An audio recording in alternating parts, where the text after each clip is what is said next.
Mark Sims with the Harmonic Convergence 2020 event. We're on day 2. Yesterday, day 1, was a wonderful day.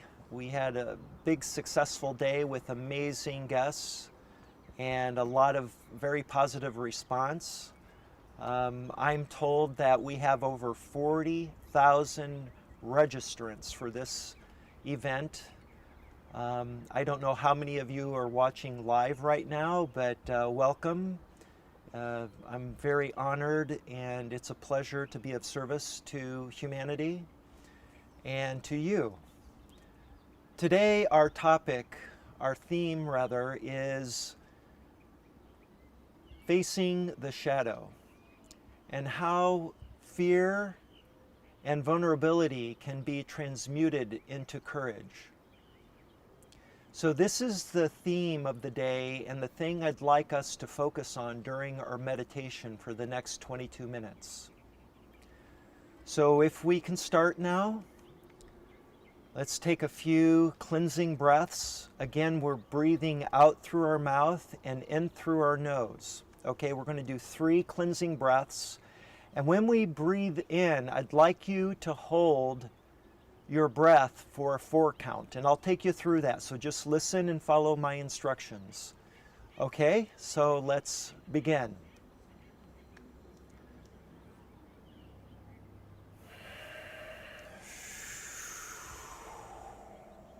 Breathe in.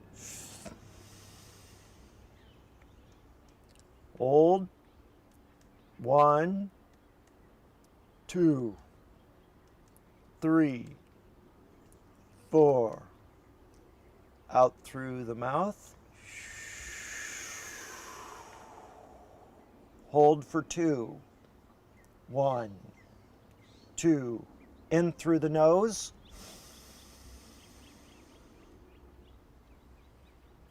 1, 2, 3, 4.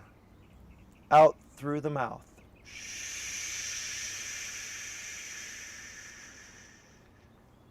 1, 2. In through the nose. Hold. 2, 3, 4.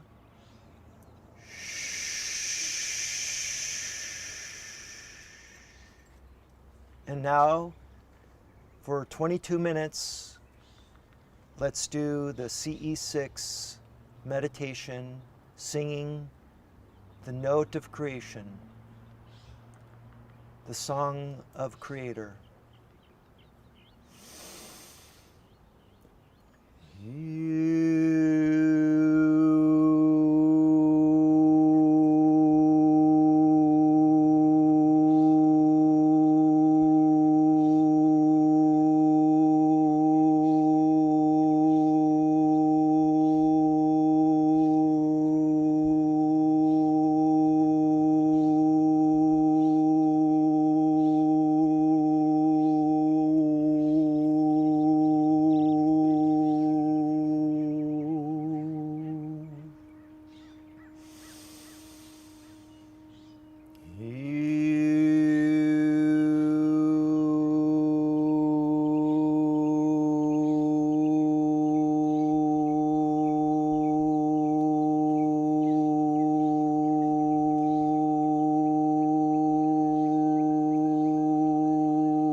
So again, the theme of the day is facing the shadow. Let's do 6 minutes of silent contemplation on that idea.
Okay. Let's slowly come out of our contemplation now. Take a few deep breaths. Let it out. In. Out. One more. In.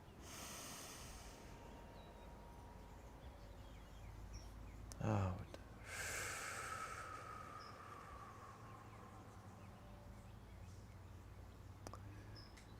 So we've been in silent contemplation, thinking about facing our shadow and how we can transmute fear and vulnerability into the emotion we call courage, one of the great emotions. Courage of all emotions may be the most important, because through courage we take action, and that is what the world needs right now.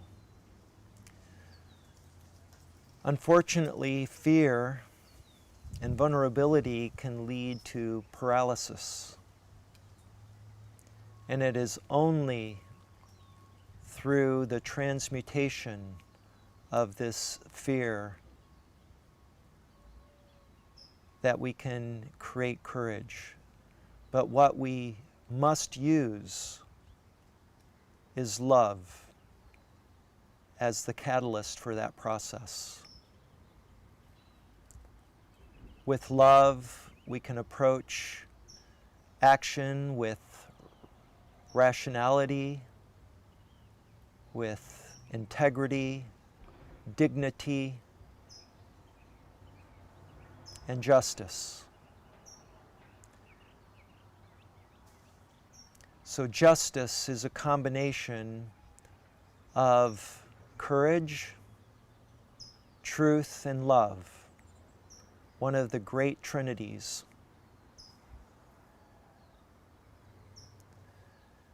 Today is a day to rejoice. I woke up this morning with fantastic news about what happened in South Dakota.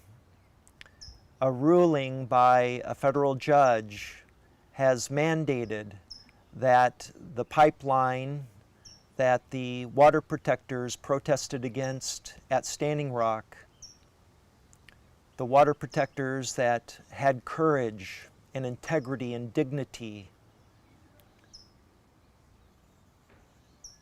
and justice on their side,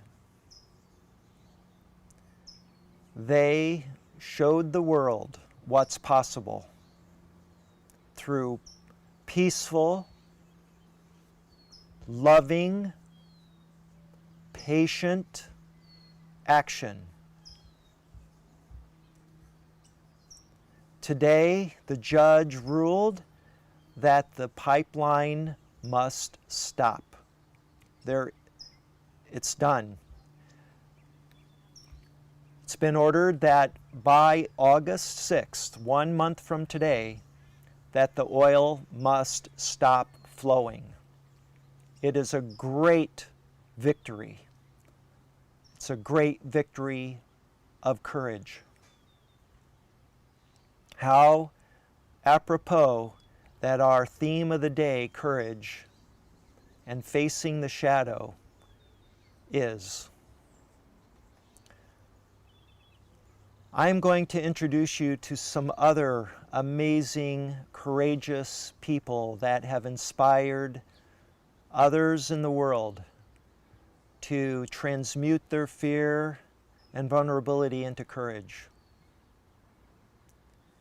One person I'd like to mention is a man who was a great teacher of mine and a great friend. He was a rabbi who came from the Reform movement of Judaism. He was trained formally in Ohio as a rabbi, And as a new rabbi, he went to work in Detroit for Temple Bethel. And for many years, he did his work as a leader of the Jewish people in that community of Detroit, one of the largest communities of Jews outside of Israel.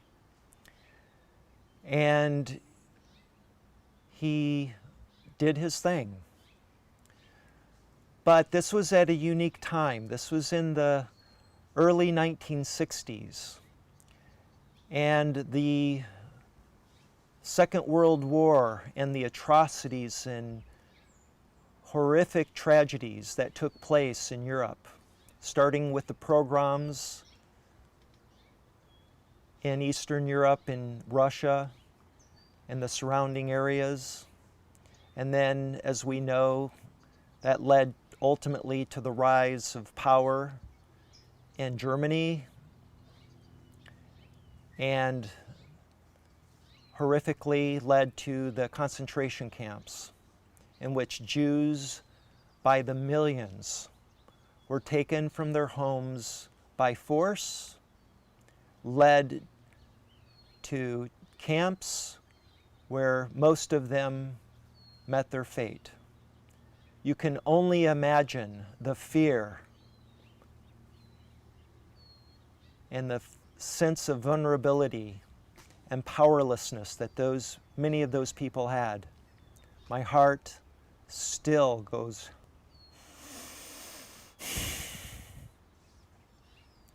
out to the Jewish people. I myself am a Jew. I was not born a Jew, but I joined the temple that was started by Rabbi Sherwin T. Wine, who left the rabbinate with Temple Bethel, the Reform movement, and created a new movement within the Jewish community called Humanistic Secular Judaism. And in 1994, when my daughter, born from a Jewish mother,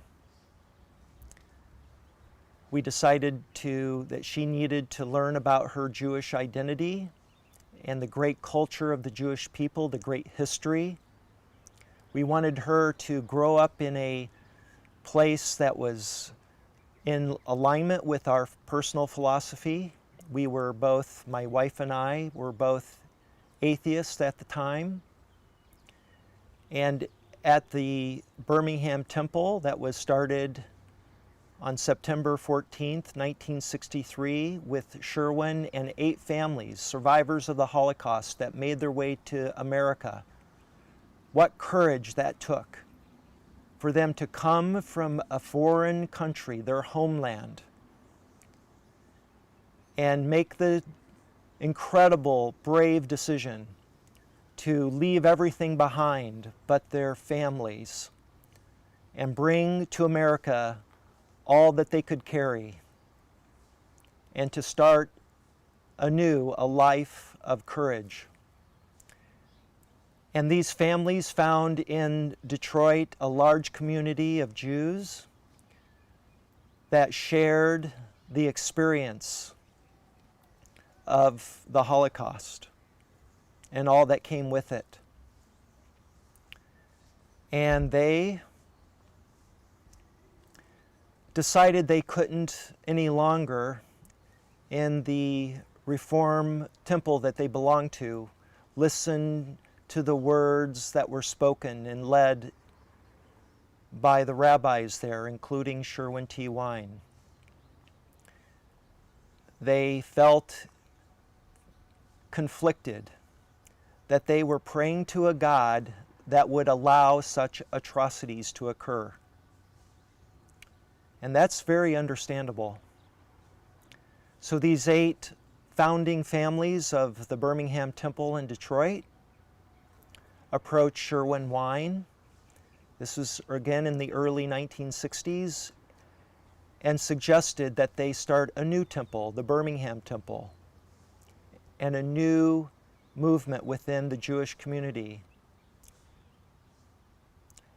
And I was blessed to find within my own community in 1994, when my daughter was 4 years old, a temple that was in alignment with my own beliefs and allowed my daughter to be raised in the great traditions and culture that is Judaism.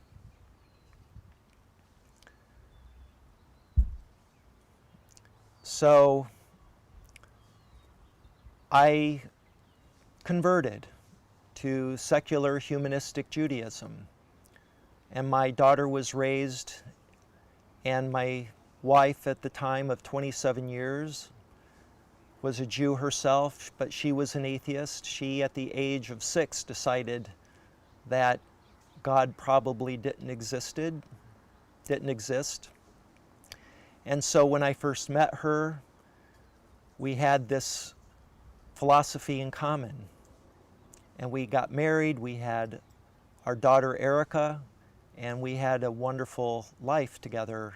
And we found in that temple a community of like-minded people who celebrated life and humanism. And they were people of optimism. And I found great inspiration in Sherwin's words, my teacher. He wrote a book called A Life of Courage. And I encourage you, no pun intended, to look him up. And if you feel inclined, to buy his book, A Life of Courage. In that book are many stories, not just Sherwin's own stories, but other people, some of them founders of the temple, and other people of the temple and outside the temple, of the Birmingham Temple, who wrote their own personal stories of courage. And in that book, I discovered the true meaning of courage.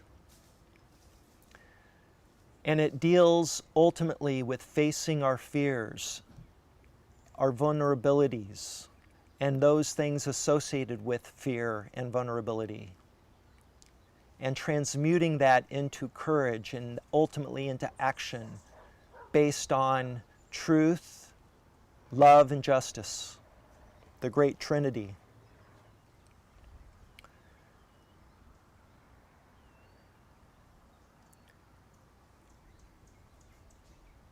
Another person I'd like to introduce you to, another person of courage, of great courage, is Nikola Tesla. This was a man who was born in the country of Croatia in the 19th century. And at a young age, he became obsessed, you could say, with science. So he comes from that perspective. And he dedicated himself in his life to bringing to the world new sources of energy generation to provide a basic need all humans need, all of us require. And if you know his story, you know that he developed something called the Tesla Tower, which was built on the East Coast. And he had been working for Edison, later Westinghouse, and one of his investors was J.P. Morgan, who was taken to the Tesla Tower once it was built, and it was demonstrated as a energy generating device that could provide power in the form of electricity, usable electricity, to a surrounding area. And this electricity was somehow magically sent wirelessly, either through the air or through a field in the immediate vicinity. And with the successful demonstration, it was decided by the investors to shut it down. Now, I won't go into all the details about the politics and the reasons why it was shut down. All I want to say is that immediately after this, it was clear to Tesla that his investors weren't very excited about his invention, and so he threatened to go elsewhere for money to bring this technology to the world. Shortly thereafter, his laboratory was burnt. Many of his documents and blueprints, experimental devices that he had built were destroyed in that fire. And then after that, he was effectively threatened and forced to live in a hotel for the rest of his life in New York City, the New York Hotel. And he was told that if he ever attempted to do this again, he would be hurt and possibly killed. So he knew he was in a no-win situation, and he lived his remaining days in isolation in New York City in the New York Hotel. But still, he was a man of courage, because in the face of these threats, in the face of the challenges that were before him, he persevered. And for being such a smart man, he was a genius. He had literally hundreds of patents that are still, you can still research them, they're online. For instance, he developed the patent for alternating current, the device that generated alternating current. Before this invention, everything was distributed from the power source, a power generating plant, over wires in direct current. Very inefficient. A lot of loss from the source to the destination. A lot of technical problems that could result in fires being started. So he invented alternating current that made distributing power much more efficient. So he's the inventor and gave the world alternating current. There are many people in the world that are not aware of this.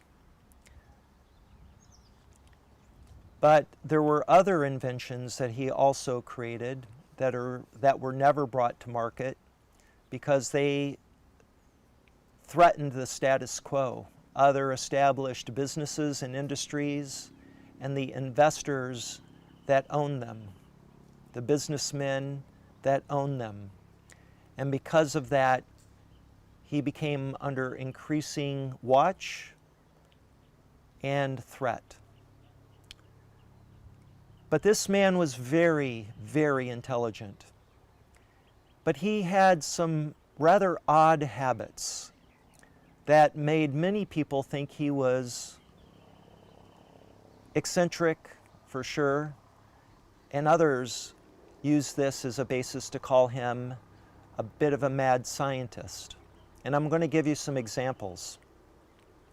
Whenever he would check into a hotel, he would only book a room that had the numbers 3, 6, and 9, and or 9. So for instance, a room with the number 6, 9, or 3, he would take that room, or 36, or 93. But he would not, in fact, he would, if there weren't a room available with just those digits, he would say, no thank you. Before entering a building, he would walk around that building either 3, 6, or 9 times. Now that's quite an odd thing to do for a genius. And I studied this man, After my experience with Tejbar in 2012, a year later, after contemplating about how would I deliver on my covenant with Tejbar to make a positive difference in the world, how would I do that? I decided that I would create a new energy company, and I started a company called Vortrex, Vortrex. And with the help of my employees and partners, we created 6 prototype devices that were based on wind and solar power. It's a hybrid charging station, and there are videos of that charging station on the internet. Embedded in that device was a coil that we discovered could generate more energy than it consumed. And this is what we call an over-unity device. It was my own experimenting and tinkering with over-unity technology in the basement of my home that I discovered that over-unity technology was indeed real. And I spent the time from 2013 to 2014 creating in my little electric laboratory down in the basement of my home coils that I studied along with other friends that I invited downstairs, and we tinkered with these things and discovered that they do indeed produce more energy than they consume. So when you wind a coil in a certain way, and these coils are referred to as Rodin coils, that name given by the man Marco Rodin, who is a mathematician, a Baha'i, who at the age of 16 wakes up from a dream yelling, I understand, and brings to the world something called vortex-based mathematics. I encourage you to Google it. This is another man who is quite eccentric, to say the least, but in his own way lived a life of courage. And as he created the branch of mathematics known as VBM, or vortex-based mathematics, he discovered ultimately through the math its application to a coil known originally as the Rodin coil, and then many derivatives like the Starship coil and what we call I like to call the Taurus, or Randy's Donuts, named after my dear friend Randy Powell, another man of courage. And when you apply the math to a device, a coil with a certain geometry and winding, it creates over-unity, more power than it consumes. And when coupled with a special circuit called a Joule thief circuit, and with a potentiometer that tunes the electrical current, the power going through that coil just right, it resonates and does the magic of providing more power than it takes in. And the question is, where does this power come from? That was the question I was asking myself. I saw it in the lab. We were measuring with a multimeter the input and the output. We saw the real effect. I was blown away. So when I realized that this technology was real, I set about putting together a business plan. How would one bring this technology to the world in a way that was safe for me personally? Because I had studied not just Tesla, but other great inventors. Stanley Meyer, Bill Gray, and many others who attempted to market their technology, their over-unity technologies, so that the world could benefit. But for some reason, they were either threatened, their technology was purchased by another entity, and then deep sixed, never saw the light of day, or in the worst case, like in the case of Stanley Meyer, they were killed. They were murdered. And so it appears as though there is some authority that seems to step in when this type of technology is being attempted to be marketed and mass produced for the benefit of us. And threatening us, threatening them. So this is something to be aware of, and it's a travesty. But I ask you, maybe it's not. I'd like you to think about this for a moment. Would free energy really change our consciousness? Technology isn't the problem or the solution to the world today. It is a problem of the mind, of our consciousness. Think about that. Think about that when we face our shadow. Think about courage, how to transmute your fear into courage, and then ultimately into action. And then finally, how do you act responsibly? Responsibly. That is the question. Will we act responsibly? And I give you the suggestion that that can only happen with love.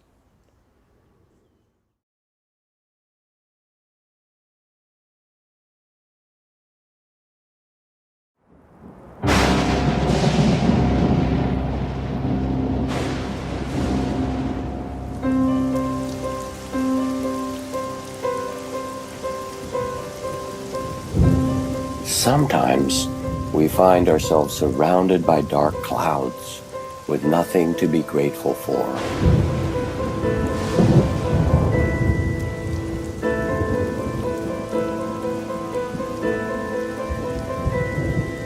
Dark clouds will always fill our lives at times.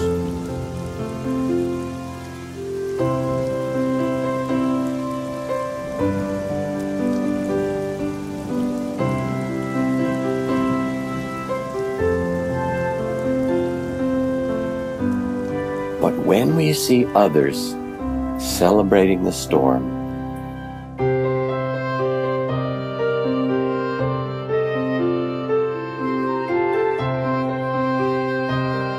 our whole view changes. And gratitude for the blessings of our life allows us to weather the storm.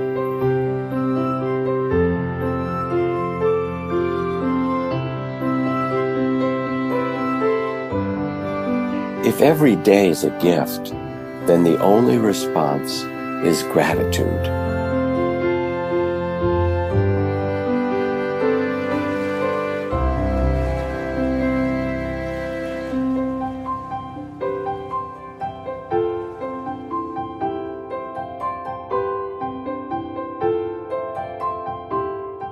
And yes, there are obstacles in life where we feel unbalanced and hesitate. Perhaps our fears might come true. When we look back, those very challenges become blessings to strengthen our spirit.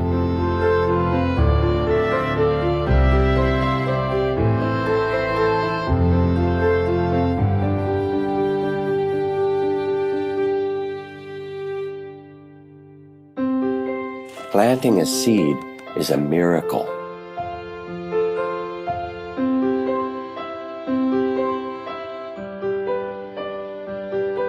Tending it, an act of faith, an act of joy.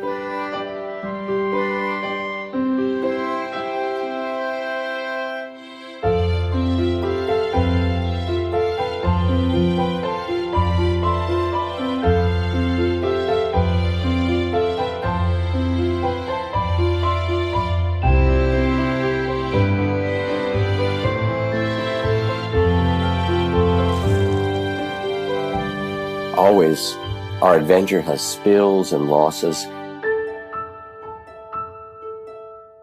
and yet, each is the perfect time to start over.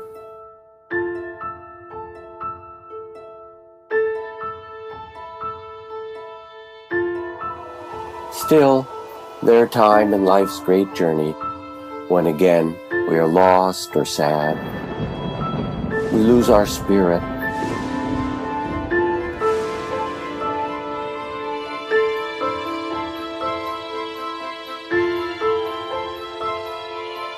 And almost without knowing, negativity enters all we do.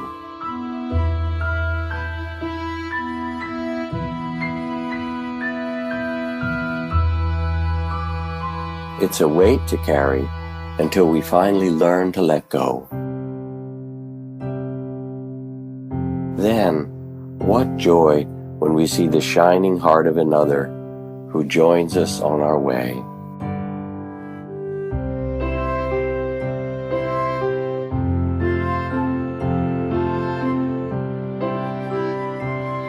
When our hearts are joyful, the gloomy spirit has no place to land.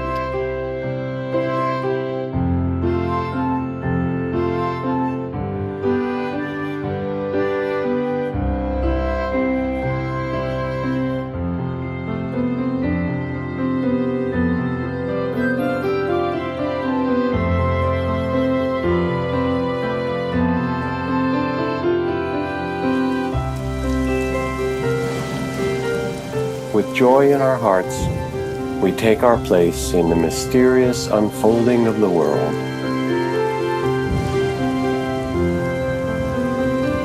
And all along, the birds keep singing, and a grateful heart sings with them.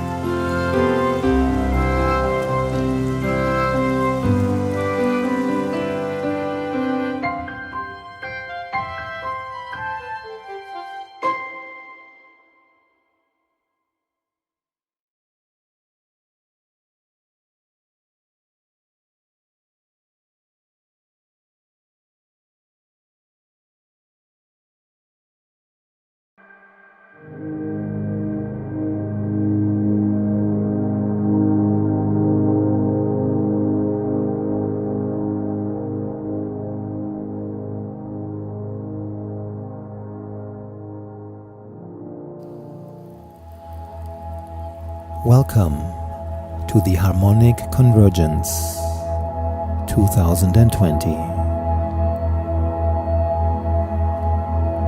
I invite you to take in these beautiful images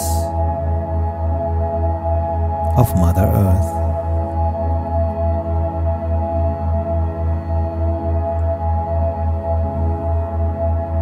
When you're ready, close your eyes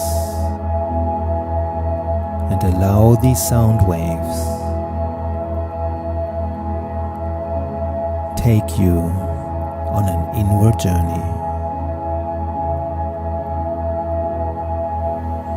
Connect with your breath and start to deepen your breath, guiding your breath all the way into your lower abdomen, expanding the belly, and exhaling fully.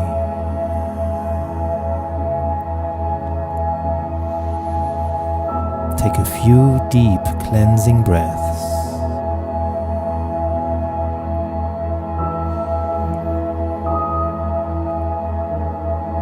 Feeling the rise and fall of your chest and abdomen.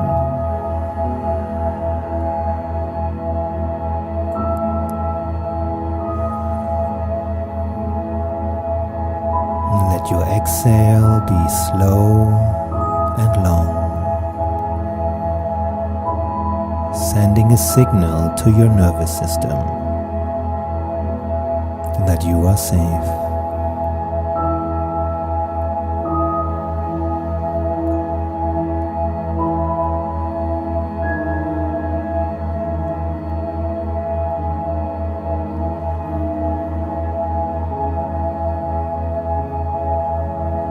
Imagine you are inside of a bubble of light.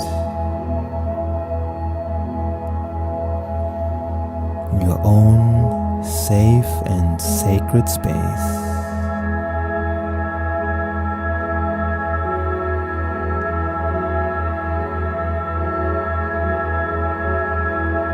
Allow yourself to become aware of any tension, tightness, anything that you are currently going through that causes you pain or difficulty.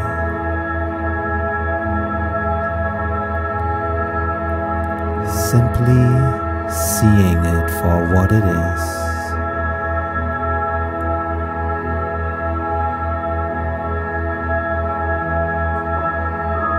Imagine you are embracing yourself like a mother embracing her child.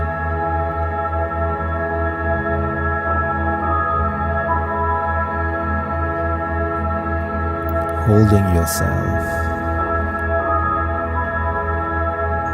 with love and compassion.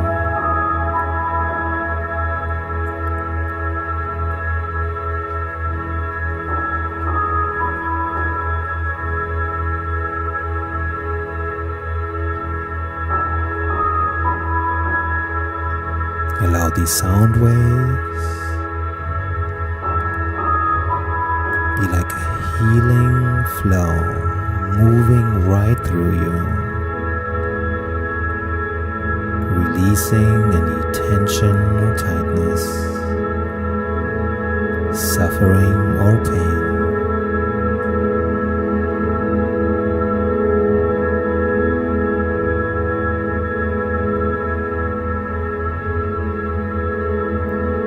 If you so choose, expand the space of your awareness into the world,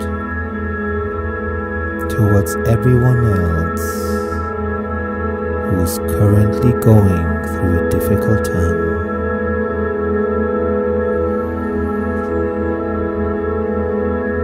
Then slowly bring yourself back into the here and the now, deepening your breath. Welcome back.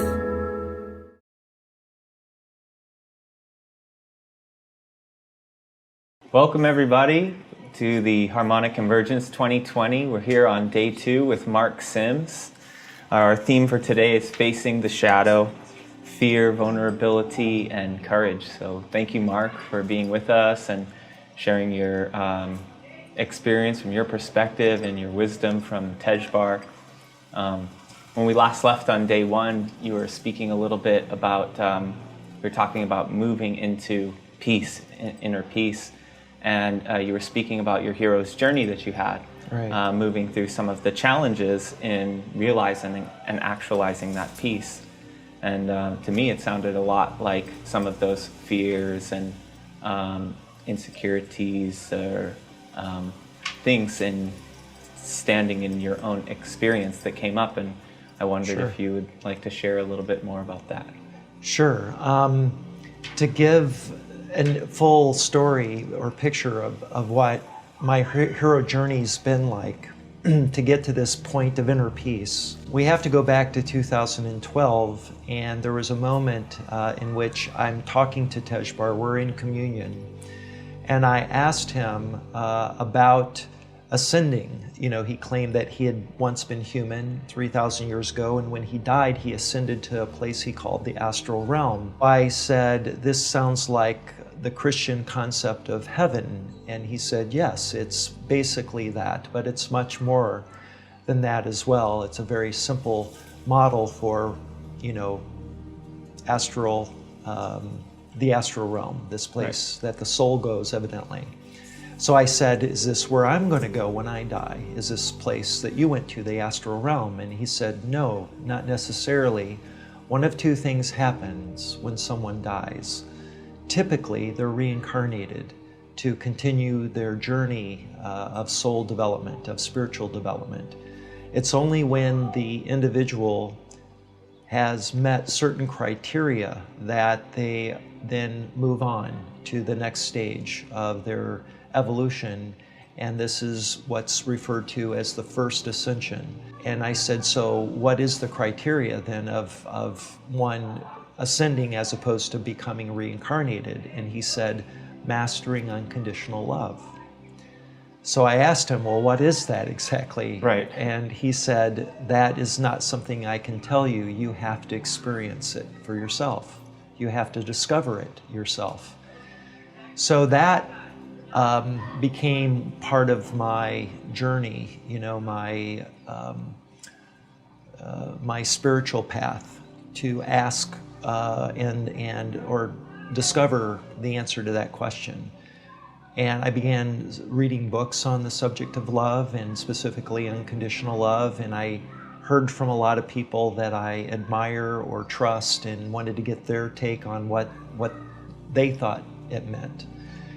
And what I discovered after 7 years of research on this specific topic is that unconditional love isn't anything that I had heard someone say specifically, with the exception of maybe one person that I ran into, a good friend of mine actually, one of these people I consulted, who basically had it right. And that is mastering self-love, the love of yourself, and not in a narcissistic way, but in a way in which we can forgive ourselves for all the mistakes we've made. We all have those times in our life that we look back on and we kind of cringe, like, oh, I wish I had a do-over for that one time in my life. Right. Because it really went badly. I made a big mistake, and I, wish I could have done it over. So we're human beings. We're not perfect, but so many of us, especially people who are achievers, who set out to accomplish something that's noteworthy, those kind of people are really hard on themselves when they make mistakes. And I'm one of those overachievers. I'm a classic overachiever. And one of my biggest challenges in learning and practicing unconditional love is forgiving myself for my mistakes. I've since learned that mistakes are the things that make us who we are. Their mistakes or errors in judgment are great teachers for us to help us, from repeating those mistakes again. And so in that kind of context, I believe unconditional love is being able to look at yourself in the mirror, forgive yourself for anything that you might have regretted in your life, and embracing that person in the mirror fully. Something that I discovered on my own through this journey of trying to understand unconditional love is the following, and that is, to truly love another human being, you have to first love yourself unconditionally. Only then can you truly love another. So unconditional love isn't the kind that we think of when we have a child. My daughter, for instance, I'm very close to. There's nothing in the world she could do that would make me not love her. And so I thought initially that was the spirit of unconditional love, but it's more specific. It's really that concept applied to yourself, and from there, then you can love others unconditionally. So that, in a nutshell, is the path to inner peace, the peace within, that in which you can forgive yourself for all the things that you might be regretful for or otherwise ashamed about, and then you can move on. Yeah. And it sounds like that was a very personal process. Like that wasn't sure. something Tejbar could just give you the charts for, right? You Yeah. had to walk it yourself. Yeah, Right. he gave me were tools. It was really my application of those tools that led to this epiphany that I believe is the answer to unconditional love, especially in the context of ascension.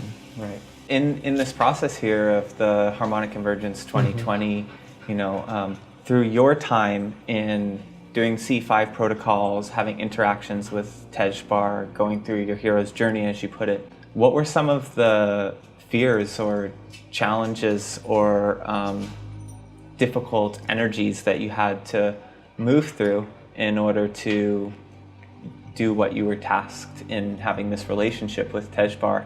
And in that way, what are some things that folks could express as they engage in this process collectively with all of us? Well, to answer the first part of your question, what were some of the difficulties, challenges that I had to overcome? One, they mainly centered around dealing with my own fears of being public with what I was experiencing.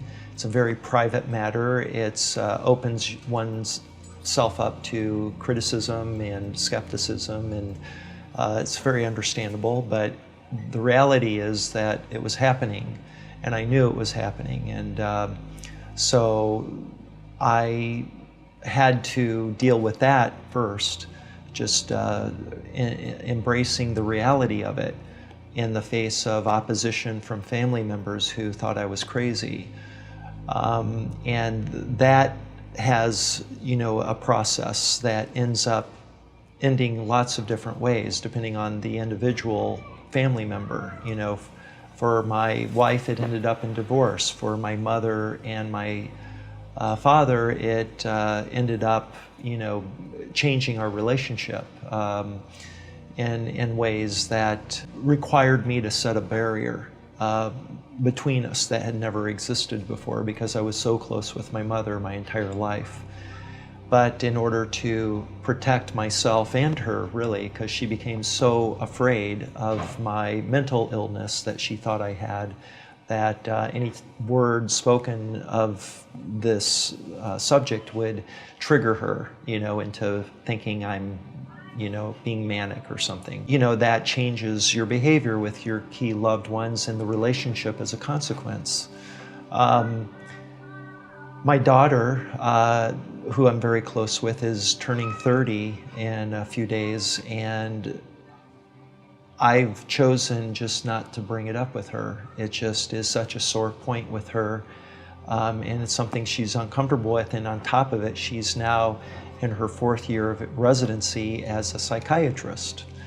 And so you can imagine what she thinks of my story.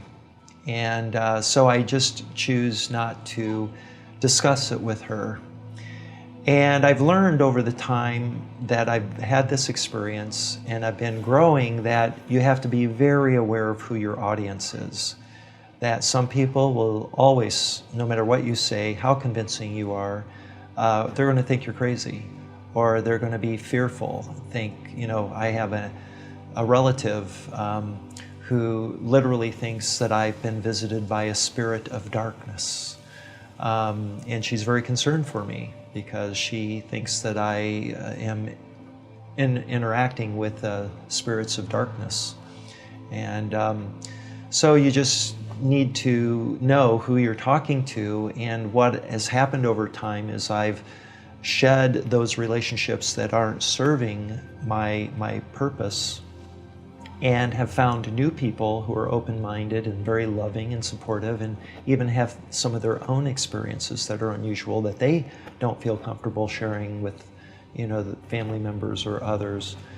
And we've created a bond, a new type of family. I've got a new group of people that I love dearly and have supported me and me them. That's the other side of that difficult journey of letting go of some, or changing some of the closest relationships that are near and dear to you. In letting go, did you ever feel affected by any of those projections or dance with the doubt yourself? Oh, of course. Yeah.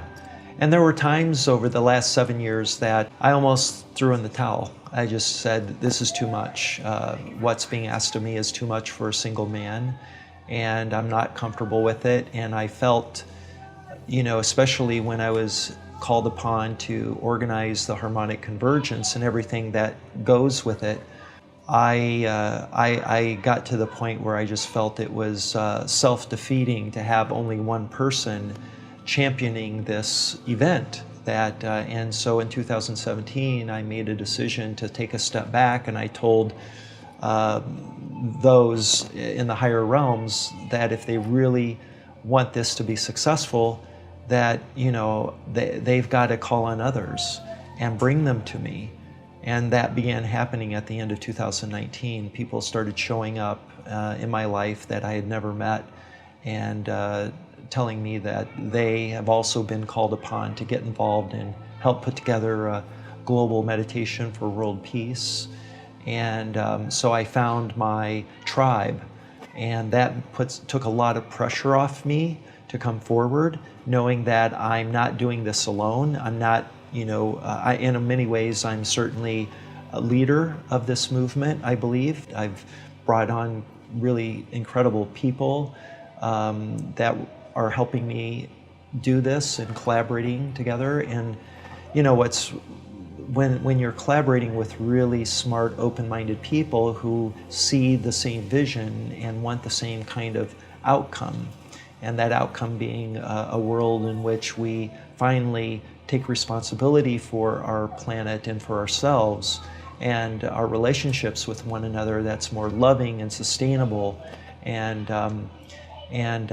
that really is the key for us to move forward and have a positive, hopeful future. And so that's where I'm at now. I have that support team, and I'm very, very fortunate and blessed to have those people. But I'm really amazed, frankly, that I put in this request, or I basically said, hey, I'm dropping out temporarily, and it's up to you to bring the people to me, and I'll take that as a sign that this is truly a global initiative, and I will then take a leadership role in that and fund it only if other people join me. And that's happened. So with talking more about the shadow, right? When I think of shadows, I think of like sometimes something really small can make a shadow that's really big, right? And be really scary. Or if you've seen, if you ever played Mario Brothers as a kid, there was when you were running from the ghost, and the ghost would get really big when you turn away from it, and then you turn back and it get really small. That's how I think about fear. It's almost cool. like when you look at it, it kind of shows the reality of it, and if you're running, this illusion can kind of overtake. But we can say that fear, obviously the biological response of fear is a good thing in limited situations, right? To help protect us, and it's evolutionary response. Any way you look at it, it's just when it controls many aspects of our life, right, that it starts to become like this echo chamber that we can't escape from.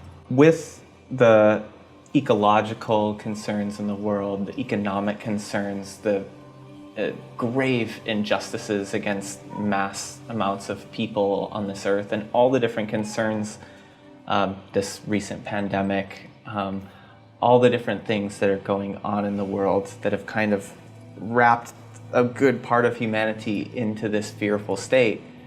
What's the opportunity, or what's either from your experience or some wisdom that maybe Tejbar has shared with you of how to turn this sort of crisis into a moment of opportunity and stepping back into courageousness? I have come to the conclusion through my spiritual growth, and of course I attribute that in large part to Tejbar. I have come to the conclusion that everything's perfect. There is a divine orchestration afoot that's led to this moment in time to prepare us for something really important, for the next stage of our collective evolution. And it is when we are dealing with our shadows and we're really being forced, I like to think of it, we're all collectively being put into this cauldron to force us to deal with these challenges that are existential in nature. If we don't make some decisions to right the ship quickly, we may go off the edge, and that's a very, very serious possibility. And there are many scientists, climate change researchers and scientists that think we've already gone beyond the point of return. I don't believe that. I don't believe it a bit, but I understand why they might think that. But the bottom line is that everything's perfect, that we have been placed in a situation to force us to deal with our spiritual limitations and reflect on our lives individually and as a global community on dealing with these issues. And so it's setting the stage for the harmonic convergence. You know, when people are in this state of fear, and we're isolating ourselves and we have no idea how this is going to sort itself out. I mean, it's easy to give up and just think that, that we've created such a environment of disillusionment and lack of hope because of all this, all the things you just mentioned. It's in that state of desperation that people have major breakthroughs. Mm-hmm. And what's happening on July 14th, in my opinion, if it happens, and there's no guarantee, I want to be clear that I'm not a prophet, I'm not stating this is happening, I'm just simply suggesting that we give this a try, that what I've been told is if we do this, and we get some kind of critical mass of people involved around the planet on the 14th to set an intention and invite the ETs to show themselves to the world, they will. And that will break a spell. And that spell is the dogmas of separation, of duality, primarily created by the institutions of religion and politics. And because we'll know for the first time as a human family that we're not alone. It won't be just me knowing for sure, it'll be all of us knowing for sure. And that is a big reset button. That has an opportunity to for people to look at the world in a much different place, and especially its place in the universe. Right, and how they fit into it, right? Right, and their place in it. Right. We have a very arrogant attitude that we are, at the top of, the evolutionary, process, that human beings are the most advanced animals to come out of the muck. And clearly that's not true, for you and I, but for many people who buy into the dogmas of religion and politics, and even material scientists that are atheists believe this. It's totally false. I mean, clearly there's beings from other worlds that have been here for quite a while, and when we realize that, it's going to cause those people to take a new attitude and to see themselves quite differently, and human beings quite differently. And it might spark an interest or a curiosity in investigating the UFO phenomenon and the history of it. And what I have learned is that ETs have shown up at critical points of our evolution. In the 1940s, after the atomic bomb was dropped on Hiroshima and Nagasaki, it was right after that all of a sudden there were thousands of UFOs being reported. And in the 50s, it got so bad that there was a national televised speech by the head of the Air Force to calm people down. And he acknowledged that they were getting reports, many reports, of UFOs being seen, especially in the Washington, D.C. area. This was early 1952. Right. I wanted to touch on that and see what Tejbar has to say about this particular topic, because if you study the UFO and contact phenomenon, you see that in the 40s to the 50s, even into the 60s, it was largely, there was more of an open contact, sort of this thing of abduction hadn't even been mentioned. And whereas now, within the general consciousness, when we think of ETs, you think of all the movies that are like that either set up this sort of abduction or take over the world type of narrative. Does Tejbar speak at all to that, or to this particular? No, not specifically, but through my own research on this field, I have come to some conclusions. And number one, I don't believe that there's necessarily been a concerted effort by an organization, let's say the deep state or the CIA. I mean, there's certainly been disinformation campaigns. There's no doubt about that, to discredit witnesses. There was a period in the 50s when things were really getting out of control, and the CIA got involved. With Adamski and... Exactly. Yeah. But what was really going on is that these sightings that were witnessed by hundreds of thousands or millions of people in the 50s led to, movies being made about ETs and UFOs, because we didn't know what they were. And so to make a movie about a UFO or something that's unknown like that, it's often told in a thrilling way. Stories and movies in particular are made to entertain us. And, the story of the scary alien or the alien invasion, like the War of the Worlds, is a good classic example of this. And Independence Day, another good example, were these fear-based stories about the origin and the agendas of other world beings, And I don't think that was a concerted effort to scare us. I think it was just the fact that storytellers that make movies about current events will tell their story that's thrilling, Movies about us. space invaders sell more tickets than a movie about peace and harmony ETs. Although, when Close Encounters of the Third Kind came out, and then E.T., the extraterrestrial by Spielberg, we saw good movies with that were inspirational about this subject, became very, very popular, and were breaking box office records, right? So, there's money to be made telling and doing stories or films about ETs on both sides of the spectrum. The truth of the matter is that I believe the ETs are benevolent. There is a legitimate concern for malevolent ETs, but in my opinion, and this is just my opinion, the conclusion I've come to is that they're just playing a role. They're doing their part in the overall, mission of Earth. So like they're performing a function. They're performing a very vital function.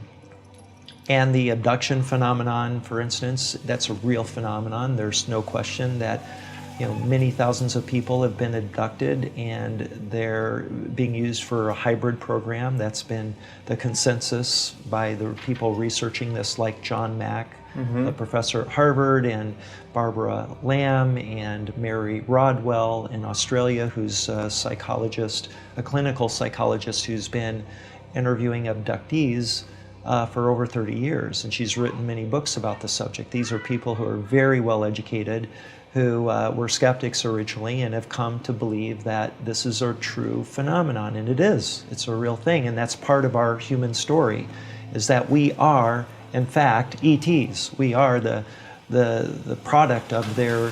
One of the fascinating things I've learned through my research and with Tejbar's assistance and teachings is that we are a experiment. The human being is an experiment, and that it's been an experiment that involves hybridization with DNA from beings from other worlds. So when you listen to people like Barbara Marciniak and other people who talk about the 12 strands and this mythology of Atlantis and the 12 tribes, all refer to the main races that have contributed DNA to the creation of the human being on Earth. There's also this idea of that I think is very prevalent in the contact world and UFO world, which is let me preface this by saying, in my studies into history, we've seen that a lot of powerful social movements are often infiltrated and co-opted to maintain the status quo. Right. So did Tejbar speak to you about this, or do you have any views on this and how to ensure that the intention of what you're sharing can be something we can all form around in this Harmonic Convergence 2020? The bottom line to that is that, frankly, the earth you can think of as a school of souls, and that we're at different stages of our individual conscious evolution. And that is often a function of the number of times we've been reincarnated, because with more experience or life experience as human beings, we develop more spiritually with each incarnation. And so what you have to realize is that we're in a grade school, or a school that has first graders and students that are ready to graduate and everything in between.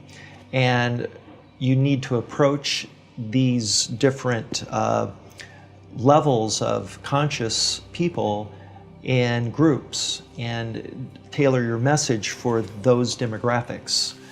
And the way that the Harmonic Convergence is being put together, and our strategy is to focus on those that are, upperclassmen, people who are open-minded, that are consciously evolved and of service, that see themselves as living to make a difference in the world, to make the world a better place than when they came into it. And so we're trying to focus right now in the very early stages of the Harmonic Convergence on those people. And our message, we know, will resonate with them. And another group I call the innovators. And the innovators are the CE5 practitioners or experiencers. These are the ones that have been trained either directly by Greer or by one of Greer's people, like myself. I consider myself ambassador, a CE5 ambassador, and I am.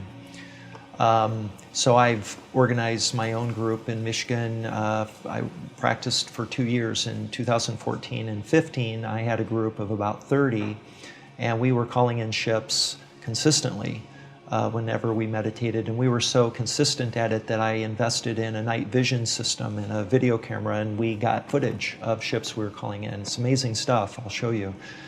And then when I moved to California, I started doing CE5s in Rose Valley with a friend who's in Ventura.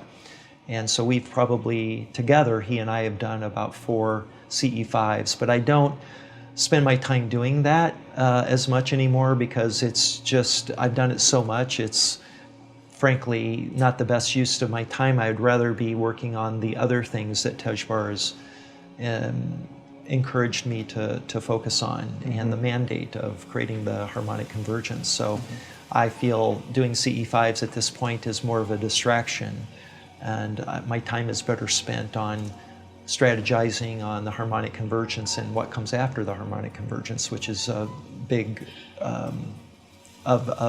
big interest to myself. Great. Yeah, I'd love to talk about that too. So with this amazing potential that we have on the 14th here, and the work that you're talking about doing, that Tejbar helped you to guide yourself through, to move through those fears and find more about universal love. Then, if this opportunity is realized on July 14th, how do we really ground that? How do we ground that change of consciousness, or this facing of our fears and shadows and moving into universal love? Does Tejbar say anything, or what is your thought on how we ground that into our everyday practice? The only thing that he's said specifically about after the Harmonic Convergence is for me to start a band that's going to go on tour singing songs about love and rising the frequency and the energy of the planet through music and performing artists, that that are dancing to the music, and the whole. Do you play an instrument too? I do not, but I am a producer of music, so Nice. I've produced 13 songs that were given to me by Tejbar to write and to produce, and I've been working with 3 artists, musical artists, to produce these 13 songs. And so far, 5 of them are completed, and the other 8 are in production now. Have you been making music throughout your whole life? No, I've never made any songs. It wasn't until Tejbar in 2017 asked that I produce these songs. Mark, so in moving through fear and vulnerability, one of the other themes for today is that courage. And for me, I love this word because courage can't exist without fear. And also, etymologically, it relates to the heart. It comes from the same root as the word heart. So you get courage by being in the heart. So does Tejbar have any teachings or guidance on that? On how On courage? to be courageous and be heart-centered? We often associate courage with fear, that courage kind of comes out of fear, and that's true to a large degree, but I think there are other important words that should be related to courage when we talk about it. One of those is apathy, that it takes, I think apathy is a function of a lack of courage to stand up and be heard, or otherwise speak out when we see injustice in the world. And so I see apathy as kind of the lack of courage. I believe that one of the biggest things that is happening in the world right now is we're discovering who we are on an individual level. Where do we stand with regard to these issues that are front and center, with the injustices that people of color, for instance, live with, and how that affects them. And then if we're white, Anglo-Saxon, the privilege that comes with the fact that our skin color is white comes up a lot now, and it causes people to contemplate these issues, these things, in a way that I don't think we've faced since the civil rights movement in the 60s. And it's really good. It's really good that we're being forced to deal with this stuff. And I do think it's all in preparation for the next stage of our conscious evolution. Frankly, if you don't have courage to stand up for something, then you're not going to make it. I just think that you're not going to be able to adapt to the new world that's ahead, and the world is going to happen with or without you. That's the message for those people watching this right now. If you can embrace change and embrace love and be a active participant in positive change in the world, then you're going to make it. But if you are going to hang on to the old ways, the old traditions, or anything other that is not being of service to the community and to the earth itself, you're just not going to be able to adapt. You're going to be living a miserable life, and it'll be shortened by the fact that you are effectively diseased mentally, and that will manifest into physical illnesses. And it's just the way it works. And it's kind of a checks and balances built into our biology. And so we're just being faced with this on a global scale. What are some of the values or that you learned from Tejbar on that maybe changed the way that you looked at things or helped you to deal with some of the projections and the doubt and things that came up? The biggest thing was just the realization that there is a creator, that the physical body survives death, and there seems to be a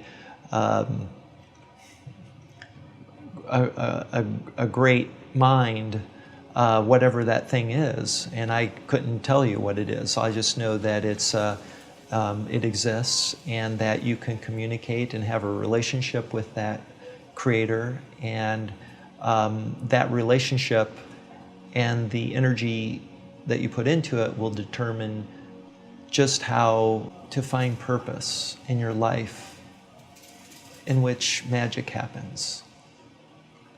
And because what I believe is that we each have a purpose, and it's a unique, we all are unique people. It's obvious. And so we all have unique dreams and ultimately a unique purpose. And the question is, how can you be a part of something bigger than yourself that is in service to the humanity and to the earth? And I believe that inspiration comes directly from a relationship with the Creator. And it took me a long time to shift from being an atheist. It was very uncomfortable for me, the idea that there's a Creator. I know the feeling. Yeah. and so it took time for me to open my mind and experiment with a relationship with a God, with the one God, Allah, God. The many names. The many names, yeah. Yahweh. Once I began discovering the rewards that come with that relationship, developing that relationship, my life changed. And I think that is what, anybody watching this interview right now, if there's one big takeaway, my takeaway is meditate. It's a great way to have a personal relationship to God. You don't need a pastor. You don't need a shaman, or you just need to quiet your mind and dedicate some time every day to that relationship. And by meditating quietly in a room, I like to sing the note Hue. It helps me stay focused on one thing. That note, that perfect note, that in my opinion is the sound of God. It's His name. I'm singing a song, the Eckists believe it's the song of God. And so I sing a song for 20 minutes every morning and every evening before I go to bed, and then I go into a 5-minute period of contemplation, and it is that moment of contemplation, or those 5 minutes, which I get an answer. We'll call it an answer. And you do that for 7 years and it'll have a big impact on you. It's really helped prepare me for my role here, stepping out on center stage and making these bold claims and explaining why I've decided to commit my life to this purpose. How do you deal with that type of debunking or criticism? Yeah. So you have different debunkers. You have some debunkers who are totally out just to tear you up, your reputation, and then you have others that might be more open-minded and receptive to. My attitude is, hey, come out in the field with me. Let's do a CE5 together, and then we'll see how you feel about it. Right. Yeah, to me, there's a difference between a debunker and a skeptic. Right. I really dig skeptics, but debunkers, it's like if your mind's already made up. Yeah, but so why waste my time? Right. So that's my answer to the debunker or this. You spoke about within certain relationships that you had, because it's easy to do these types of things, to set a boundary with a debunker, with a skeptic, or someone that's just looking to discredit you. Uh-huh. But like within your own family and your own loved ones, what's the metric, or how do you feel into what's right of when, like you said, with certain members of your family, you just don't talk about it? Right. What's the balance between saying, okay, I'm not going to talk about it with you to maintain the relationship, but also being authentic in your experience? One practice I've taken, for instance, with certain members of my family who I'm very close to, is I just don't talk about the ET subject. Unfortunately, that does lead to more superficial discussions on the phone. Sure. I call my mother once a week, and I like to stay up to speed with what's happening in her life. I love her very, very much, but I just know this is a subject that's out of bounds. And the only drawback of that is that because I'm so involved in this harmonic convergence and my experience with Tejbar, and that, when I talk to her, there's a part of me that wants to share, because I love her so much. I want to share what's happening to me and what I'm learning and what I'm in doing, planning this big event. That's an important aspect of having a close relationship with a family member, is just getting news on what's going on with them. And Yeah, of course. right. So Yeah. we do that, and it's fun. Cool. If you could like narrow in on it, or maybe Tejbar said something about it, about like, with all of those forces, besides them just prodding us so that we can be active, what's their real purpose, or how in understanding that have you interacted differently with? It was something very specific that he taught me, and it's the power of thought consciousness. And he told me after the 13 days we were together, he says, the power of thought consciousness is the most important thing I have taught you. And I think it's the most important thing I can teach you. And I never forgot him telling me that. And in fact, I believed, I've come to believe that after reflecting on those 13 days, that I put it in writing. I wrote it down, and I created this picture right here that's on the floor. Do you see that? Mm-hmm. The power of thought consciousness. Your thoughts are very powerful in that they influence the creation of the now, the only reality. This is why it is so important to think positively in the moment and about the future. This is the key to happiness. Wish for good things for yourself and those you love, and never let sadness, anger, frustration, or depression stay with you for long. In short, your thoughts create your reality and contribute to the universal reality. That does answer the question I was trying to ask. Yeah. Yeah, I appreciate that. And, I like that part of it too. Never let sadness, anger, frustration, or depression stay with you for too long. Right. It's not saying that to shut them out, but right. Right. Yeah. We all have those emotions at one time or another, and it's okay. Mm-hmm. It's part of the process, but don't let them take root and control your thoughts, because that becomes a downward spiral that's difficult to dig out of. Right. Well, great, Mark. Thank you again for today, for this interview, and we'll continue on. Great. Thank you, Anka.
Black lives matter worldwide till the end of time.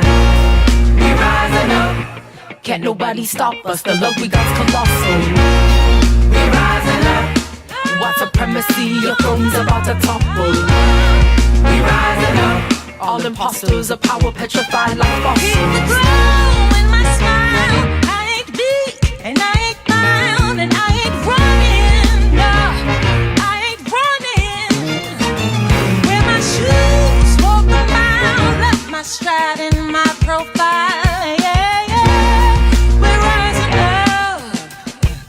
We are rising. Young survive, taking a stride, break all the modes they used to contrive. We be alive no matter the gun. Nooses and whips, we be our son. Cops and repeat, inside the lie. We be the truth no matter the time. Yeah, we arrive, fist in the sky, shatter the virus. We be the ones, we be strong inside this fight. No matter what, don't be polite. Make this freedom look so bright. Running at the speed of light, the saints are on our side. Look at how we ride, we don't need your guns. We got people power and a plan with the divine. Mira para allá, tira pa' acá la historia en una lanza que nos quiere asesinar, pero la gente se resiste. Resistance is a natural response. How you gonna tell me that we ain't bound for freedom? Man, you can't trick us. We got eyes to see us. We be looking beautiful despite your amnesia. Against the contagious, trigger happy fever. Your violence needs a surgical procedure.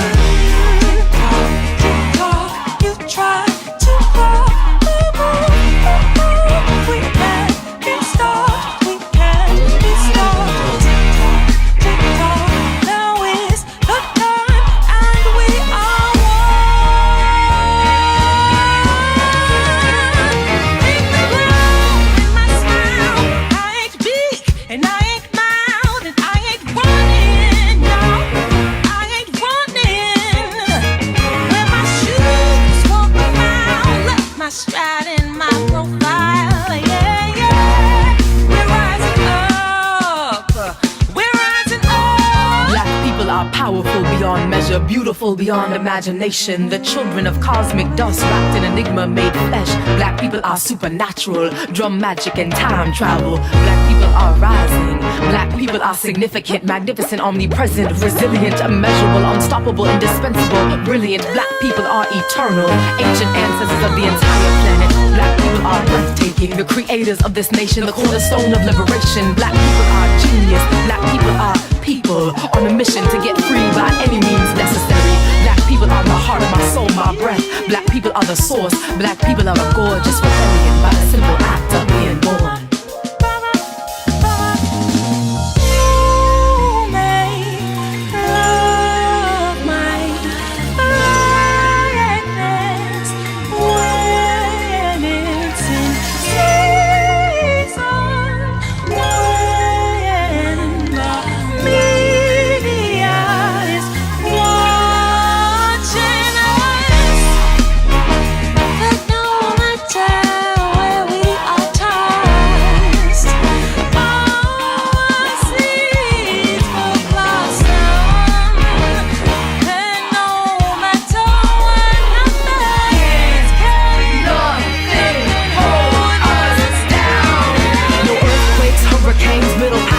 Trade, no plantation, KKK, no rape, migration, second rate, no fake food, prison, schools, mind games, self-hate, overworked and underpaid, we survive it anyway. Como fue, como sea, como quiere que lo veas, vamos a ganar. En la tierra de los libres se liberan las ideas. Otro mundo es posible cuando el rebelde lo imagina y el sabio lo planea.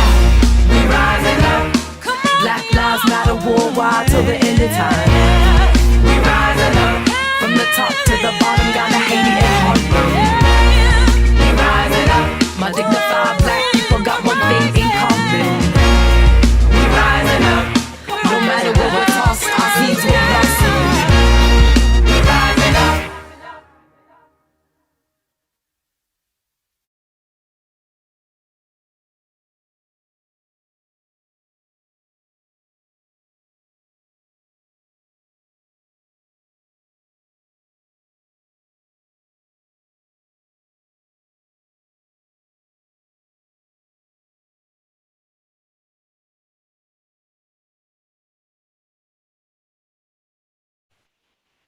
Welcome everybody to the Harmonic Convergence 2020.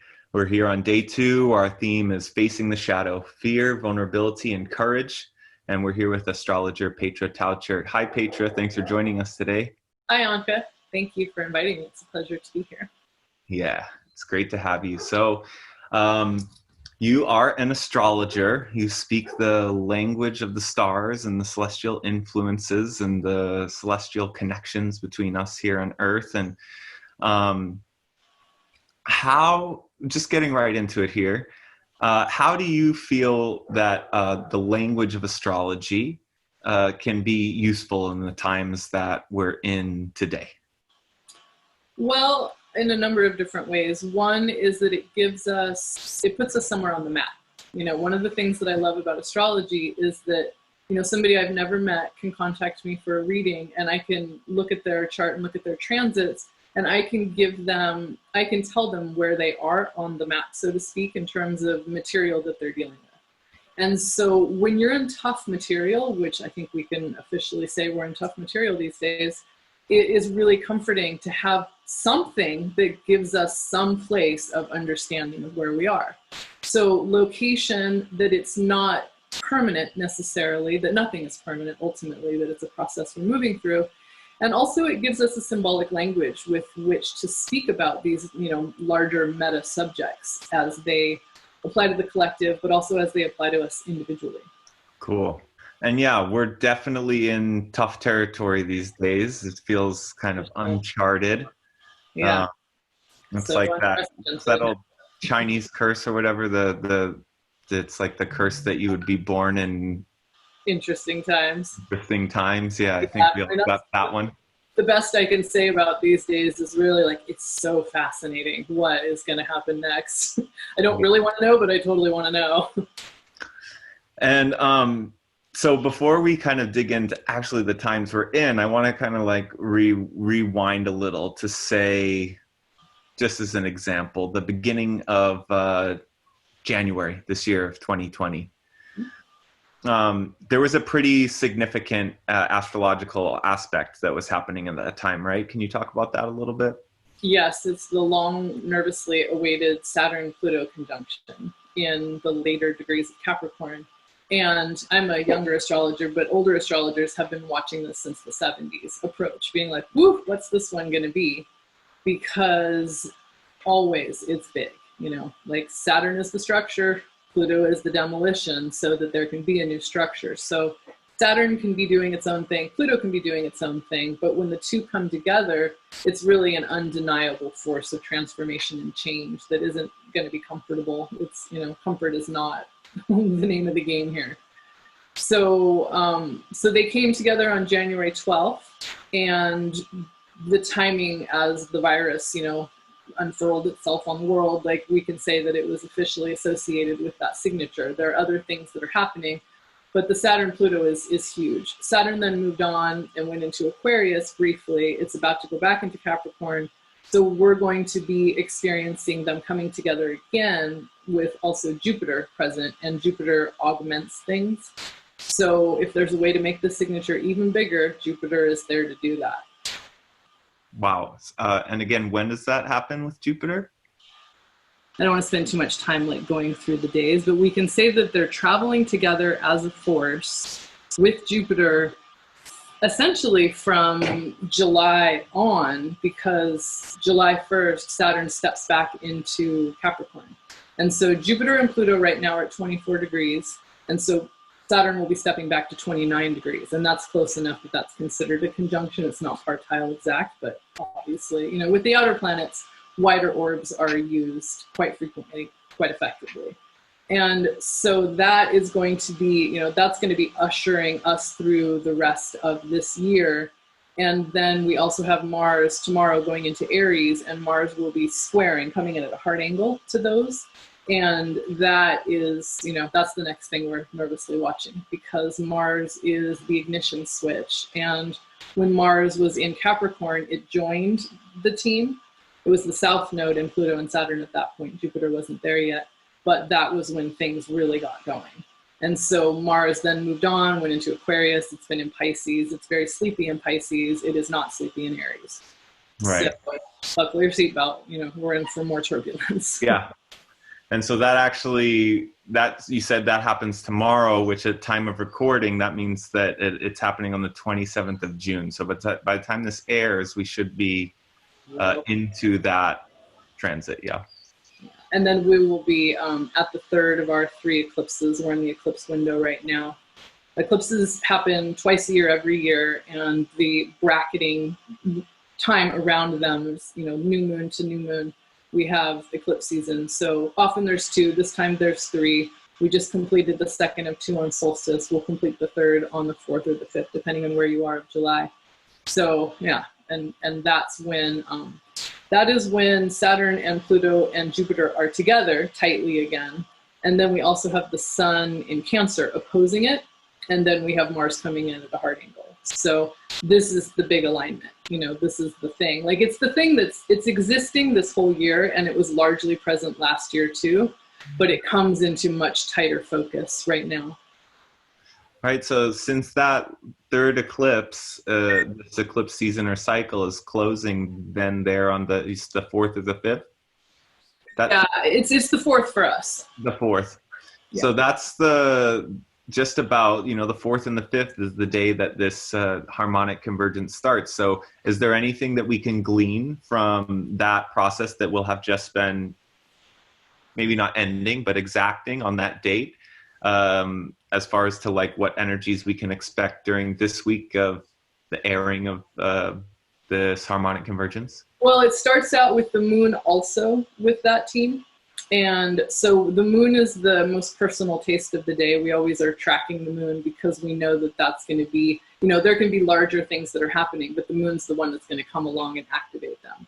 So wherever the moon is, we're feeling things. And so when the moon's in Capricorn anyway, it can be a time where we're feeling a little bit heavier and more serious. It's a Saturn-ruled sign. And that's just, in another era. Like right now, the Capricorn moons are the ones that I'm like, everybody, red flag warning for the astrology for a couple of days, because it can get really difficult, because the outside, like, we're all living through these times, and sometimes it really gets to you, and sometimes, I'll speak for myself, sometimes I get down, and sometimes I'm optimistic, like I'm excited for what's happening, and I know the potential for growth and change and healing is immense, and then other days I'm just like, oh no, right. So the Capricorn moons are the days where it's a little harder to emotionally withstand with everything that's going on. But the good news is that the moon is always moving. So then the moon will move into Aquarius, and after it, Saturn will be with the Capricorn party. So the moon can then go into Aquarius, and then we get a lot more lightness. Mm-hmm. There's an alleviation of the heaviness. So then it'll be a couple days of that Aquarian vibe, which is lovely. And then Pisces, it's kind of like it all starts on a heavy note and it gets lighter as it goes on. Cool. I mean, it's a long conference, so there are more things in there, but the first week. Yeah, for sure.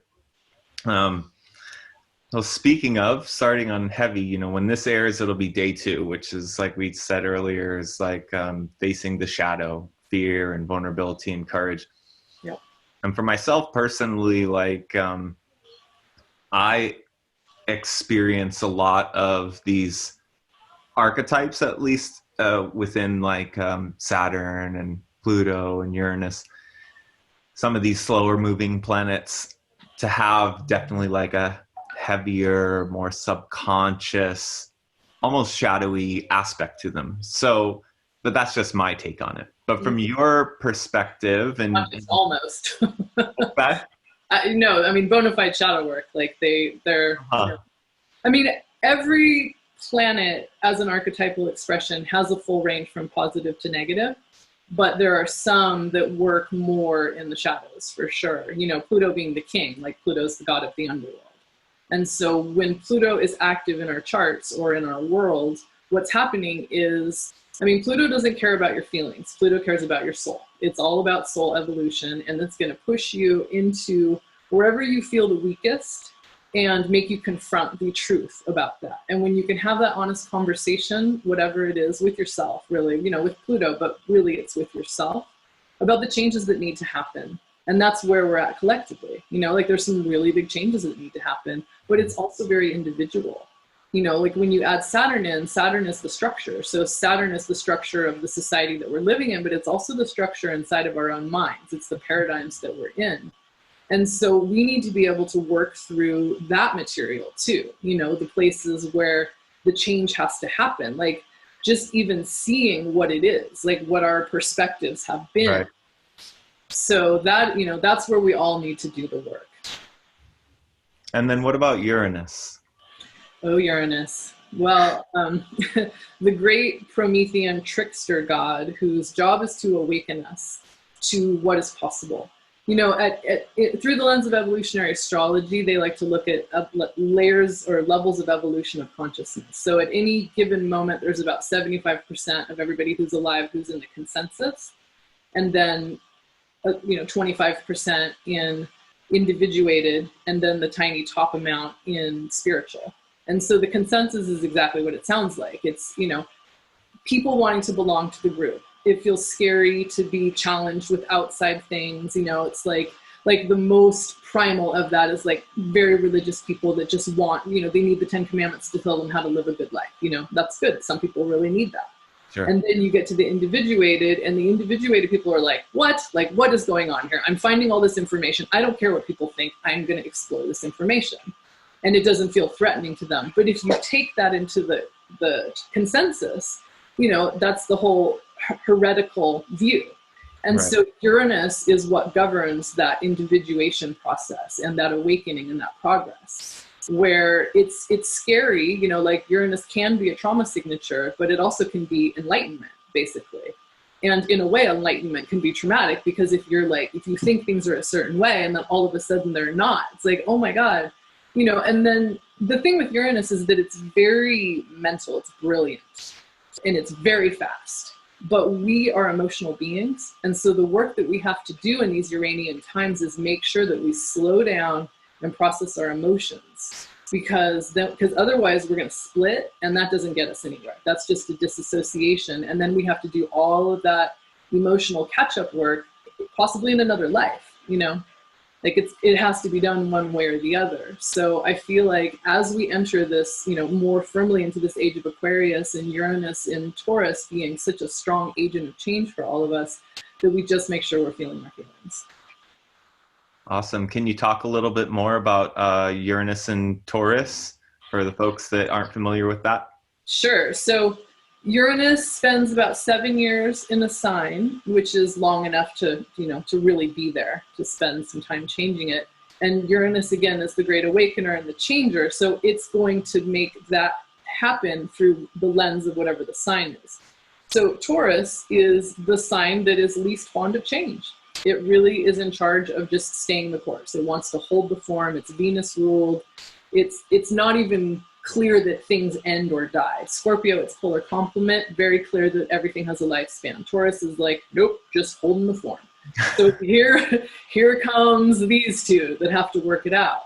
And Uranus is insistent. Taurus is stubborn. Taurus represents our bodies, our sensuality, our sexuality, our food, growing food, the soil that we grow it in, money, the economy, anything we value, our movable possessions are associated with Taurus. And it's really, Taurus is the part of life where we really enjoy life. You know, Venus ruled is the 5 senses and what feels good.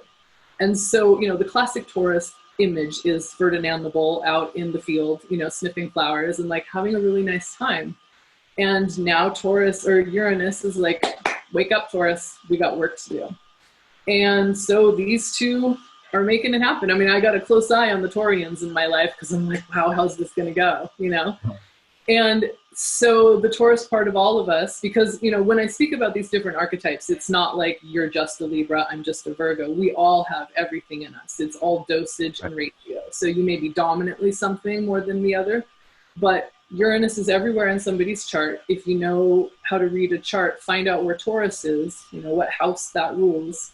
And then you know where the house topics, where in your life that's playing out, because that's just another layer. So, but we can already feel the instability in all of these things that I've listed, particularly like the food system feels like it's really shaky right now, and the money system. You know, it's like by by all the indicators, it seems like we're teetering on the edge of another financial collapse that may be bigger than what we've dealt with before, which means that we need to have a revolution around these things. We need to have a revolution about how our food is grown, how it's distributed, and we need to have a revolution about money and how we value things and how we exchange things and trade things. It's all, it all needs to be like, Saturn is the stuff, going back to Saturn for a minute, that most of the time we just kind of want to be like, this is how it is, and we just function within the structure. But right now everything's being like melted down. And so it's like lightning bolts from Uranus and Taurus and melting down from Pluto and Capricorn and Saturn. And so here we are, the people that are living through this, who are going to ultimately get all of this raw material. It's just like, in alchemy, when it gets boiled down into nothingness, and then something can emerge from it. So there is a profound rebirth that's happening, but it's messy. It's not something that is just going to be over in a, like the 2-hour movie where we're like, oh, that was intense. Good thing. Right. Move on now, like this is the time we've been waiting for. We're the people and we're doing it. And it's 7 more years or 6 more years, 5.5 more years at this point of Uranus and Taurus. And we can see the cracks in the system. So our job is to get ahead of the change. Change is coming. Resisting the change and wishing it wasn't going to change is not going to get us very far. We need to be proactive right now. We need to really become brilliant. Uranus is the brilliance drive. So the necessity being the mother of invention, it's necessary that we invent all sorts of things to be able to, pull our way through this turbulent time. But there's always this tangle of light and dark. So it's not like we've just ended up, in the pit where we permanently are going to be. We don't just live in a hell realm now. Right. We're passing through like the valley of the shadow of death, as they say in the Christian religion. And we're evolving. Like it's a very alive time. Like that's really something to be said. Things, like as a teen growing up and assessing kind of the adult world, I was like, oh God, everybody becomes an automaton. They just kind of like calcify and move into their lives and they don't really see things anymore. So right now, all that's getting really stripped away. And that is resulting in people being very like present in a way that they haven't been and asking questions that they wouldn't necessarily ask before. Even like all of the shutdowns, like people just, I'm also an avid gardener. So I have all of these friends that are like constantly sending me pictures of their plants and asking gardening questions. These are not gardeners, like now they're gardeners. Mm-hmm. So that's a Uranus and Taurus too, like a revolution connecting us back to the earth, literally. Right. And so it's another 5.5 years. I think we were having a conversation earlier and I was mentioning how the first time I tuned in to these, the way that Uranus moves and aspects different things was around this time I was looking and seeing Uranus and Aries and seeing that sort of electrical, technological, fast-moving aspect of Uranus applying into Aries as we saw like this super acceleration into the world of technology and like social media, and everybody has a cell phone now, and like the selfie generation and all that moving into Aries, which to me feels like that, like just very much like the self and that initial spark and expression of the self. Totally. And so in that now it's like Uranus is coming into Taurus. And like you said earlier, all of the different aspects have like a shadow side and a light side, right? So some of the things you just lined out about the ways that these different things are going to be aspected by Uranus in Taurus that are like, positive outcomes. What are some of the shadows that we could maybe look out for to sort of avoid some pitfalls around Uranus and Taurus?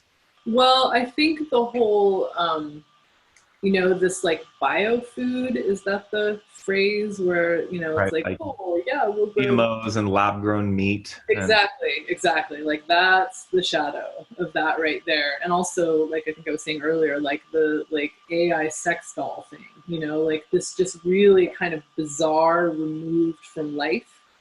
Whereas Taurus wants to be this like very wholesome engagement with life.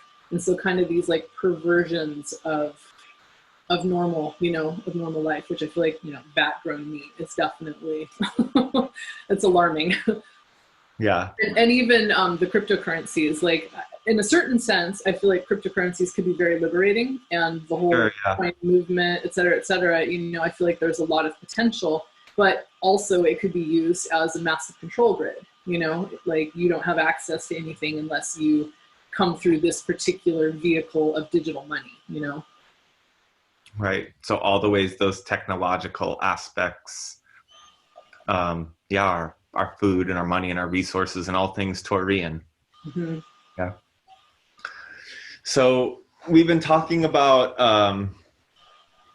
these three main ones that I brought up. If I forgot anything, let me know, especially within how they relate to the shadow and facing the shadow. But we talk about Saturn, Pluto, Uranus. Maybe you could tell us a little bit more about some of the kind of big conjunctions that we have going on now at the time that we're living in, and how we can also look back into the astrology and see the other times that they've shown up in history as kind of like, I think I've heard you say, like, history doesn't repeat itself, but it echoes. That will Yeah. Well, so we had Uranus and Taurus last between 1934 and 1942, and there was a lot that went on. I have a few notes about this. So, there was that was the rise of fascism with Hitler and with Mao and Stalin, and there was a lot of extreme weather and natural disasters. There was the largest hurricane that ever touched down was during the last Uranus and Taurus. The Dust Bowl, like the Great Depression kind of got rolling in the Uranus and Taurus. The initiation was Uranus and Aries, but when people really, there's a lot of homelessness, which we're dealing with right now, and a lot of people needing to just go and get food from soup kitchens. Like they're just, people on the verge of starvation in a lot of ways. And then, but also a lot of riots and strikes, but also a lot of new technologies came in then too, let's see, aviation technology that was advanced. The helicopter was invented. Turing's machine concept, laid the initial foundation for computers. That was in 1936. Nylon was patented, which I feel like, that was kind of where we went horribly awry, oh no, plastic. Let's see. And FM radio started. So simultaneously, extremes, like we're seeing now, but when things get really rough. Also a pandemic during that time? No, that was earlier, right? That was... Yeah. 20. No, there was a Saturn-Pluto signature for the pandemic, and then there was another era pandemic that was Neptune and Pisces. And so that's the other outer planet thing, the Neptune and Pisces, it's been there for a while. It's already at 20 degrees right now.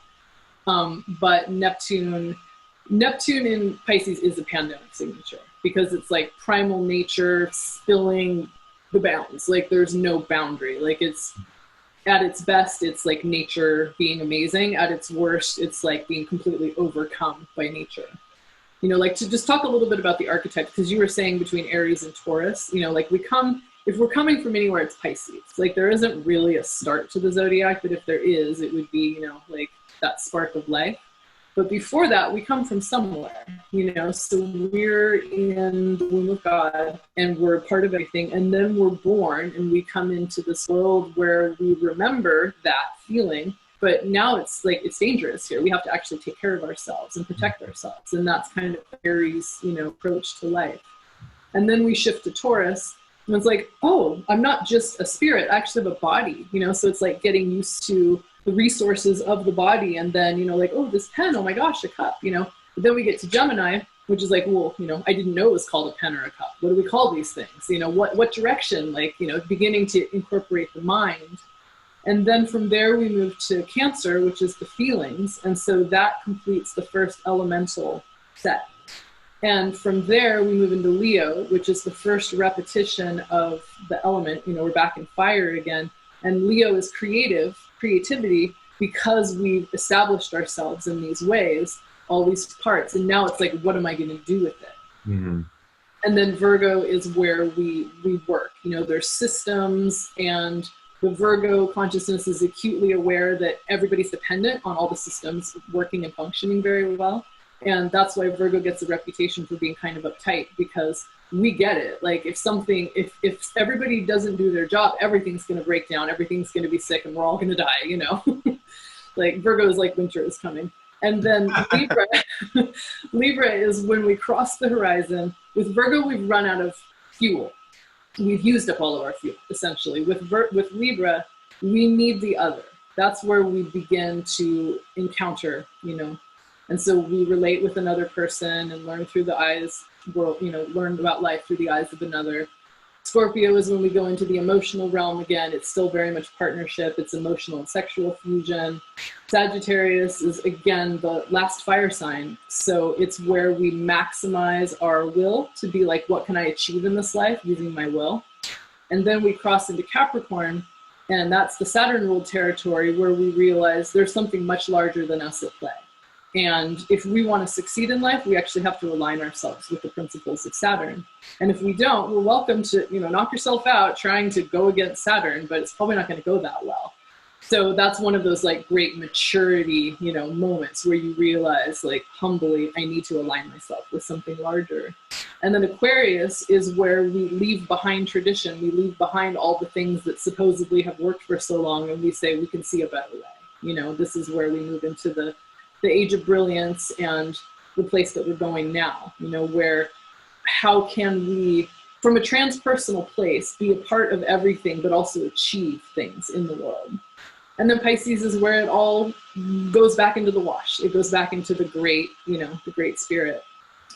So that was a bit of a tangent, but I did feel like it was important to kind of... I'm really glad you did that, because I felt in going into this interview like we wouldn't have time because it was only 45 minutes, and that's so big, but you just kind of wrapped it up really nice there and really concise. And of course there's like, it's infinite, but I think you did a good job in wrapping it up like that with that tangent. So thanks.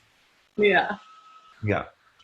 And and then that was in relation to like how the archetypes are moving, of how Uranus is acting upon the different archetypes. And so then we can see that 5.5 years down the line, then it's going to be in Gemini, and there'll be a whole other exactly. Yeah. I mean, our lives, our perspective of the cycles is, we live relatively short lives. Even if you live 110 years, it's still kind of the blink of an eye, so there's these grand cycles that we're living in, and also these tiny cycles. I mean, that's the micro macro beauty of astrology, is that you can see an entire lifetime in a month, because the moon is traveling through all of the signs. And then you can see this giant Plutonian cycle, and then the larger cycles even beyond that. And so what we were talking about earlier was that the United States is actually having a Pluto return. And so that is partly why things are particularly intense here. And because the United States is such a force in the world, it's like the world is reverberating partly because of the United States' Pluto transit. Mm-hmm. So yeah, the United States is doing shadow work. It's not just right. The individual. So those of us that are here, we're in the crucible, and we're going to be cooked in this process, getting to a place of clarity. But there's no way around this descent. It's like the Persephone's journey. She's like the maiden, and she's just innocently gathering flowers. And, in the more recent tellings, she's abducted and raped by Hades, but in the older tellings, she willingly goes. She's at she's at the age where she's ready to leave her mom, and she was curious about this, tall, dark, handsome stranger, and she wants to experience life. And so that part of us going into the shadow and finding out what life is really all about. If you're just hovering up here, you're not doing all of the work. We are beings that are light and shadow. We can't get away from it. We'd all like to, oh, look over there, some shadow. Nope, So some of the big Plutonian work is to really invite those parts of self to the table. Right. And rather than it just being they're wrong, they're bad, they're wrong, they're bad. It's okay, I can find those things inside of myself, and I'm going to still love myself. And right. that is, and that ties into the Sumerian Inanna myth too, and her descent into the underworld. Yes. And she has to leave all of these parts of self that she's completely identified with, including at the very end, her skin. She hangs it on a hook, and then she confronts her dark sister, Ereshkigal, and she looks her in the eyes and she loves her. And that is, that is what we have to be doing right now with this time, with this shadow work, is really understanding and loving still that part of ourselves. Because as long as we make it other, it's going to be a huge monster. The only way for it not to be a huge monster is to work with it on an individual level inside of ourselves. Right. And that like actively working with it and accepting the dualistic nature of our own selves also opens up this redemptive potentiality within the shadow, right? And this something that you said to us before too is you were talking about nature and the way everything works in the cosmos, and anybody that's familiar with permaculture or that grows a garden or just thinks about this in a philosophical way can see that nature doesn't make waste, right? So everything's used. And so like this aspect of the shadow that would utilize our creative drive or our energy or utilize our fear or something like that is really just doing it because we haven't entered into the redemptive process of opening up and working with the totality of who we are, right? It's true. And I love that metaphor actually, because I like to use the compost metaphor for Pluto work. Because, if you're a gardener, or even if you're just a person who like cooks in the kitchen and you're like, oh, food scraps, like it was something yummy and good, now it's kind of gross.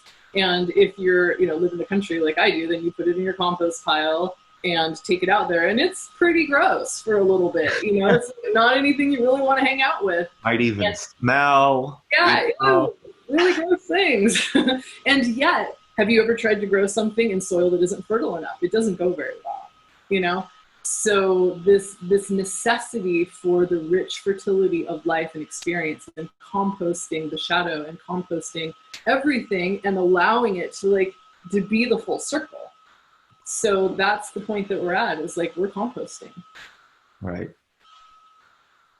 And then I also want to take a little time too, if we can, to see how I know from being just a hobby, having a hobby level interest in astrology and talking to people like yourself and others that know a lot more than me and just being fascinated, wanting to learn more, that, like you said, people since the 70s were looking at this time in January and being like, whoa, Right. And all the other different things that happened. And, I personally myself, from the people that I had talked to, had thought, oh, something really crazy is going to go on with the financial system at this time. I never saw a pandemic leading into extremely strong racial tensions and systemic injustices coming to the surface and all the things like that. But it was clear that something was going to happen that was going to really shake things up. Okay.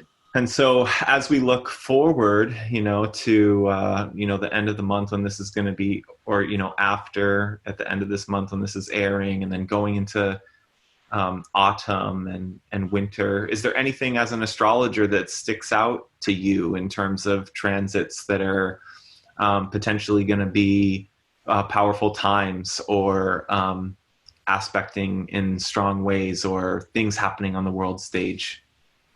Well, so Saturn, okay, I'm staying this year first. The rest of this year is colored by the Saturn and Pluto and Jupiter together in the end of Capricorn. And Capricorn being the sign of empire and of banking and of infrastructure and all of these, very embedded things. And so that is going to continue, like the way that I'm seeing it is just this massive tilling of the soil, and that there's all these rocks that have to get broken up and this and that and the other. So that's happening. And then, as I was saying before, that Mars, the Mars in Aries is full power. It's definitely going to foment the revolution even further. I don't know what form it's going to take, but it's pretty fiery.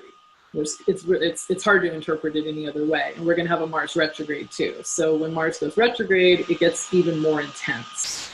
So I feel like there's a little bit of a window in the summer, like in July and then into the beginning of August, there's like a little bit of a clearing. And then in September, it starts to get really intense again.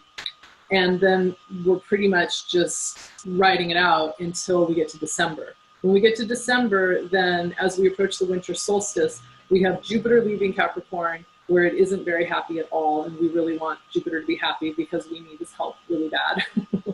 And then Saturn also will re-enter Aquarius for good. Saturn went into Aquarius from the March equinox until July 1st, and then it's back in Capricorn. So these two planets will join hands, cross the finish line together, and go into Aquarius right at the winter solstice point.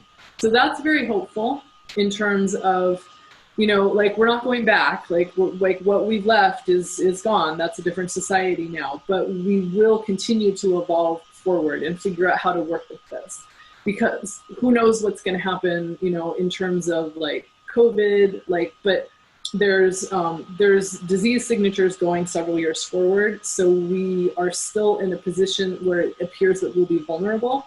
And so the way that society is trying to figure out how do we stay safe but still interact, you know, I feel more hopeful for there to be some actual forward motion ingenuity rather than just this like scramble, this kind of like bug pinned to, like, you know, like under a microscope. That's kind of what we all feel like right now. It's just right. Like, so awkward and weird.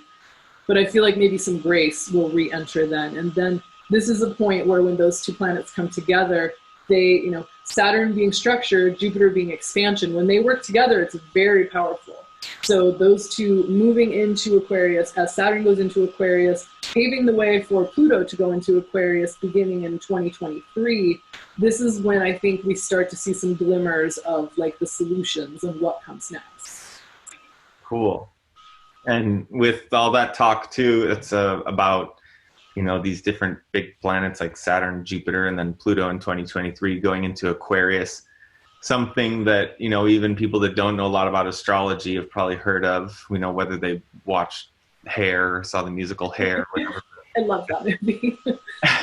It's the age of Aquarius, right? And so there's this idea that we're moving from the age of Pisces into the age of Aquarius. And for the folks out there that aren't familiar with that, you know, with talking about all these planets that are moving in, could you talk a little bit about this idea of the age of Aquarius from your perspective? So the age of Pisces, the way the ages move is backwards, which is why they're going from Pisces to Aquarius. So Pisces was, Jesus is the avatar of the age of Pisces. So Pisces being the age of brotherly love, of you know, of turning the other cheek, and all of these very, very heartfelt, not very worldly or human kind of things. You know, this concept like Christianity being the dominant religion for us of that era, and this that like paradise is somewhere else, you know, and like down here is weird and just to be endured and don't, you know, resist temptation, etc.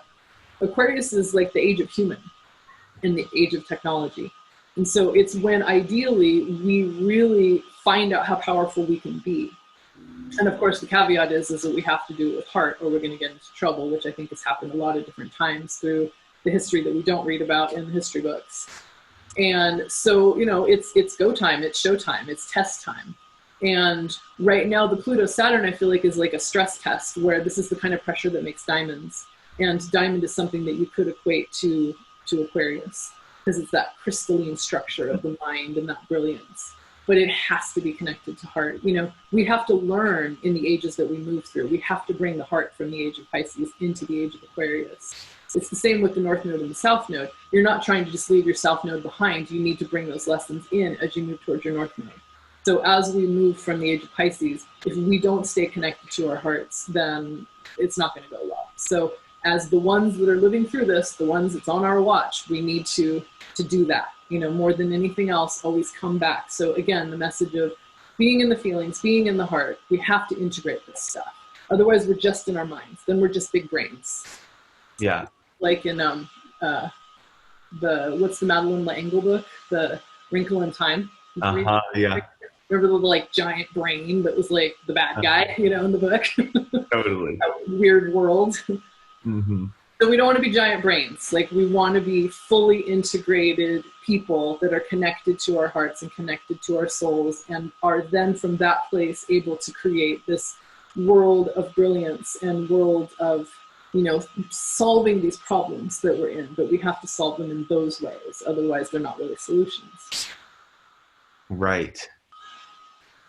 And I also think about like within this moving from Pisces to Aquarius, how it's like Jesus is the avatar of the age of Pisces, and there's this Piscean aspect, right, of like surrendering to the guru or the teacher, or being at the feet of the master, and like or even like a more of a hierarchical structure, oftentimes with a male at the head telling everybody else what to do. And so now it kind of feels like we're moving into this Aquarian realm where it's really not structured that way. And to me, it feels more about like individual sovereigns collectively being leaders together.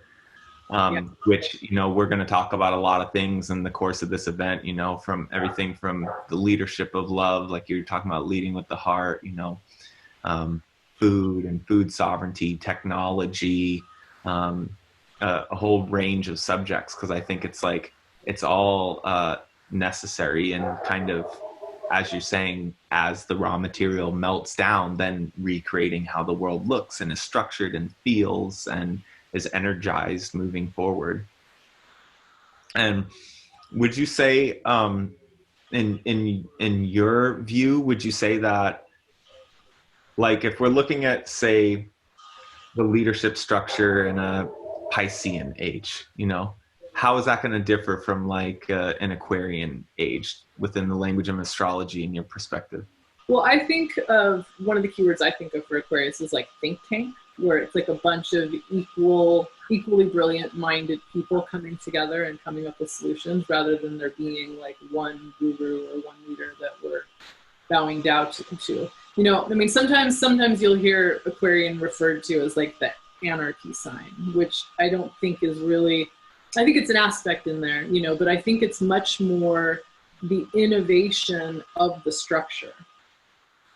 So, yeah. Right.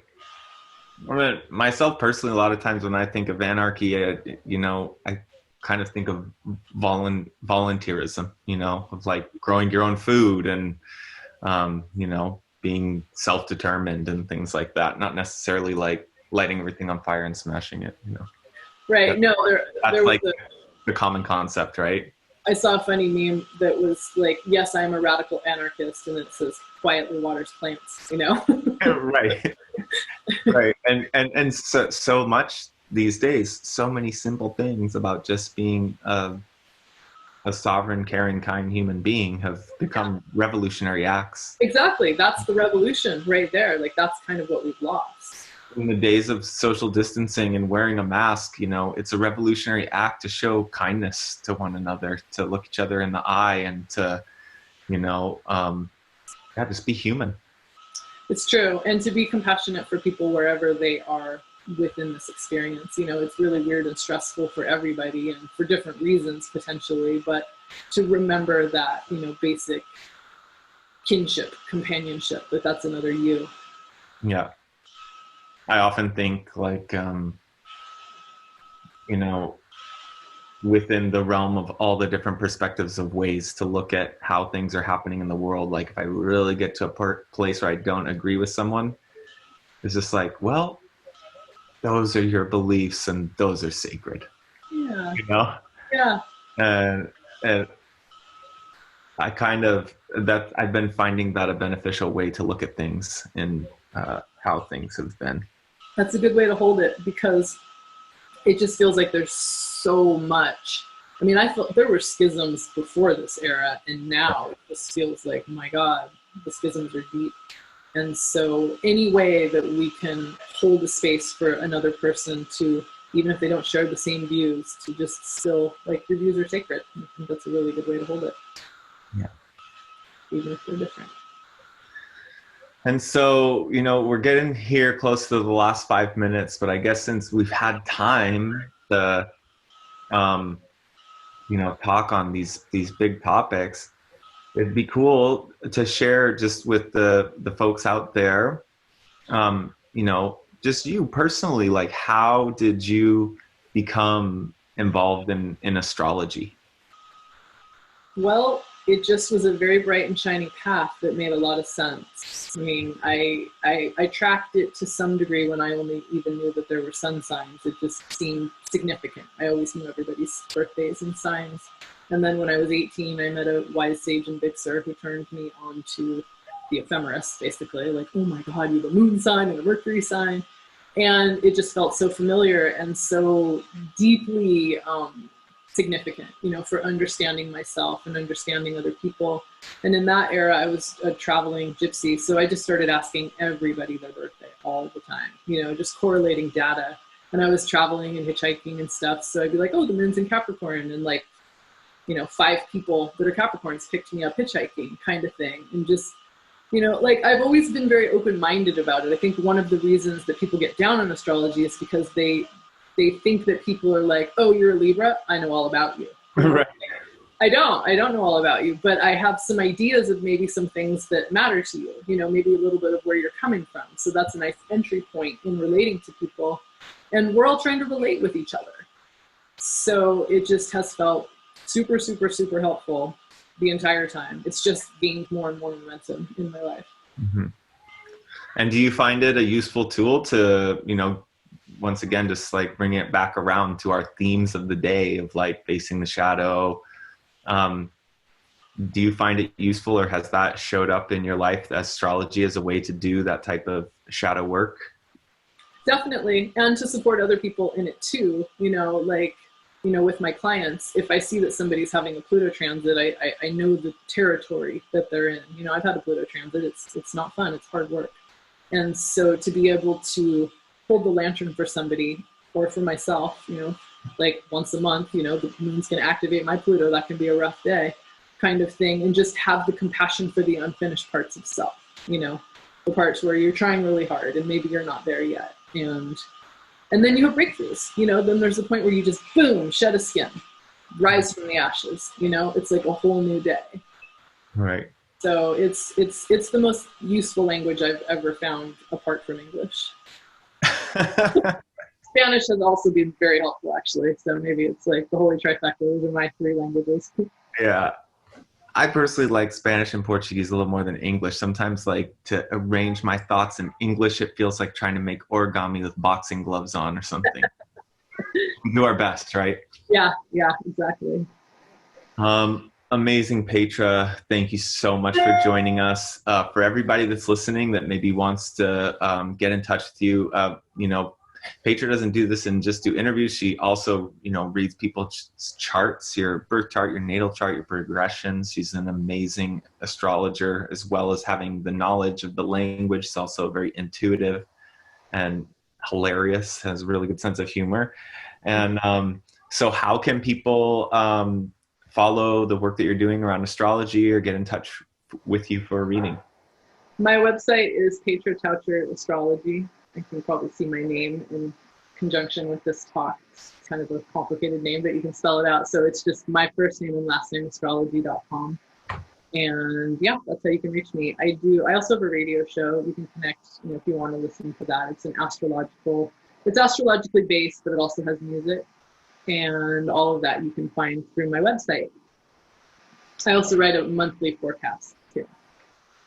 Cool. Well, we'll have links up for all that. And thank you, Petra, for your time today, taking part in the Harmonic Convergence 2020. My pleasure. Thank you so much for inviting me. All right. Blessed be. And we'll see you all next time. Have a good day. Bye. Ah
Welcome to the Harmonic Convergence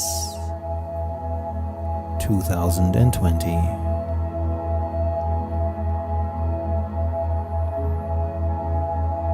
I invite you to take in these magnificent visuals of Mother Earth, our home planet.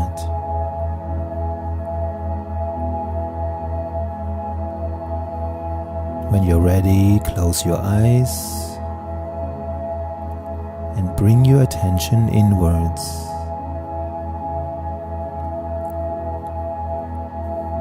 Allowing these sound waves to take you on an inward journey.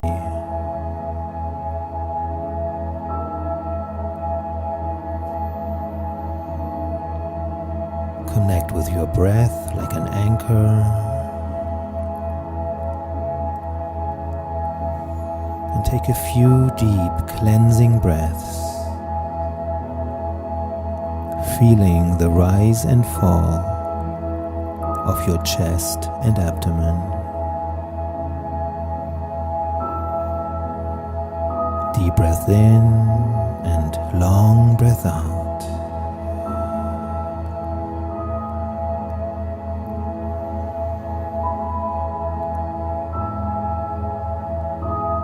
As you inhale, drawing in fresh life force, prana, oxygen into your system. And as you exhale, letting go, releasing anything that is no longer in alignment with who you are.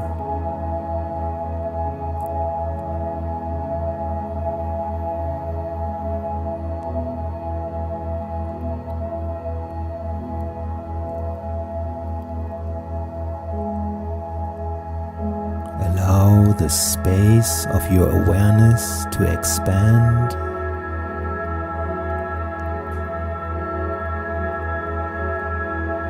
As if you are swimming freely in an ocean of sound.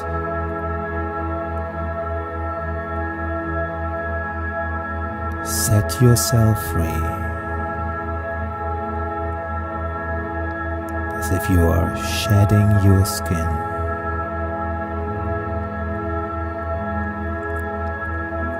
Leaving any old parts behind.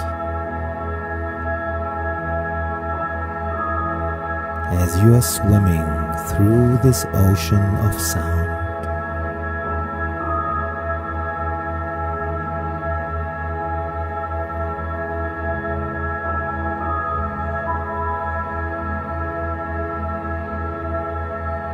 And as you look around, there are many other fellow beings with you right here, right now. Like a school of dolphins.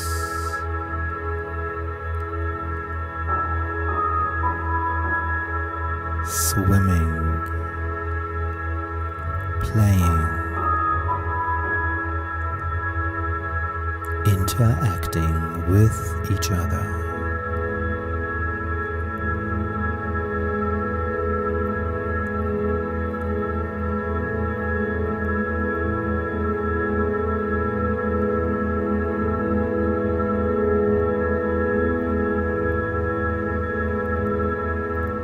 Notice how that feels to be completely yourself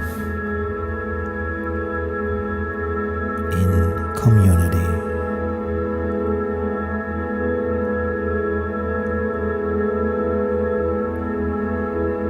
And bring this sensation with you.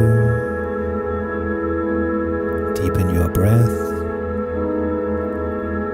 And when you're ready, our indigenous guests of the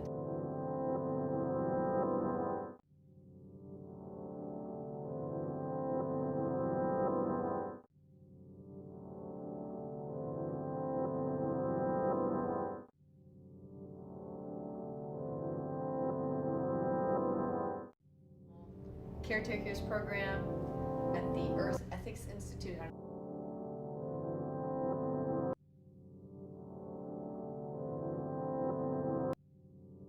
Program. We're really excited to have you here, Midnight, with us. Welcome.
Well, hello, everybody, our wonderful audience around the world. Welcome to the Harmonic Convergence Day 2. Surprise! Just kidding. We had an amazing segment lined up for you all today. The incredible Mindahi Munoz, I might not have said that correctly, from the Center for Earth Ethics, the director of their Original Caretakers program. He was queued up to share with us some incredible wisdom that he carries and the work that he does.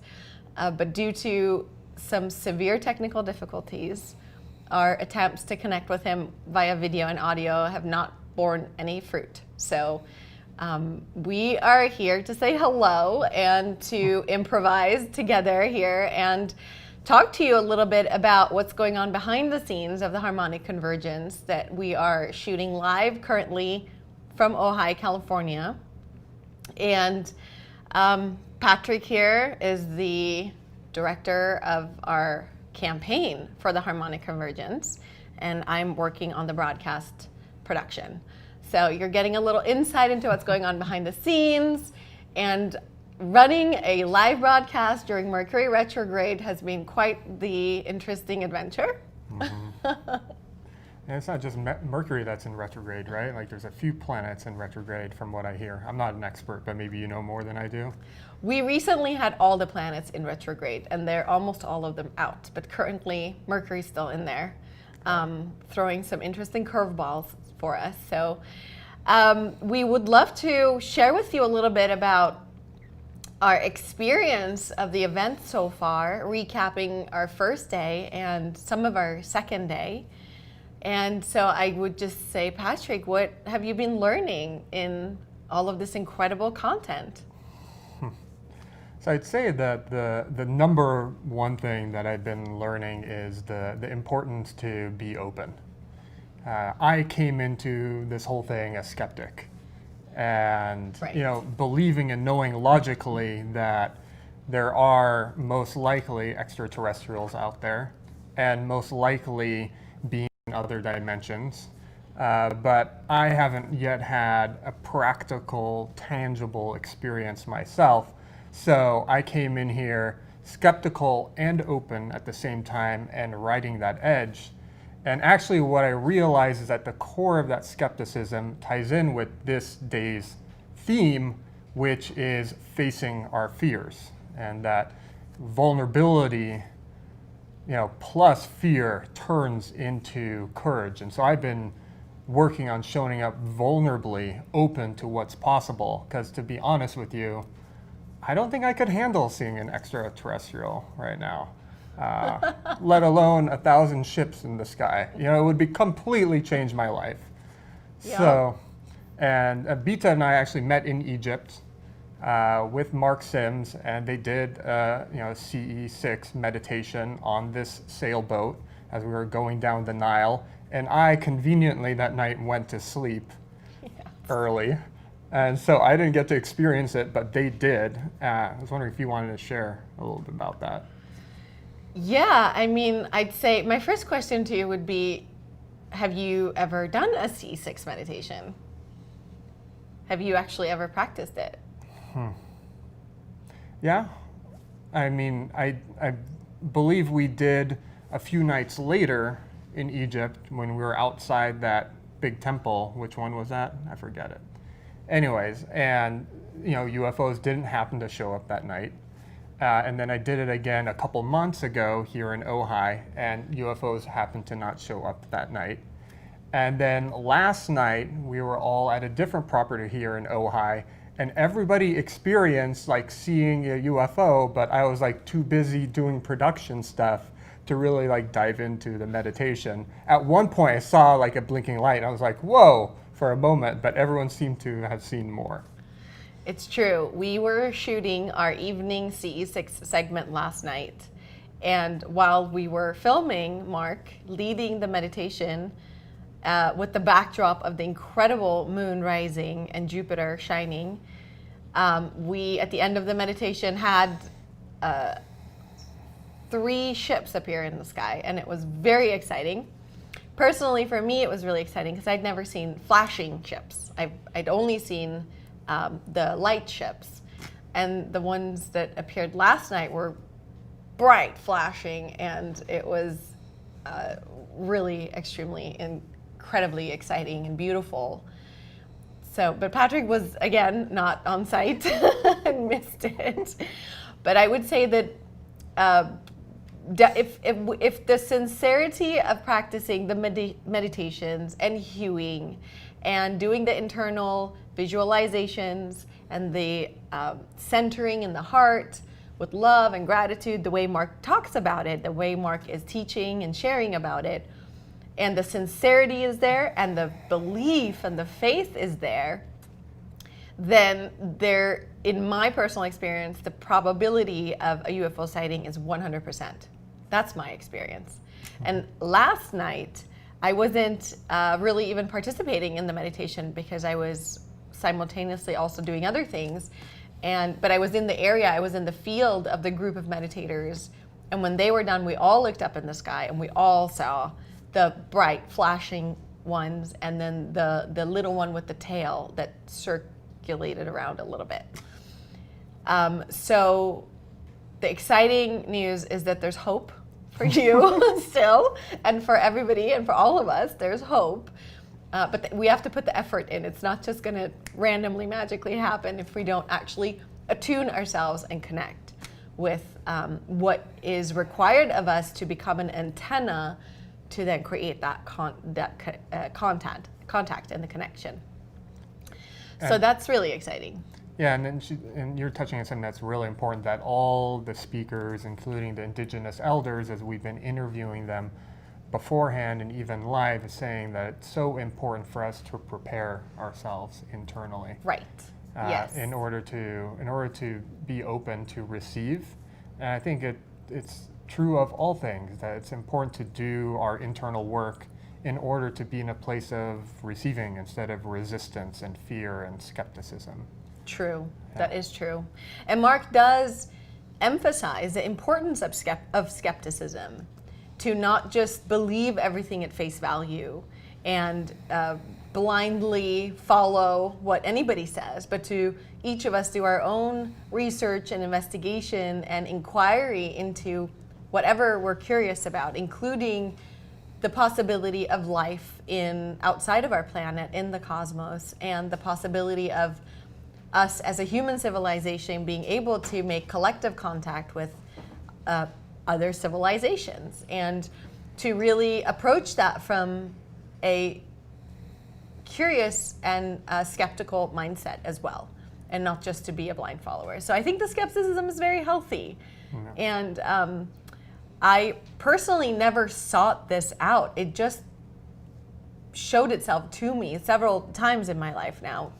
So I think that either you can go on your own personal quest for that type of inquiry, or the timing is right and it shows up and reveals itself to you like everything else in life. So so that's really interesting. And the other fascinating piece of news that we heard today, as our theme is to face the shadow and to really connect with where our fears are that we're carrying inside of ourselves, and where our edge of vulnerability is, and how facing that edge of vulnerability then can foster courage, and how that both requires courage and it also creates courage.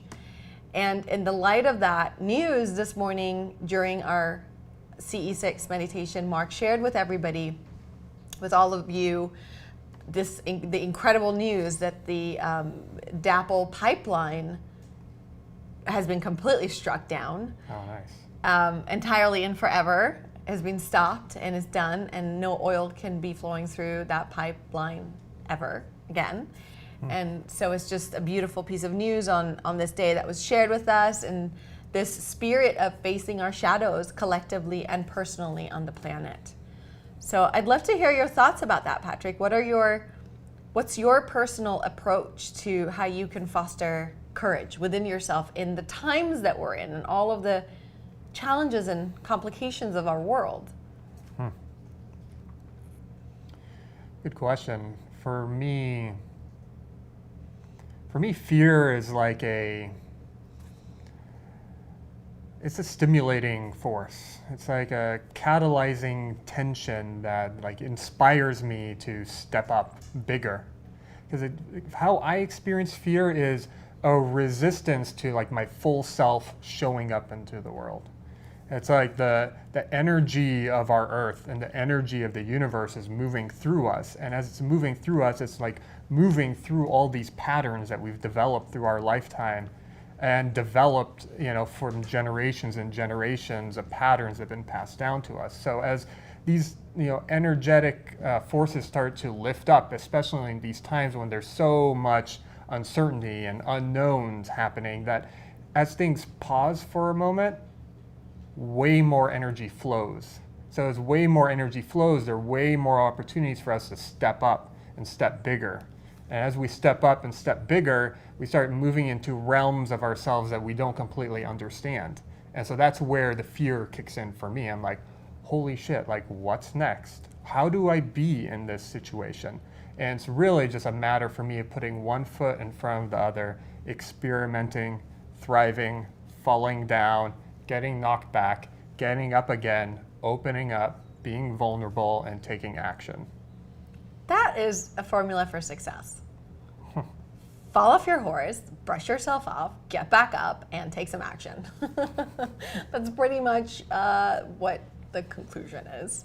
And we've been experiencing that even here internally in our production. As many of you have been involved in productions before, there's so many unknowns that happen every moment. And even this beautiful segment we had planned, and like there's 1, 2, 3, 4, 5, there's 9 people behind the camera right now putting this experience together. They've been rock stars the last couple days, and things come up that are unknown, and it's just a matter of like stepping up, getting creative, putting your next foot in front of the other, letting go of resistance, and finding the flow for what's next. Absolutely. Very much the ethos of our times right now. Big ups to the A team behind the scenes, making all of the magic happen with all of the details and technicalities that's required. It really takes the team, the entire team, to make the dream work. So our incredible day yesterday, day 1, we had Iran and Ruben and Mikua discussing the nature of time and the transition from the Gregorian calendar of counting time and counting days and counting our annual calendar structure according to the Gregorian system, which essentially was created during when the banking system was created, so hundreds of years old, and completely out of alignment with the natural rhythms of time, which counts every month, every moon, 28 days based on a full lunar cycle, which means that every solar cycle of the year is 13 moons. It's a 13 moon calendar with the one day, that's the one day out of time according to that Mayan way of calculating time. And that one day out of time happens to be falling on July 25th this year, where we're going to have an occasion to honor that day out of time when the cycle resets again. And so that was a really fascinating conversation of how we can go from harm to harmony in our relationship with time, and how that informs every other aspect of our personal being and also our collective society. And I think that coincides with a lot of what's happening right now in the world, because time is a construct that we created in order to support human civilizations to thrive, and also, in some instances, entrap and control human civilizations, and not just humans, but the environment as well. And I feel like what's happened now over the last 3-4 months is a lot of our systems, as they pause, it creates spaciousness for more flow to happen, for new systems to emerge that are more dynamic rather than static.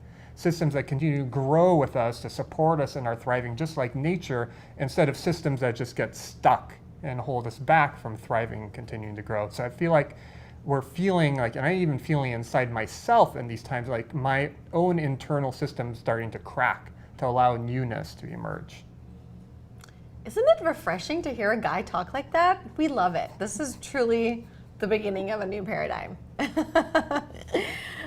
Yeah, it's true, Patrick. That's really well said. And I 100% feel the same. And I think we all feel that way. I think a lot of you tuning in to the Harmonic Convergence also resonate with that process, which is why you're drawn to this information and to this gathering and to this event, because we're all in this together.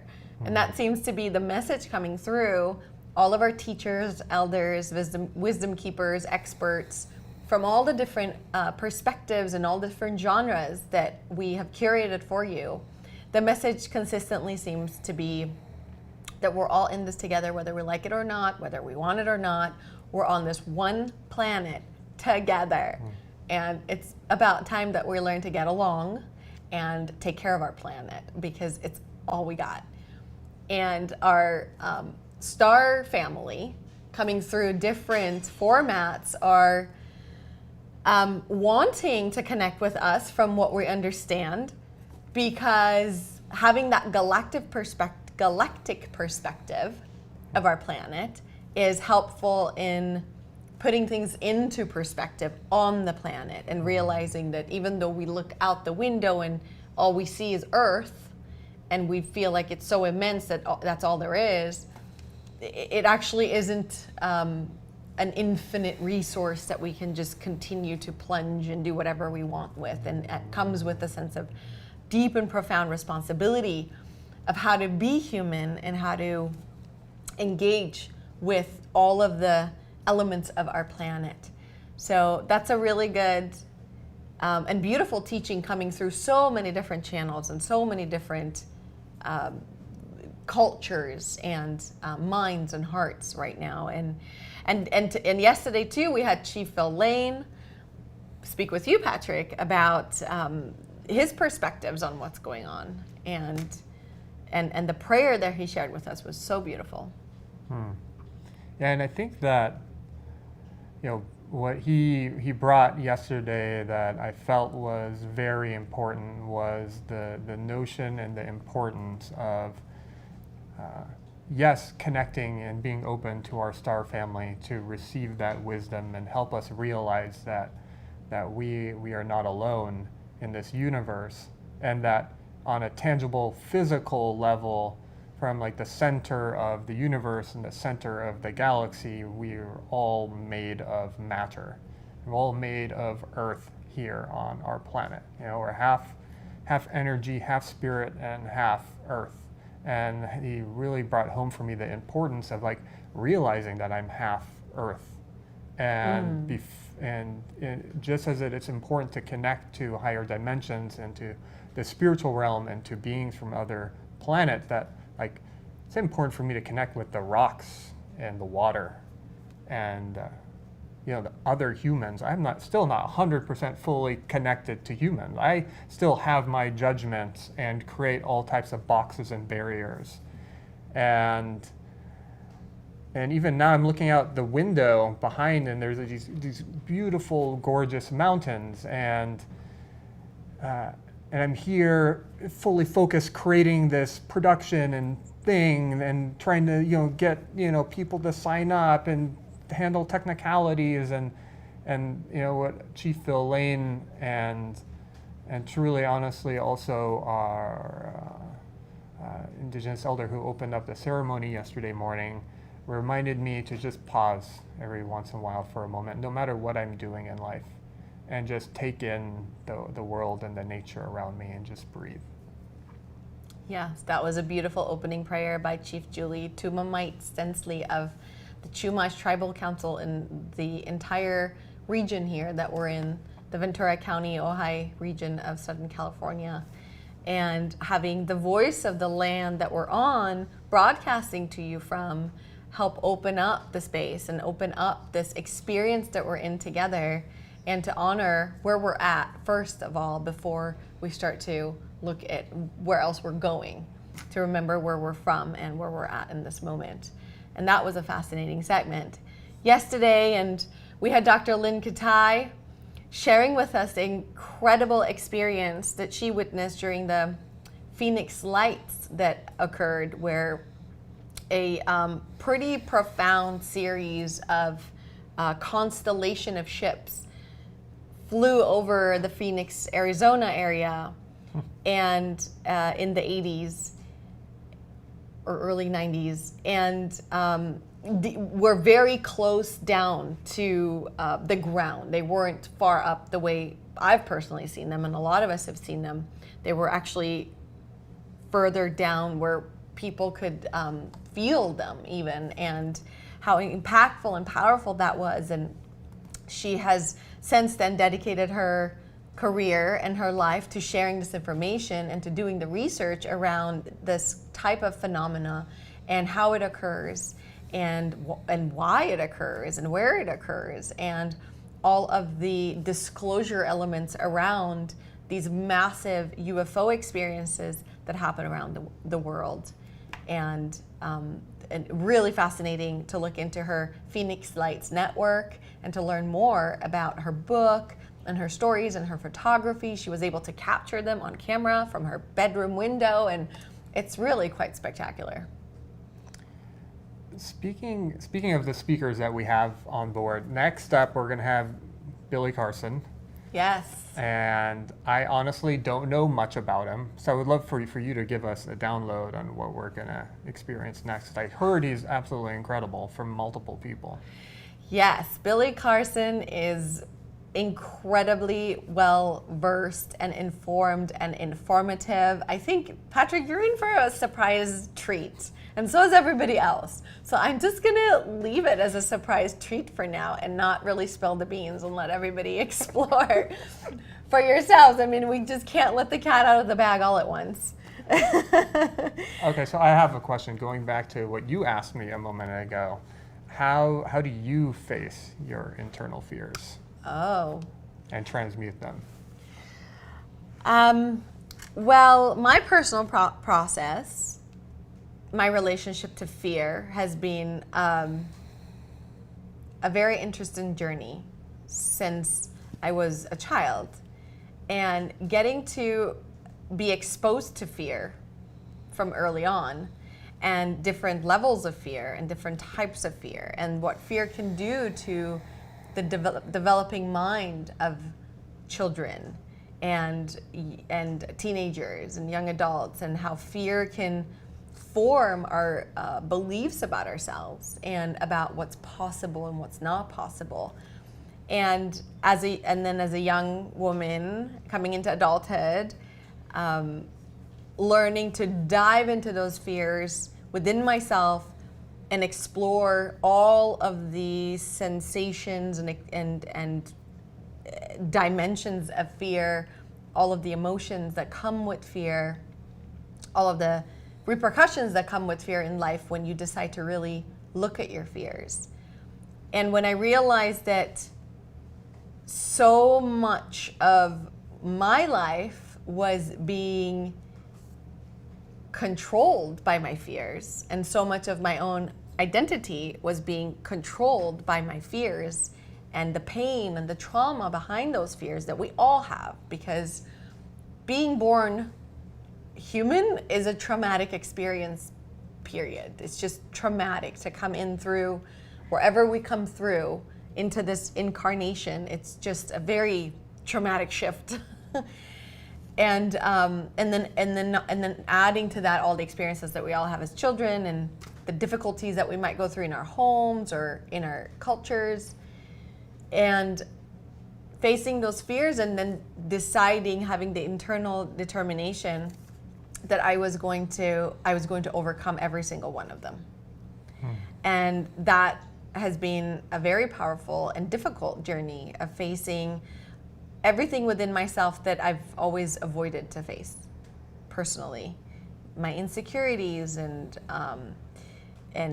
the shadow, which is our theme of the day, and getting to really look at that and look at all the yuckiness and look at all of the discomforts and look at all the triggers and the wounds, and be with them and get to know them and understand where they're coming from and where were they programmed in me. How did I pick that up? And then deciding whether I choose to want to continue my life living that way or not. And it really can be as easy as making a decision and drawing the line within ourselves. And that requires a lot of vulnerability because we shield ourselves away from our fears and our pains, and we want everything to be good and comfortable and happy, and that can create even more fears because the more we avoid them, the bigger they become.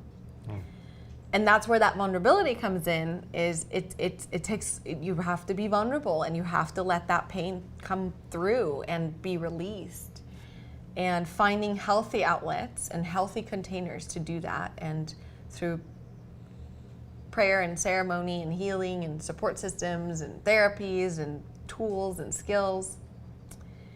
And then the blossoming beautiful result of that is that I've become a lot more courageous than I was. And courage is very interesting because the word courage, it's rooted in the Latin word cur, which means heart. And courage is an element of the heart. It's a force of the heart. Yeah, it kind of takes heart to have courage.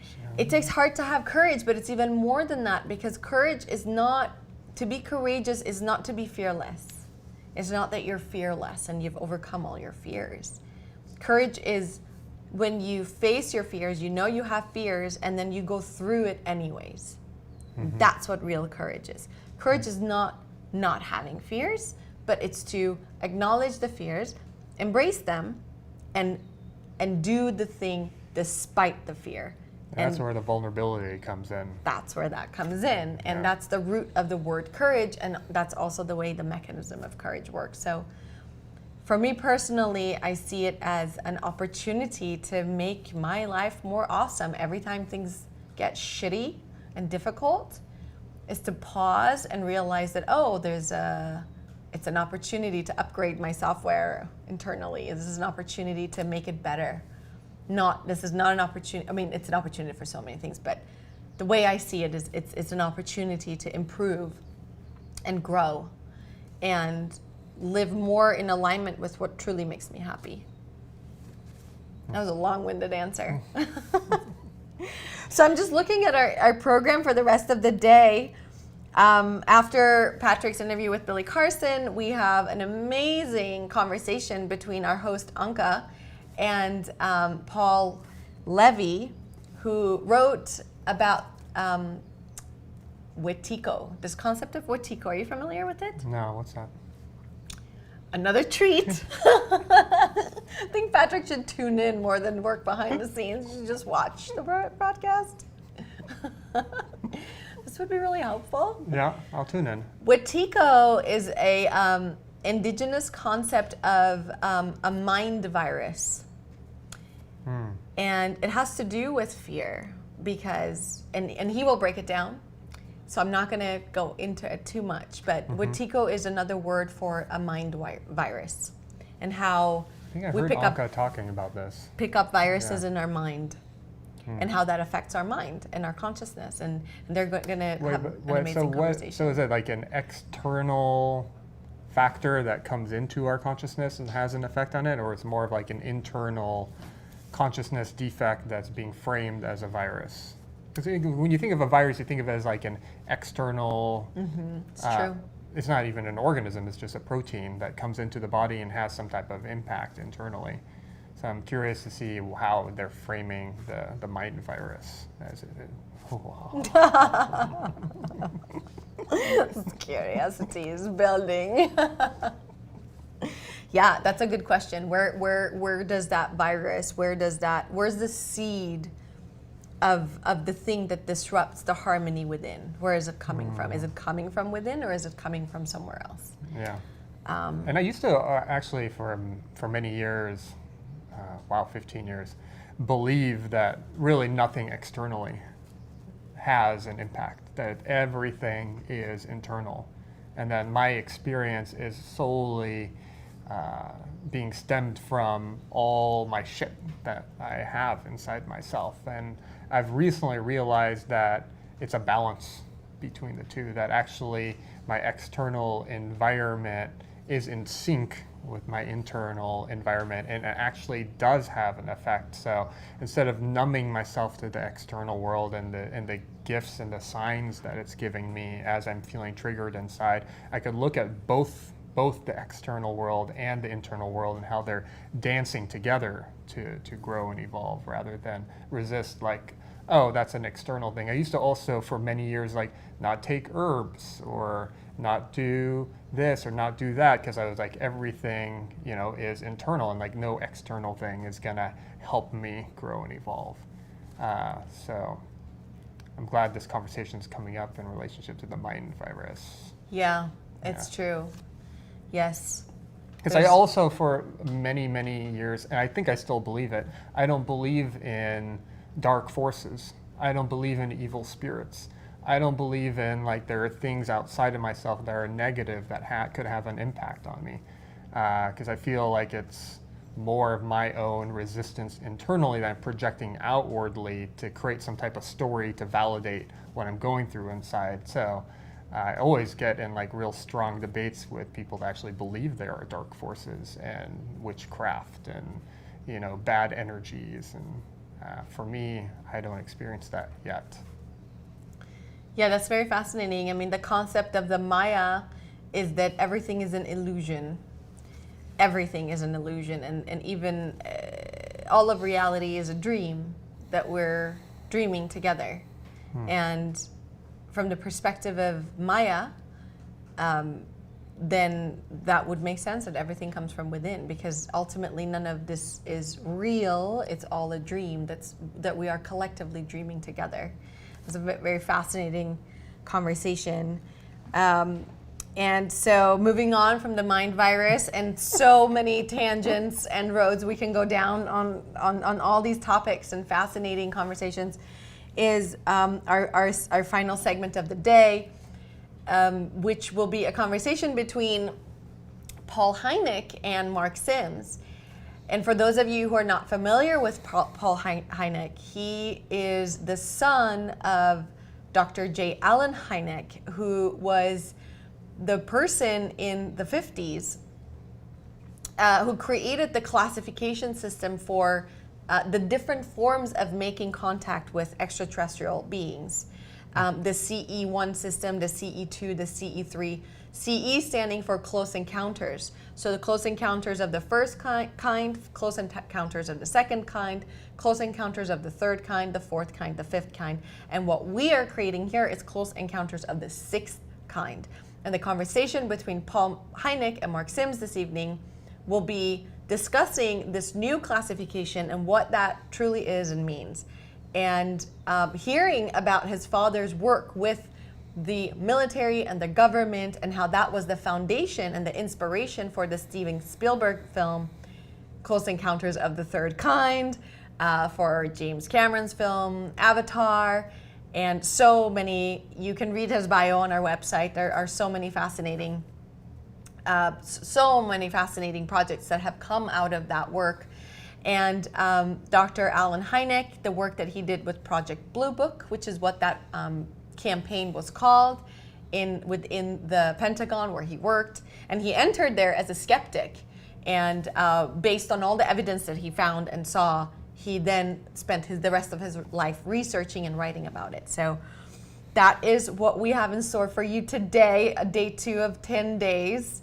And we're really thrilled to be sharing so many different perspectives with you from so many different cultures, so many different age groups and personalities and genres. And it's been truly an exciting process of bringing everybody together in the spirit of what we need to do for our planet, the resources of our planet, and all of the future generations to come.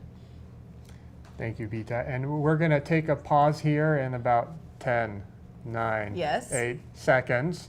And we're going to do a 10-minute meditation that you could tune in with, and then I'll be interviewing Billy Carson.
woken up to a new reality, and I'm happy to be connected to all of you.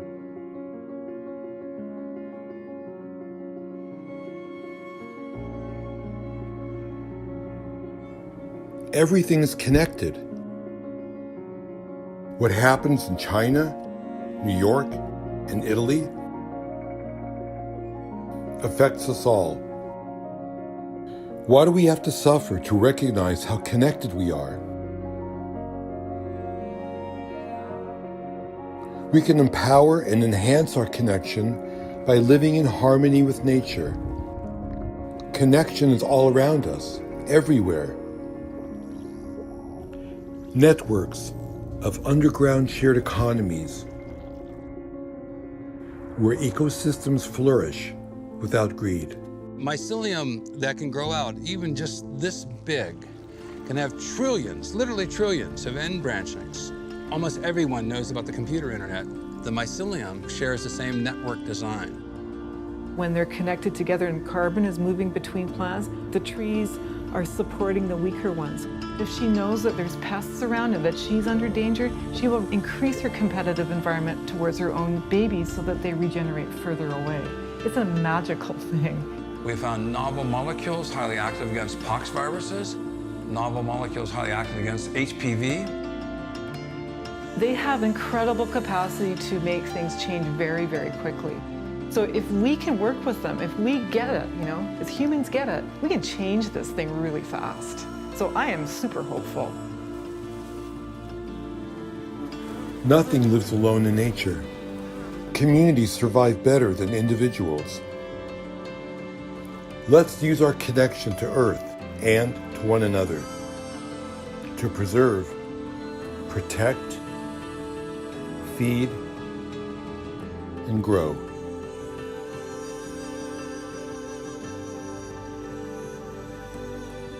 We need to have a paradigm shift in our consciousness. What will it take to achieve that? We are not an individual. We are a vast network. The interconnectedness of being is who we are.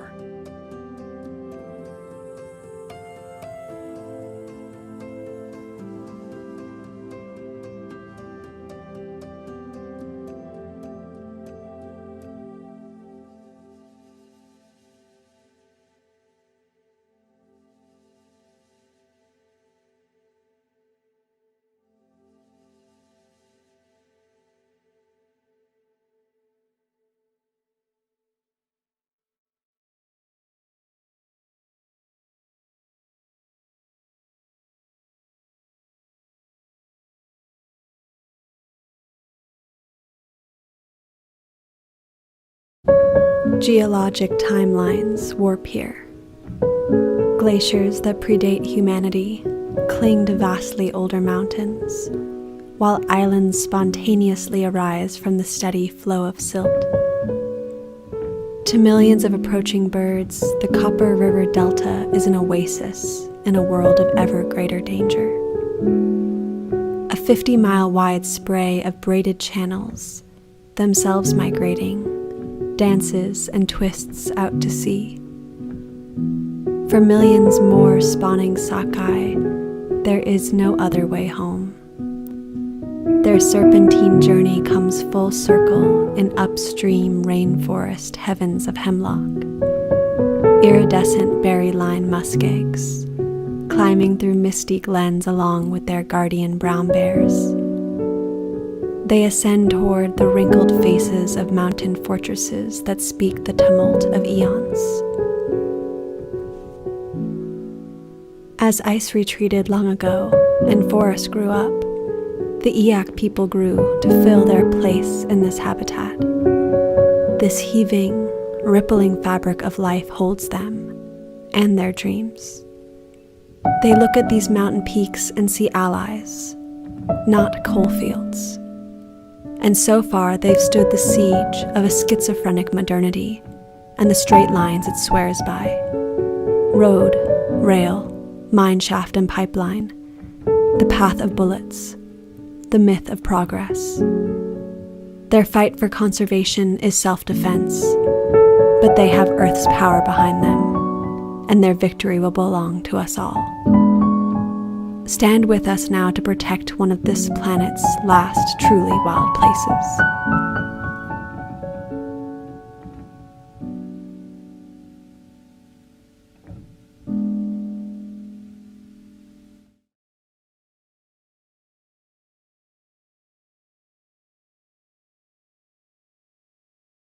Dive into his incredible mind and all the knowledge that he has to share with us. Yeah. Blah, blah, blah. Have the conversation. He's full of.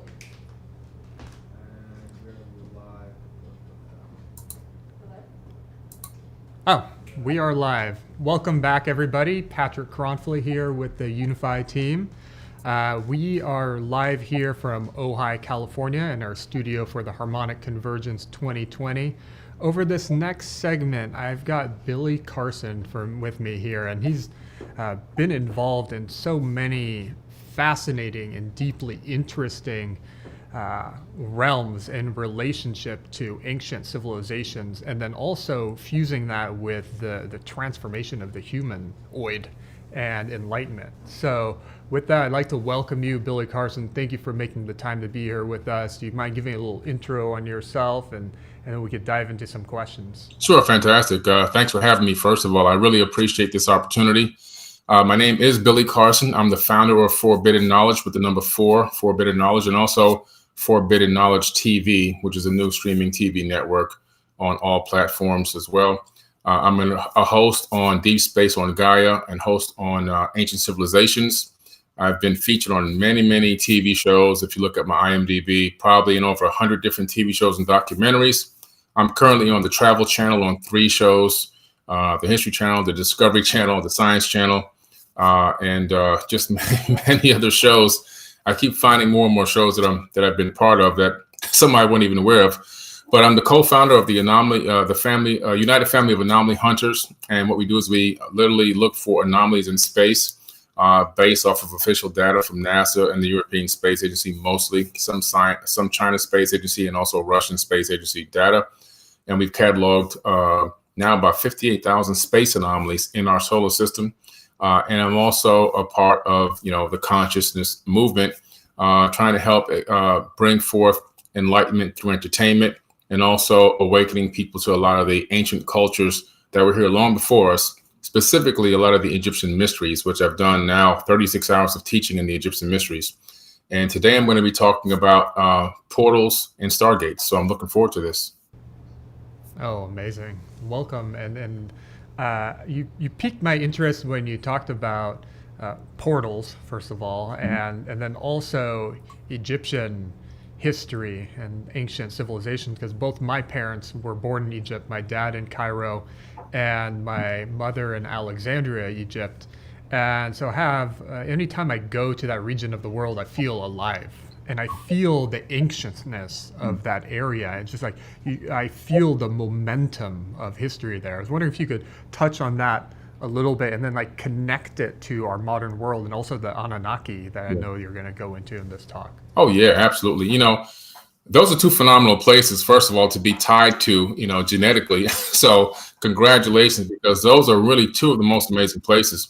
Cairo, which is really amazing. The ancient name for Cairo is Cydonia. And ironically, there is a famous place on Mars, thanks to a lot of the Mars images that have come back, named Cydonia as well, where there's remnants of an ancient city, a face on Mars, and also a 5-sided pyramid, along with some other pyramid structures. Kind of ironic that both of them would have that same name. I think they knew exactly why they named it. But Egypt itself, the original, in Greek it's Egypto. Much later we call it Egypt, but it really goes back to the land of Chem. Long before it was called Egypt, it was called the land of Chem. And if you go into the Emerald Tablets of Thoth, you discover that there was a great flood about 36,000 years ago. And as the flood waters were receding, the land of Chem was rising back out of the mud. And Thoth goes on a mission with a crew of his back to the land of Chem to help raise them back to a high level of civilization, which means they were already at a high level at one time in the past. So long before it was renamed Egypt by the Greeks, it was called the land of Chem. Very, very advanced. Now, what's really amazing about Alexandria is when you look at the history of it and the Library of Alexandria, which used to exist there. That was an amazing port for knowledge, because in order to visit Alexandria, when you pull up to the port, your money, your exchange, or your currency was books. So you would have to literally come with books and exchange books to access Alexandria, the library. You couldn't just come empty-handed.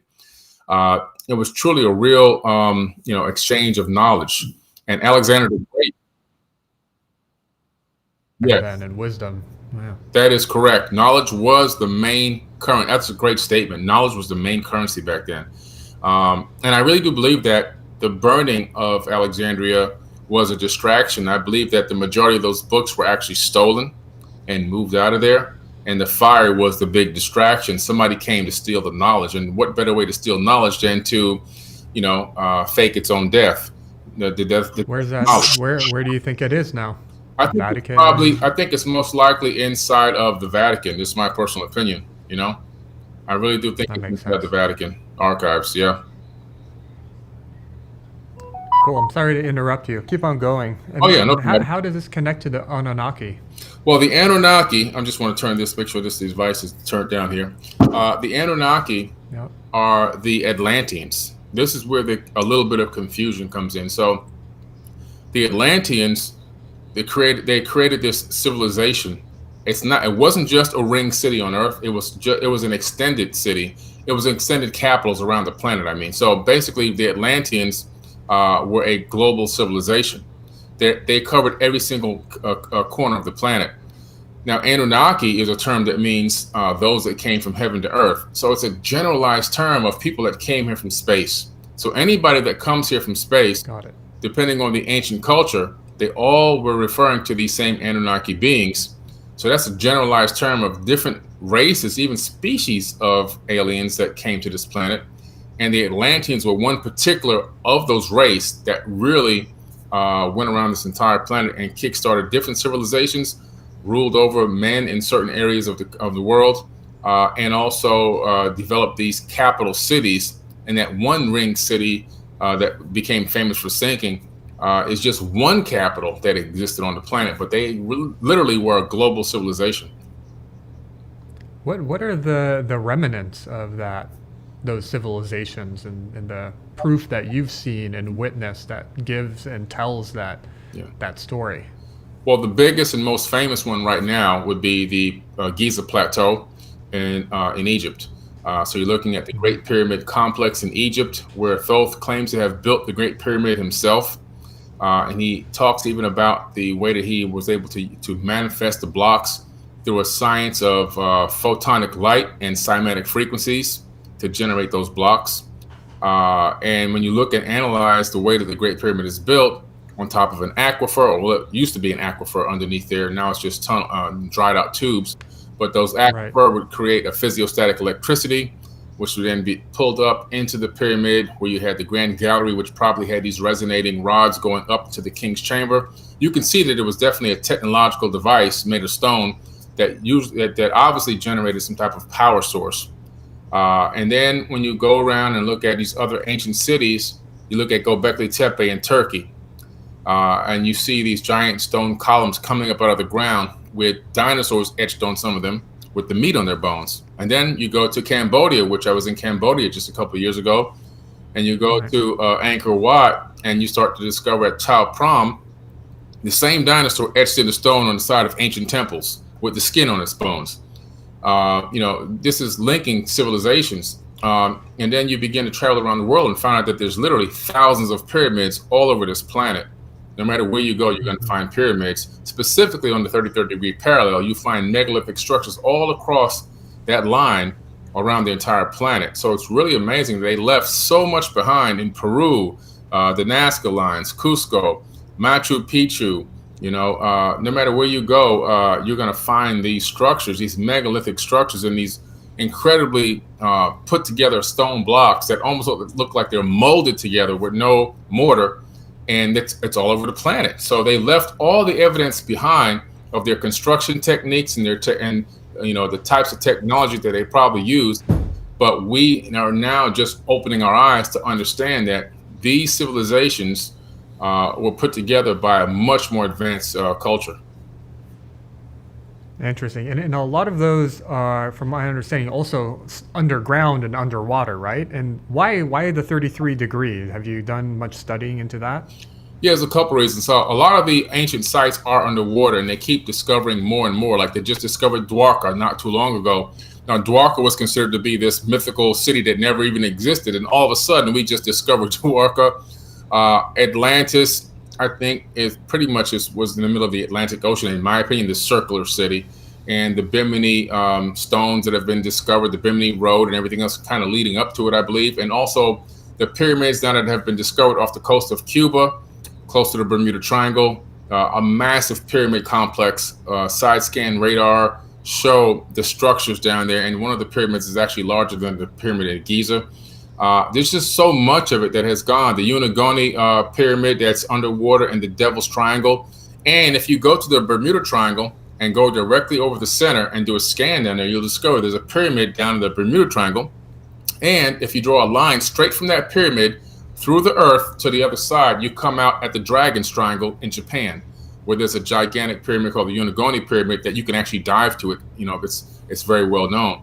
So the 33rd degree. Now, people have gotten this 33rd degree Mason thing all confused with secret societies and everything else. Right. 33rd degree, the real true secret behind it, the real true secret is space travel.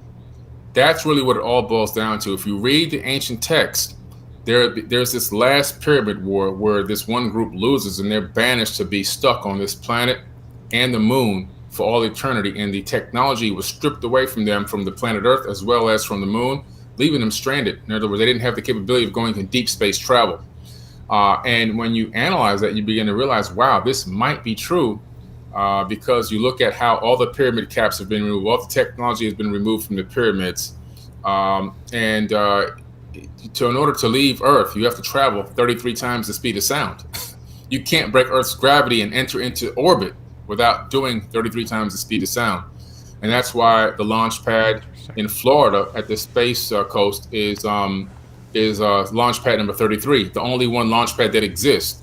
Okay, they know exactly what it means. It means breaking into space, getting out of the gravity of Earth's field and getting out into space. And you have to travel 33 times the speed of sound.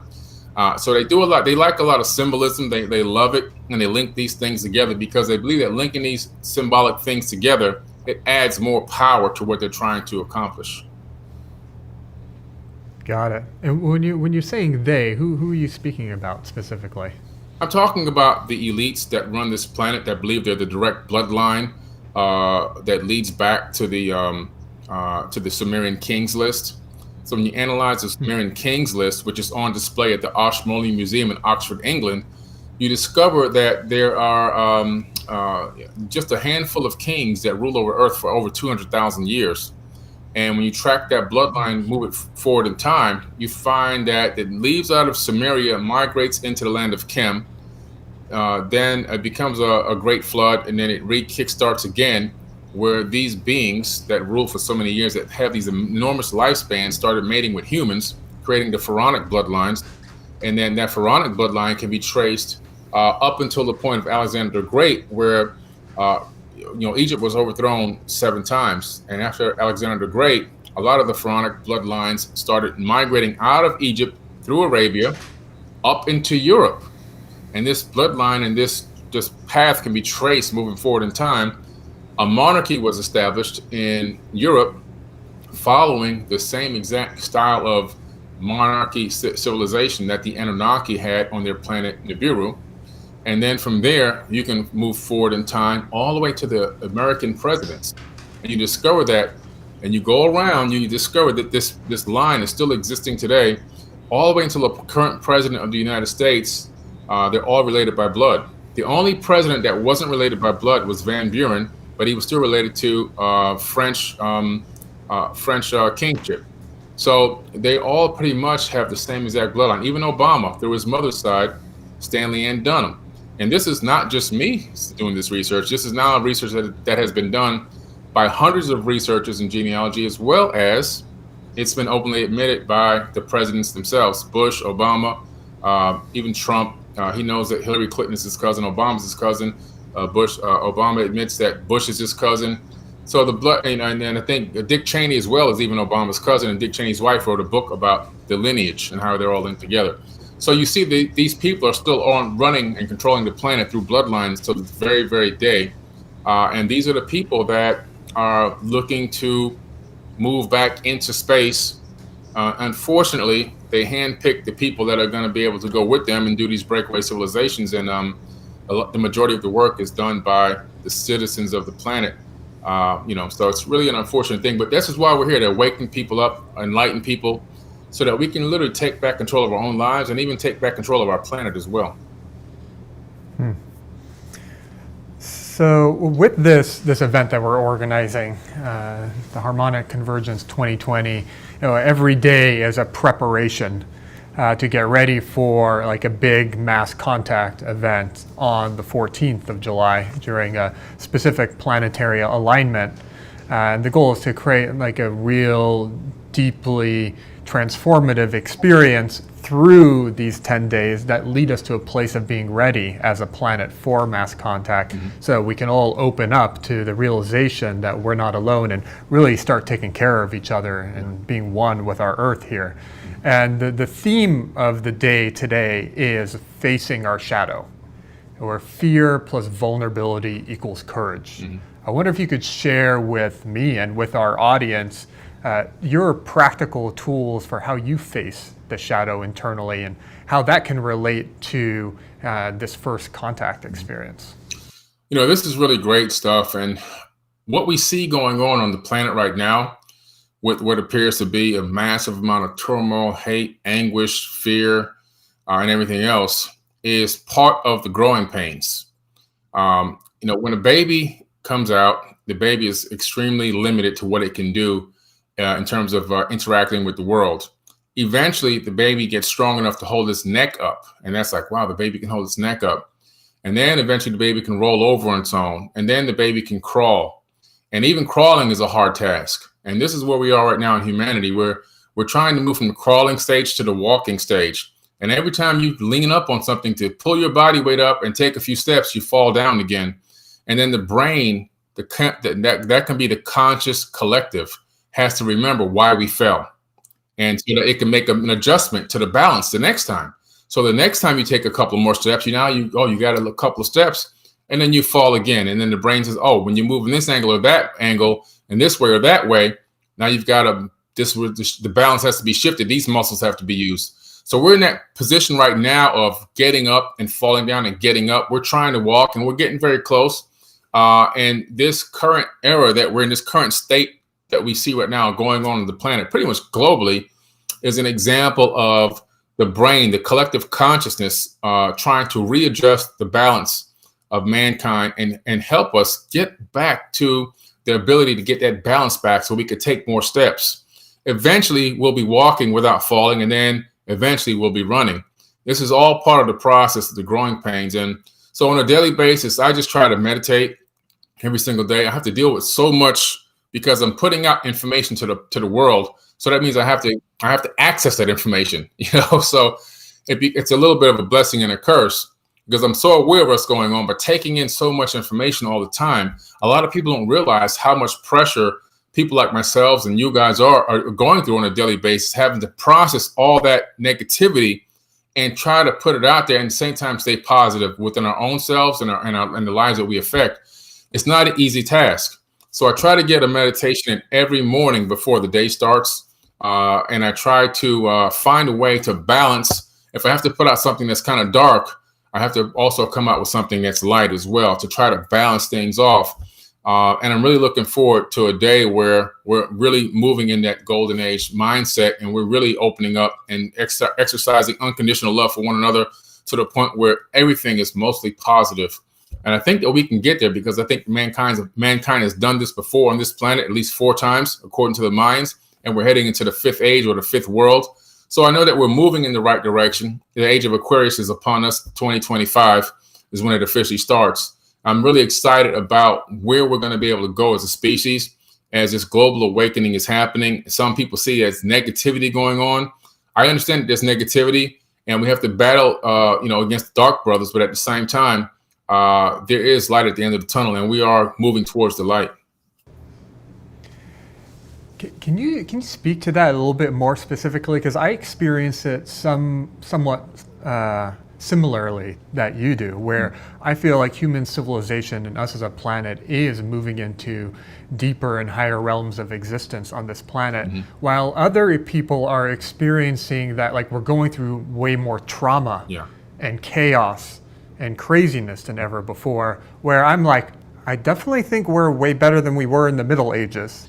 Even though we still have a long way to go. So as like a studier of like multiple eras of civilization on this planet, where do you feel we are on that scale of coming into an enlightened society?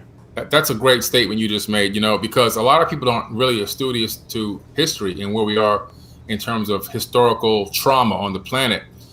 Right now, we're not even in the worst time that's ever existed on the planet, not even close to the worst that's ever been on this planet. I mean, not even in the vicinity.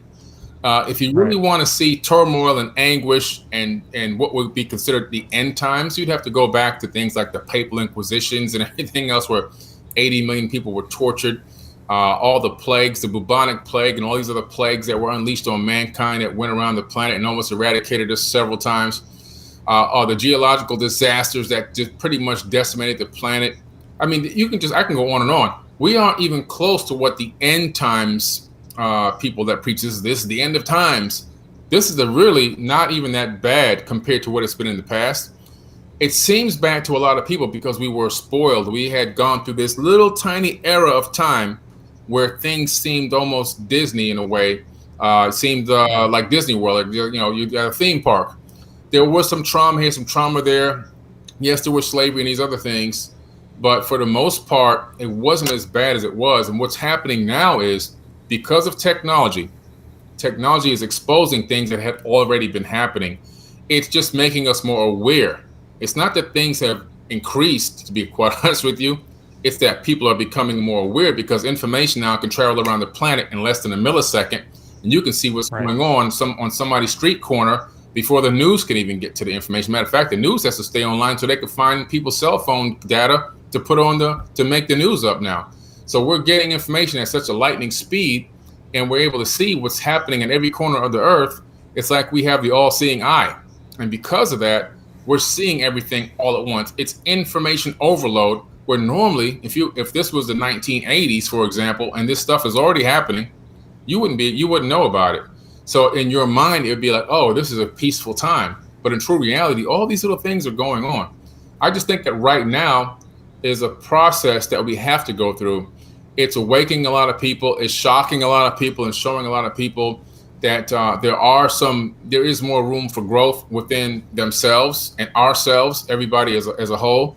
And I think that on the other side of this, we're going to come out realizing that the only way for us to advance as a species is through unconditional love. There is no golden age that will exist on this planet with racism, with religion, with police brutality. Those three things can't exist if you're in a golden age. The golden age and those three things don't go together. They just don't exist. And I think that racism of all species, of every race, every race has a certain level of racism built into them. We have to go into inner space. We got to go in, every single one of us. We all have to go in and heal ourselves individually inside. And then we have to broadcast that unconditional love out to every single species, every person. I don't care who they are in the universe. We have to understand that we are all truly just another aspect of ourselves. And when we begin to understand that, then we're going to treat everybody differently, because we're going to treat everybody like as if they were us. And when we get to that point, consciously understanding that, then this world will change for the better in an immense way. And that's coming. We're right on the precipice of that happening. Speaking of being right on the precipice and tapping into what you were just talking about, where collective information is now becoming way more present, you're really reminding me that what was really coming to the surface in us being aware of all the brutality and the trauma that's happening on the earth is that we as human beings are becoming more of a collective species again, where we're experiencing ourselves more as a collective rather than our own isolated individuals. And I feel like that is the next phase in human evolution, where we are truly compassionate to the fact that we are one species and we are unique at the same time. Right. Exactly. That understanding is going to just take us to the next level. And, it's really, I'm glad it's happening. I mean, the ancients, trying to remember the culture now that talked about the blue kachina. That's an indigenous American Native Americans. I think it was the Hopi. The Hopi, correct. Thank you. The Hopi tribe. They talk about a time in the future where we would all be connected through a web, and we're on that web now. We're talking through it right now. This web is connecting us in ways that we've never been connected before, and giving us that instantaneous access to everything, almost making us omnipresent in a way. To be honest with you. Right. I'm going to shift gears because this is something that's been coming up as a fear for people in this movement, and even in conversations internally on the team. And as we started coming forward with this, a lot of the ways that ETs are portrayed in the past are as evil and wanting to come and take advantage of the human species. And so it triggers a lot of fear around, all right, are we actually ready to connect and open up to ETs? So based on your research and studying ancient civilizations from this planet and other planets, what's the balance of good versus benevolent ETs, and is there such a thing? I think there's a balance. I think there's a yin and a yang no matter where you go in the universe. I think yin and yang permeates the entire universe. And you've got these good ETs and you've got these bad ETs, and you've got some that are kind of in the middle, kind of in the gray area, so to speak. I think that we're being watched by a lot of ETs that are actually benevolent and not having any harmful intent towards us whatsoever, that we are just literally being watched. And I think that a lot of it, a lot of their intentions for us and a lot of the help that they can give us is waiting for us to get to a certain point consciously. They're looking for us to grow up before of a direct interaction in a way that it's like, we're here. And I think that there are some ETs that also have been malevolent and have throughout the eons have interfaced and interacted with mankind and engaged mankind with an agenda for their own purposes, whether it be for slave labor, whether it be for and it being an energy vampire in a way, utilizing, siphoning our energy for their own benefit or whatever it may be. But I think there is definitely a balance. And I think there are a lot of good ETs out there who have the same, good intent that the majority of the people on this planet actually have. But I think they're waiting for us to grow up and realize who we truly are and what we truly are, so that they can interact with us even more. Because when you're interacting with a lesser advanced species, if they're not ready consciously, sometimes it can affect their path moving into their future. Their future reality, the ripple that it causes in their reality tunnels can alter the way that they pan out. So I think that there's a prime directive, so to speak, like they talk about some of these space shows, where there's a certain level of consciousness that must be reached before they can directly interact and help more. And I think that's where we're going. I think that they're really observing us. A lot of them are observing us, and I think a lot of them that are observing us are benevolent, and we're waiting for us to get to that point where we realize 7.7 billion people on one planet being controlled by less than 100 families. When are we going to stand up for ourselves? When are we going to stop fighting each other based off of the color of our skin and the region that we live in? These types of things we have to awaken to, and we have to eradicate those little things that are really holding us back as a species. When are we going to release the suppressed technologies that can help heal our bodies and extend our lifespans? All these things, they're waiting to see how we handle this and how we come to the point of unconditional love and empathy for one another and move into a different economic system where it's not based off of capitalism, but based off of service to others. And how can we move into that? And how will we do that? Where your rank in society will be how good you are at what you do and how you can help others versus the capitalistic system. All these things got to come into play. But I think that these are the beginning stages, and I'm excited. Amazing. Do you feel like we're ready by July 14th as a human species to actually have like a mass contact experience? I think that we can be ready by July 14th to have a initial contact to for us to say, for a lot of people to realize that, wow, like, when I was at City Ranch and I saw those UFOs out there every single night for 7 days, and they can realize, wow, these things are real, like they are here, and I think that we're ready for something like that. And I think that a lot of people that have been now in the conscious movement for probably since 2012 to now would really be open and ready for it. So we're right at the edge. We're like right there. We're really right there. And it's just a matter of, can we unite enough people on the same frequency, to make it happen? And that's what it's all about right now. We're trying to get to that point.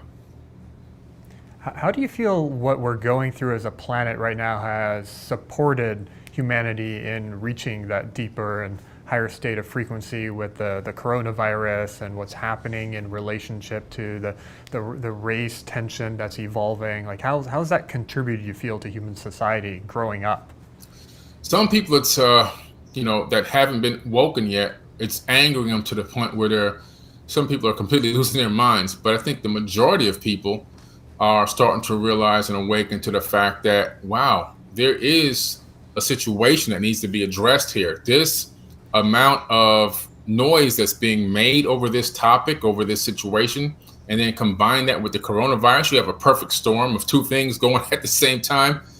And it's making people really start to question their reality and question themselves. Am I like this? How do I think about other people? Do I think this way? Is this right? Is this wrong? The first part in moving to the next level, for example, for a person that's addicted to alcohol or drugs, is admitting that there's a problem. So until you get to the point where you can admit that there's a problem, you can't move forward into the STEP program where you can actually start the process of healing and actually trying to kick that bad habit. And that's going to be hard itself. So we're in the stage now where it's like, okay, people are starting to ask a question like, wow, I think, am I a part of this too? And they're starting to question, like, there seems to be we got a problem here. Like, people are really starting to say, I can hear the conversation now. We have a problem that needs to be addressed. We have to address the elephant in the room. And now we're at the point when we do that we're ready for growth. Until we can admit that there's a situation that needs to be addressed, then we can't move forward. And we're there now. We're right there. People are actually asking that, and that contacted me and asking me that question, like, what can we do to move on past this? So we're there now. When people start asking that question, that's when we're really close now. Now we can expand. Yeah, I'm even experiencing, people that I grew up with, and I grew up in a quite blessed situation in Los Angeles, in a wealthy community with a lot of family, and a lot of the people that I grew up with went down a more traditional route. I was like extremely rebellious. I had this huge spiritual transformation at the age of 20, and since then I've been focused on my growth and my evolution and my service. And a lot of my friends became doctors and business owners and financial analysts and this and that, and did quite well for themselves. And with everything that's happening now, I'm even witnessing them pause for a moment and realize, whoa, like this whole system I'm a part of is just whack. I'm ready for something more fulfilling. Right.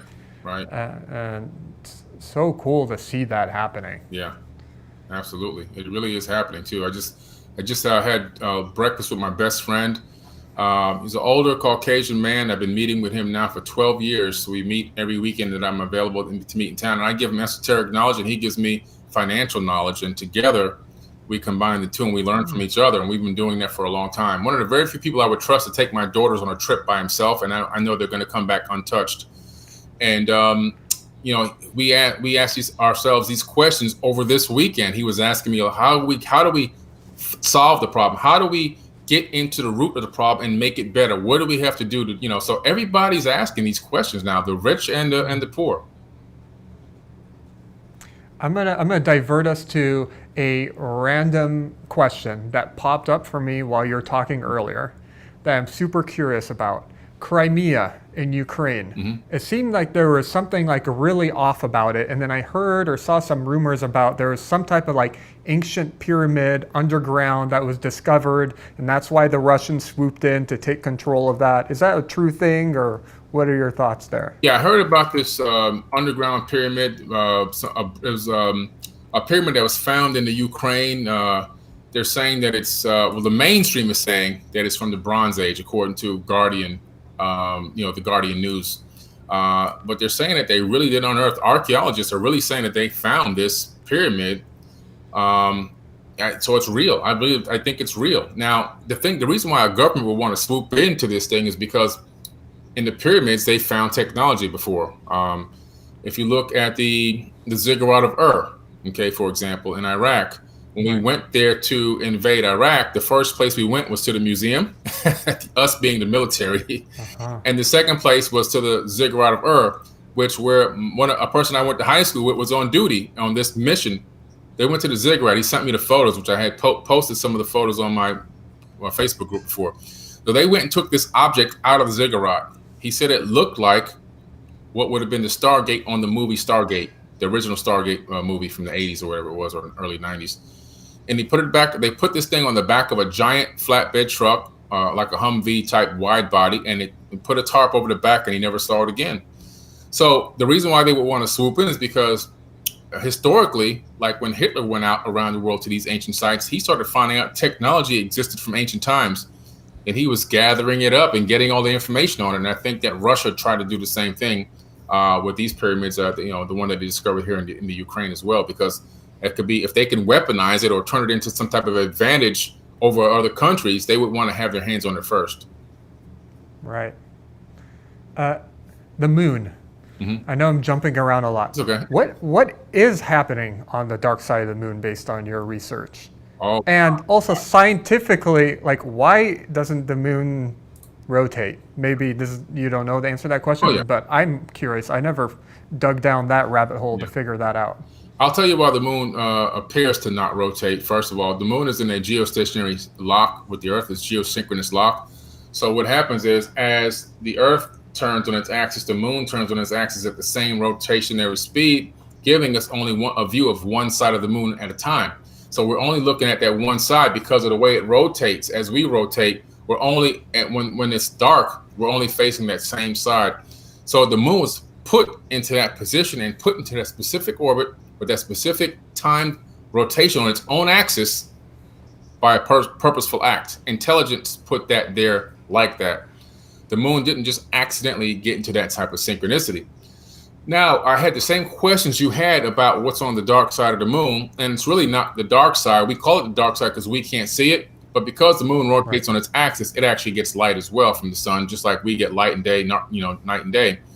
And it was a mission that I found going through the old mission logs, and it's called the Clementine mission.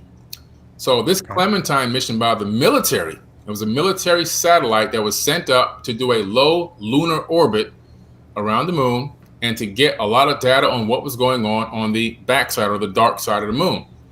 And the name Clementine, which I'll tell you about, really stuck out to me right away when I saw the name Clementine.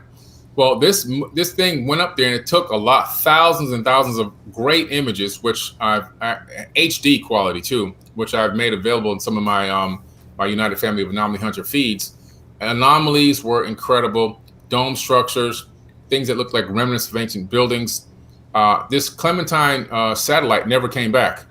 After it sent back the data, it vanished, quote unquote. But when you look at Clementine, why would you name a mission Clementine? I knew about this song, Oh My Darling Clementine, you were lost and gone forever. Oh My Darling Clementine, it's an old country song.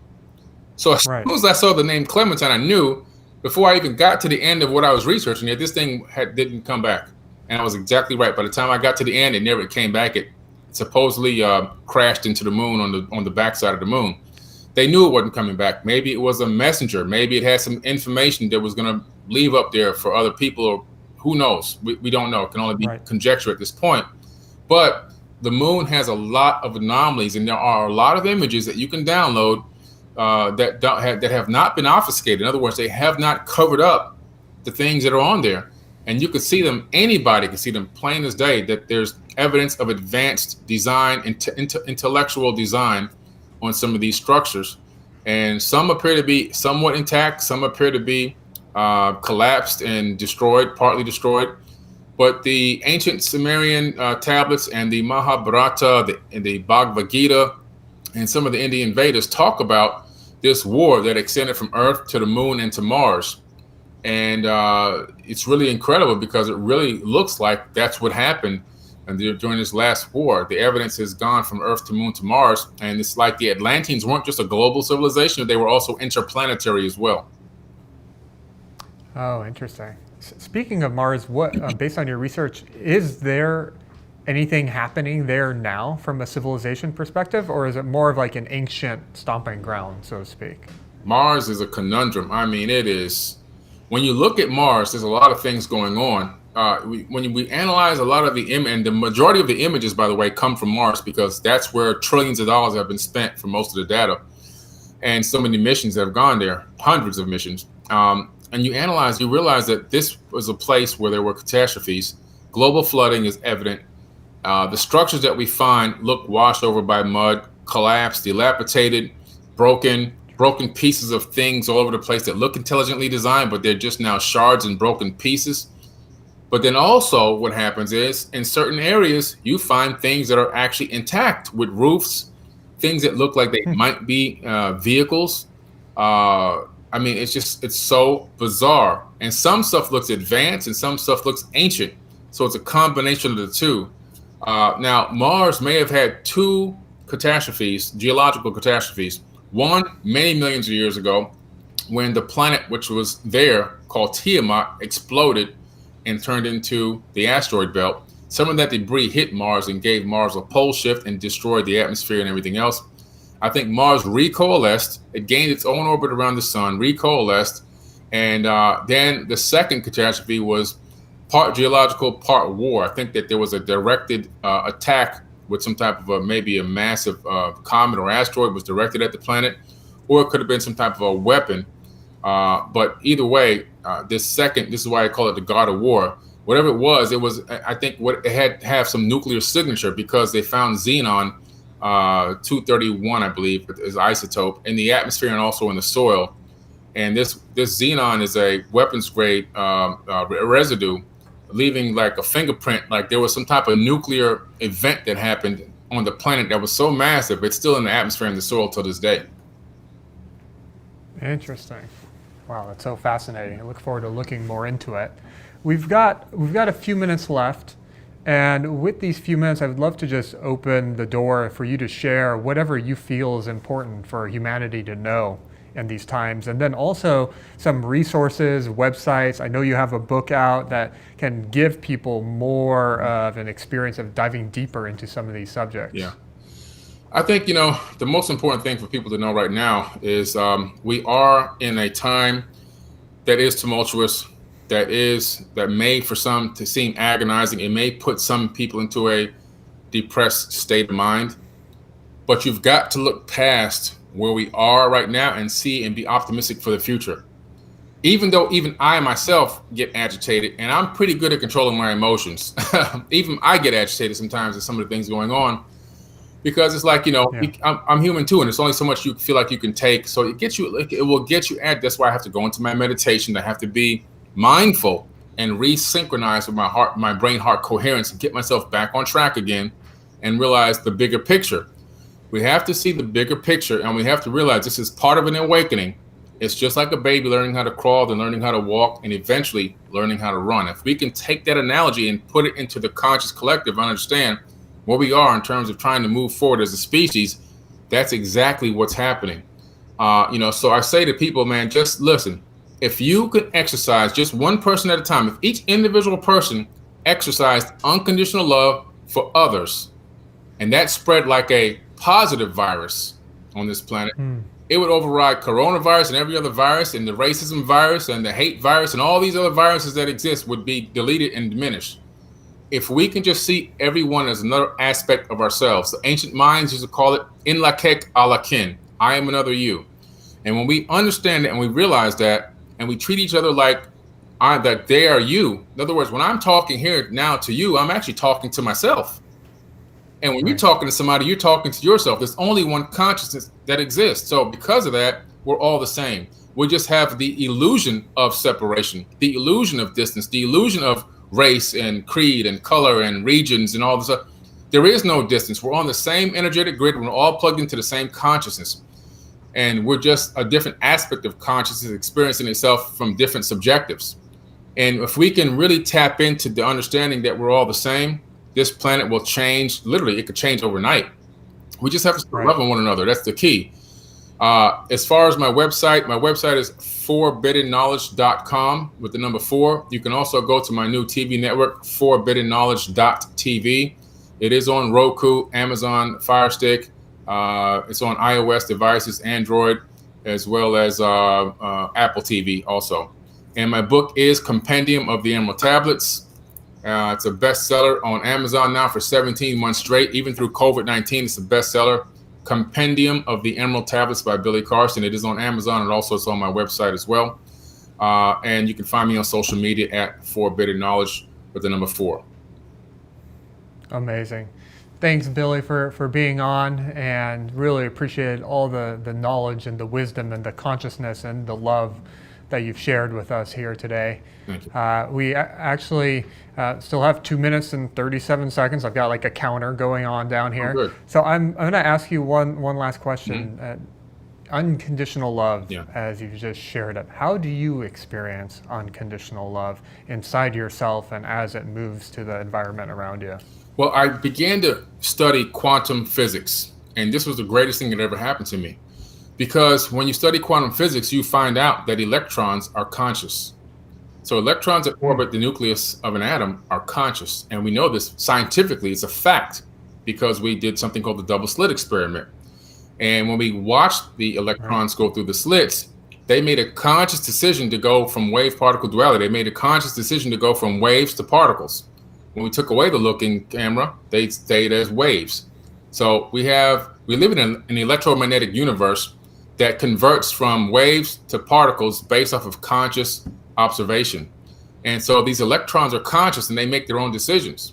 And because they're conscious and electrons are part of every atom and everything in the entire third dimension is made of atoms, that means everything is conscious. Even a rock is conscious. A blade of grass is conscious.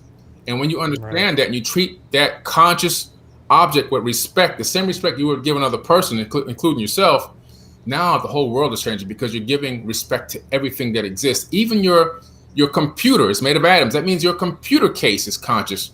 The microphone I'm talking into is conscious. If you see the world like that and treat everything with respect of a conscious entity, then the way you treat everybody is going to be in unconditional love, and everything is going to be with top respect and unconditional love. When you sweep the floor, when you wash your windows, even washing your dishes, you do it with a level of respect for what you're doing. And that's a mindset that the Tibetan monks got to. And that will take you to a whole other realm. And when you push that out into the world and you treat everybody the same way, and all the things that you interact with them in the same way, man, this world can be such a phenomenal place. I'm looking forward to it. Yeah, me too. And I'm looking forward to continuing to collaborate with you in the future. Thank you so much for being on, and God bless you, and God bless everything you're doing in the world. And thank you, everybody, for tuning into this mind-blowing, heart-expanding segment. We're going to take a short break, and we come back, we're going to come to our last live segment of the day. So take care, guys. See you soon. And you understand that black implies white, self implies other, life implies death, or shall I say, death implies life. You can feel yourself not as a stranger in the world, not as something here on probation, not as something that has arrived here by fluke, but you can begin to feel your own existence as absolutely fundamental. What you are basically, deep, deep down, far, far in, is simply the fabric and structure of existence itself. So, say in Hindu mythology, they say that the world is the drama of God. God is not something in Hindu mythology with a white beard that sits on a throne and that has royal prerogatives. God in Indian mythology is the self, Satchidananda, which means Sat, that which is, Chit, that which is consciousness, that which is Ananda is bliss. And in other words, what exists, reality itself, is gorgeous. It is the plenum, the fullness of total joy. Wow-wee. And all those stars, if you look out in the sky, as a firework display like you see on the 4th of July, which is a great occasion for celebration. The universe is a celebration. It is a fireworks show to celebrate that existence is. Wow-wee. And then they say, but however, there's no point just in sustaining bliss. Let's suppose that you were able every night to dream any dream you wanted to dream. And that you could, for example, have the power within one night to dream 75 years of time. Or any length of time you wanted to have. And you would naturally, as you began on this adventure of dreams, you would fulfill all your wishes. You would have every kind of pleasure you could conceive. And after several nights of 75 years of total pleasure each, you would say, well, that was pretty great. But now let's have a surprise. Let's have a dream which isn't under control. Well, something is going to happen to me that I don't know what it's going to be. And you would dig that and come out of that and say, wow, that was a close shave, wasn't it?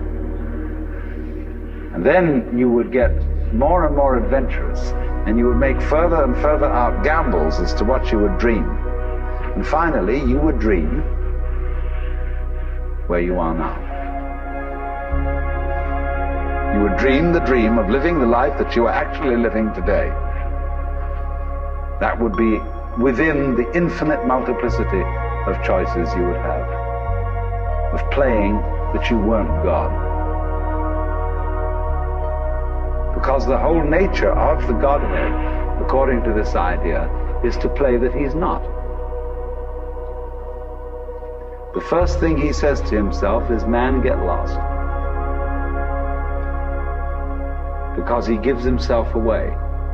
The nature of love is self-abandonment, not clinging to oneself, throwing yourself out, as in, for example, in basketball, you're always getting rid of the ball. You say to the other fellow, have a ball, see? And that keeps things moving. That's the nature of life. So in this idea then, everybody is fundamentally the ultimate reality. Not God in a politically kingly sense, but God in the sense of being the self, the deep down basic whatever there is. And you're all that, only you're pretending you're not.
Welcome to the Harmonic Convergence 2020. I invite you to take in these magnificent visuals of planet Earth.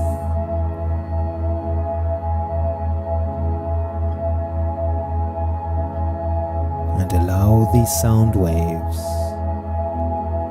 to take you on an inward journey. Close your eyes and start to deepen your breath. Taking a few deep cleansing breaths. Deep breath in and long breath out.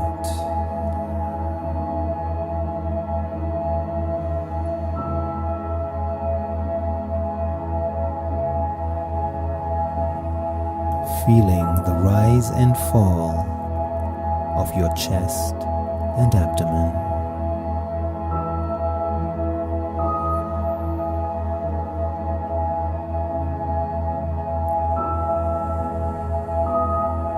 As you inhale, drawing in fresh life force, oxygen, prana into your system. And as you exhale, releasing any stagnant energy, just breathe it out.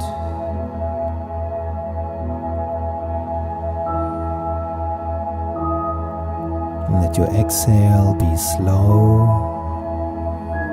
and long.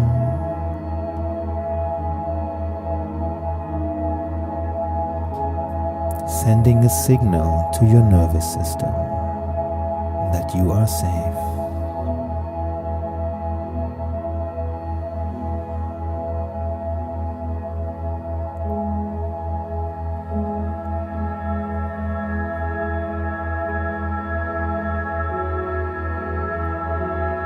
As your body relaxes, also let your mind relax.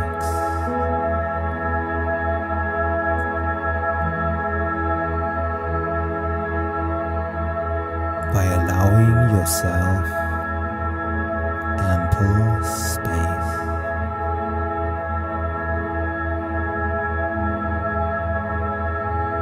Imagine there's an opening at the top of your head, like a window into the sky, with a magnificent view.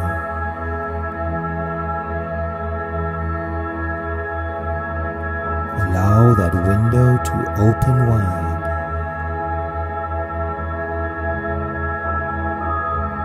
Letting the space of your awareness to expand.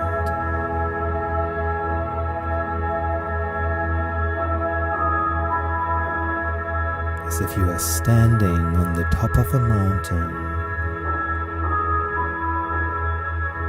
with a vast open sky above.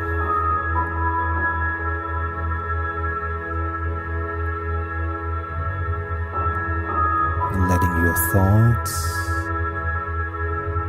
be like the clouds,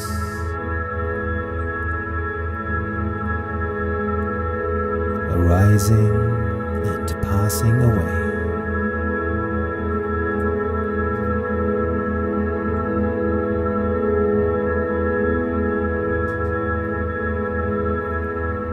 Open sky, open mind.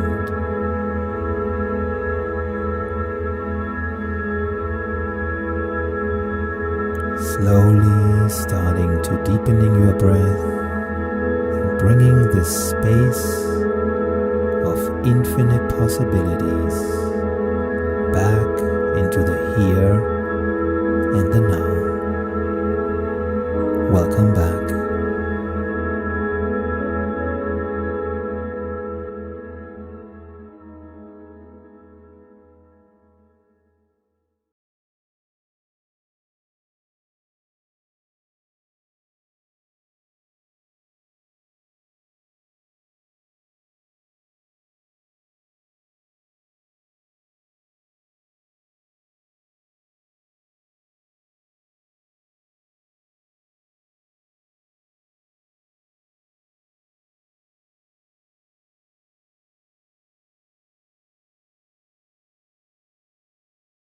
Welcome to the Harmonic Convergence 2020.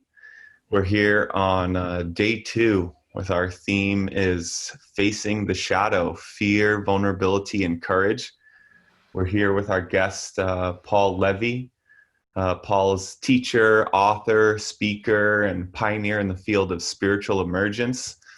He's the author of The Madness of George Bush, A Reflection of Our Collective Psychosis, Dispelling Wetiko, Breaking the Curse of Evil, Awakened by Darkness, When Evil Becomes Your Father, and Quantum Revelation, a radical synthesis of science and spirituality. He's also a Buddhist practitioner for over 30 years and has intimately studied with some of the greatest spiritual masters of Tibet and Burma, and he continues to be a luminary and an insightful thought leader in the subjects of shadow, collective dreamlike nature of reality, and the evolution of consciousness. So it's an honor to have you here with us, Paul. Thank you for taking some time out of your day to take part in our Harmonic Convergence. Yeah, I'm so happy to be here with you. Really just can't thank you enough. So our topic today is facing the shadow. And I felt like you had some really insightful bits of wisdom on this idea of facing the shadow in your book, Dispelling Wetiko. So I thought just to start off, if you might describe to us a little bit of some of the things that you outlined in that book and how they relate to this idea of facing the shadow. Well, the thing is that the shadow and projecting the shadow, that's really the underlying psychological sort of dynamic that underlies Wetiko. And what Wetiko is, it's an indigenous term, a Native American term, the Cree Indians. And it's the psychospiritual disease of the soul. You could think of it as like a virus of the mind in a way, and whose source is the human psyche. And it operates through the unconscious, through the blind spots, in such a way that we then unwittingly become its instrument. We act it out, and all the while it hides itself so that we're not aware that that's what we're doing. Mm. And so it operates through the projective tendencies of the mind. That's the important piece.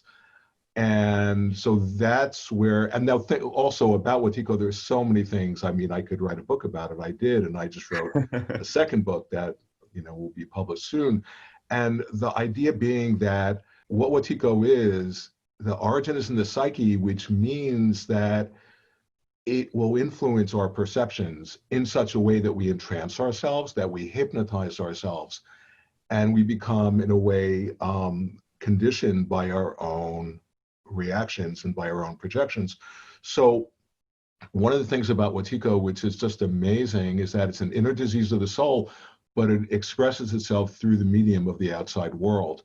So in a way, it somehow magically extends itself out into the seemingly outer world, configuring actual events in the world so as to synchronistically express and reflect the psyche of a person who's under its thrall. So that's really interesting, because that's pointing at there's this connection between the inner condition of our soul or a psyche and the outer circumstances of our life, that the two are actually reflecting each other.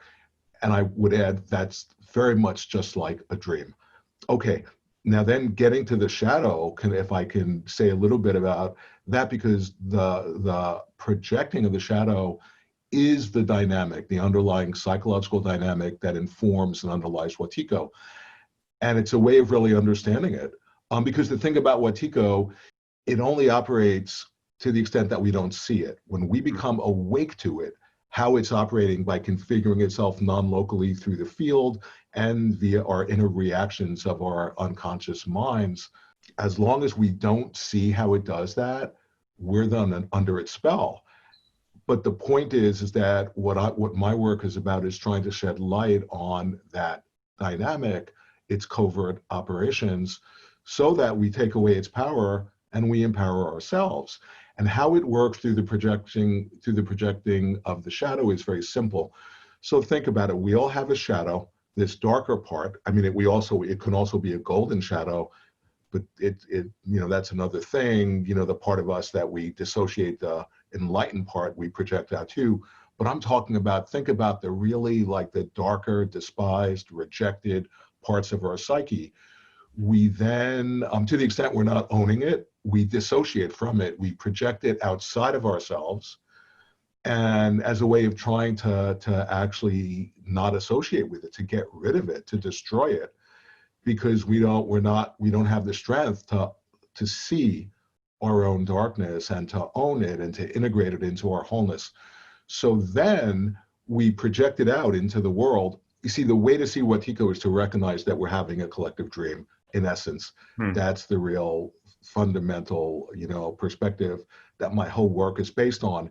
And in a dream, when you project out like this darker quality, what is a dream but a reflection of your process? So then the dream will just guaranteed serve you all the evidence you need, certain figures who will actually embody that darkness, that shadow that you've split off from, dissociated, projected out, and literally dreamed up into the dream.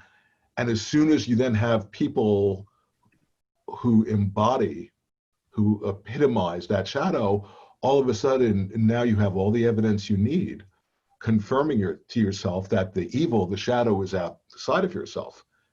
And as soon as you assume that viewpoint, you even get more entrenched in that viewpoint of thinking the darkness is outside of yourself.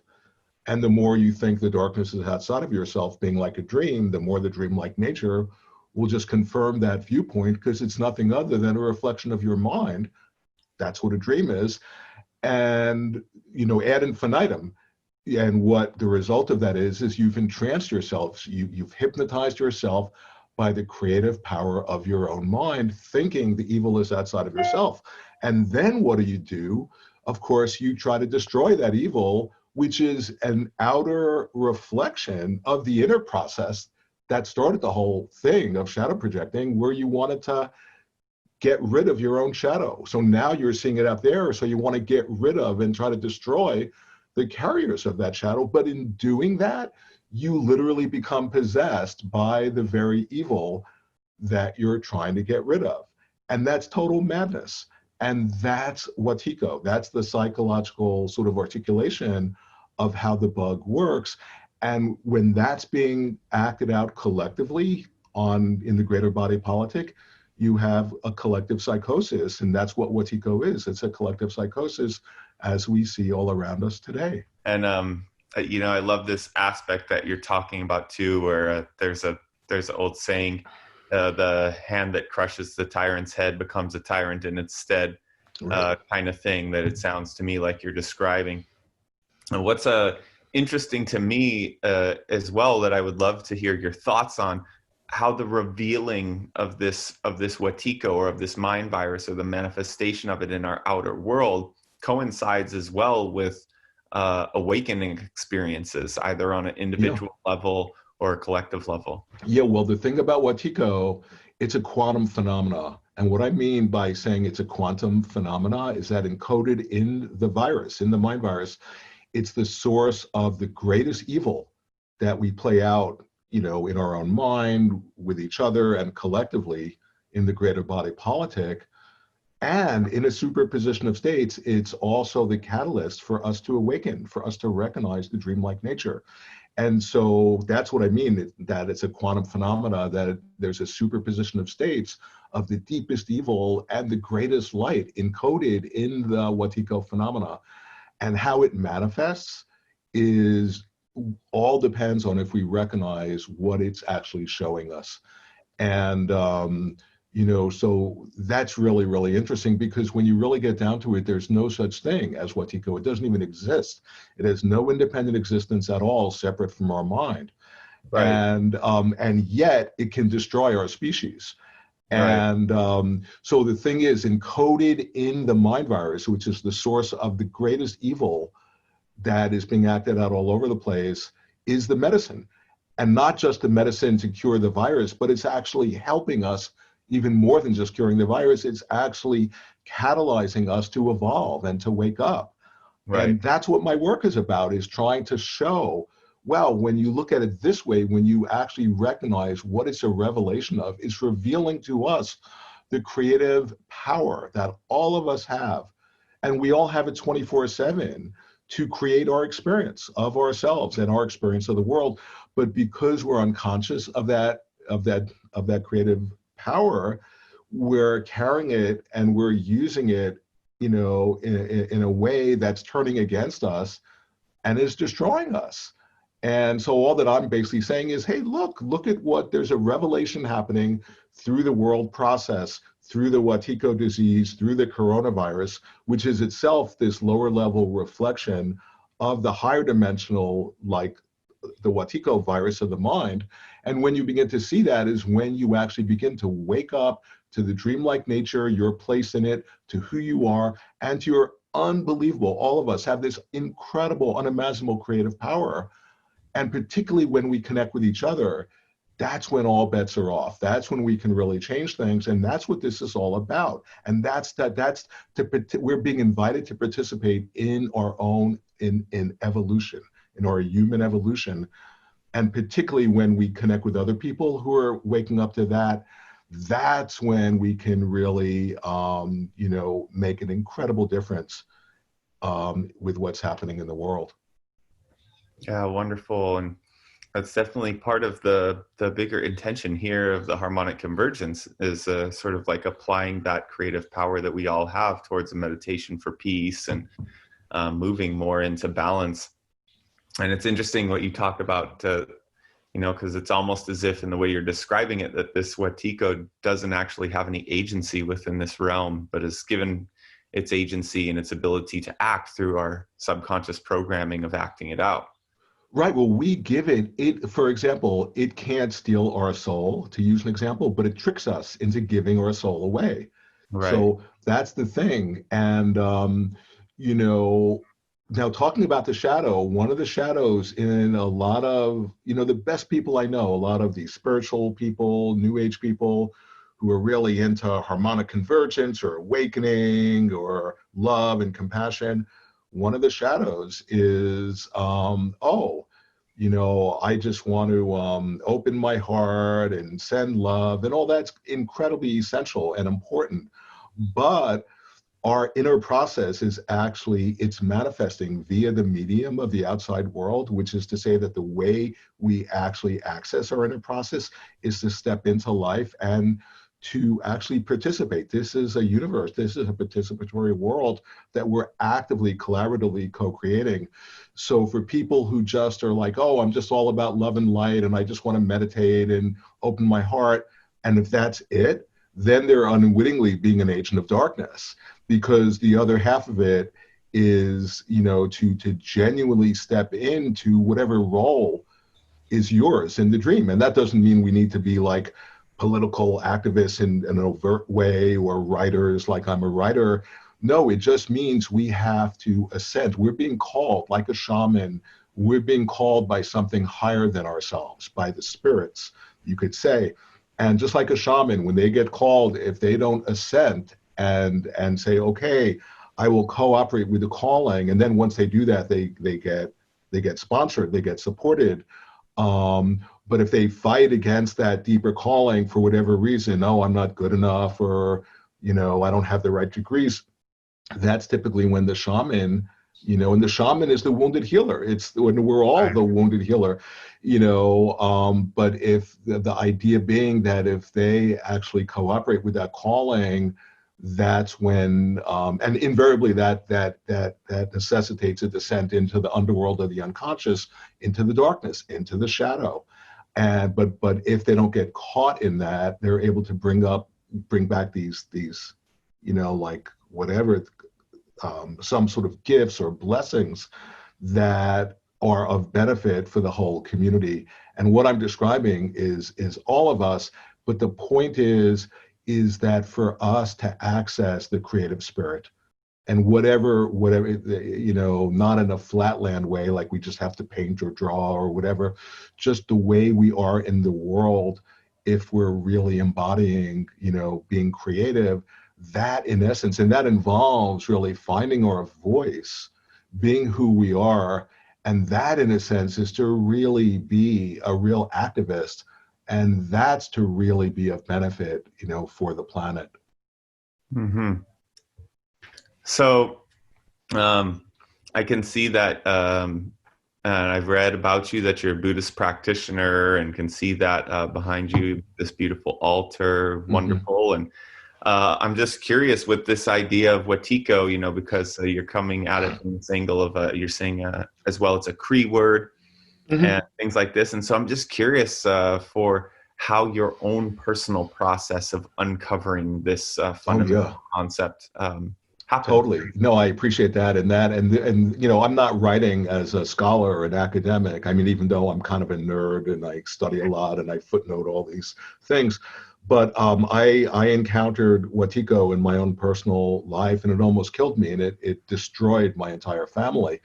And what happened, I mean, I'm 63 now. When I was in my early 20s, I'm an only child, and without going into the story, my father just unwittingly, like we all do, we have unhealed abuse, and then to the extent we're not dealing with it, we just act it out and pass it on to our husband or wife or kids or whoever. And my father just didn't, process his own unhealed abuse, and literally so just unconsciously acted it out. And I was the sensitive kid, and I was the recipient of the abuse. And, all in the realm of psyche, not physical abuse so much. And it just created this enormous wound and trauma for me when I was in my early 20s. And I went from being a highly functioning kid, very good at school, to all of a sudden, I couldn't live my life. I was in such deep suffering. And so then the only thing I figured out that could help to deal with it was to go inwards and to watch and to be the witness of my process. And I did that just hours and hours and hours a day because my intellect wasn't helping at all. And after a couple of years of doing that, I had this full-blown awakening. I got hit by a bolt of lightning in my brain and went into a complete altered state and was recognizing, oh my God, we're having a collective dream. And then things began happening in my life that could only happen in dreams, that were completely physically 100% impossible, or at least according to what I had been conditioned to think of as being possible. And then within the first day of that awakening, I was thrown in mental hospitals, and that next, under 2 years, I was probably thrown, because I was a free agent, and I was so ecstatic and enthusiastic at what I was realizing that I alerted the anti-bliss patrol, is what I joke with my friends, the authorities, because I had had a radical personality change overnight.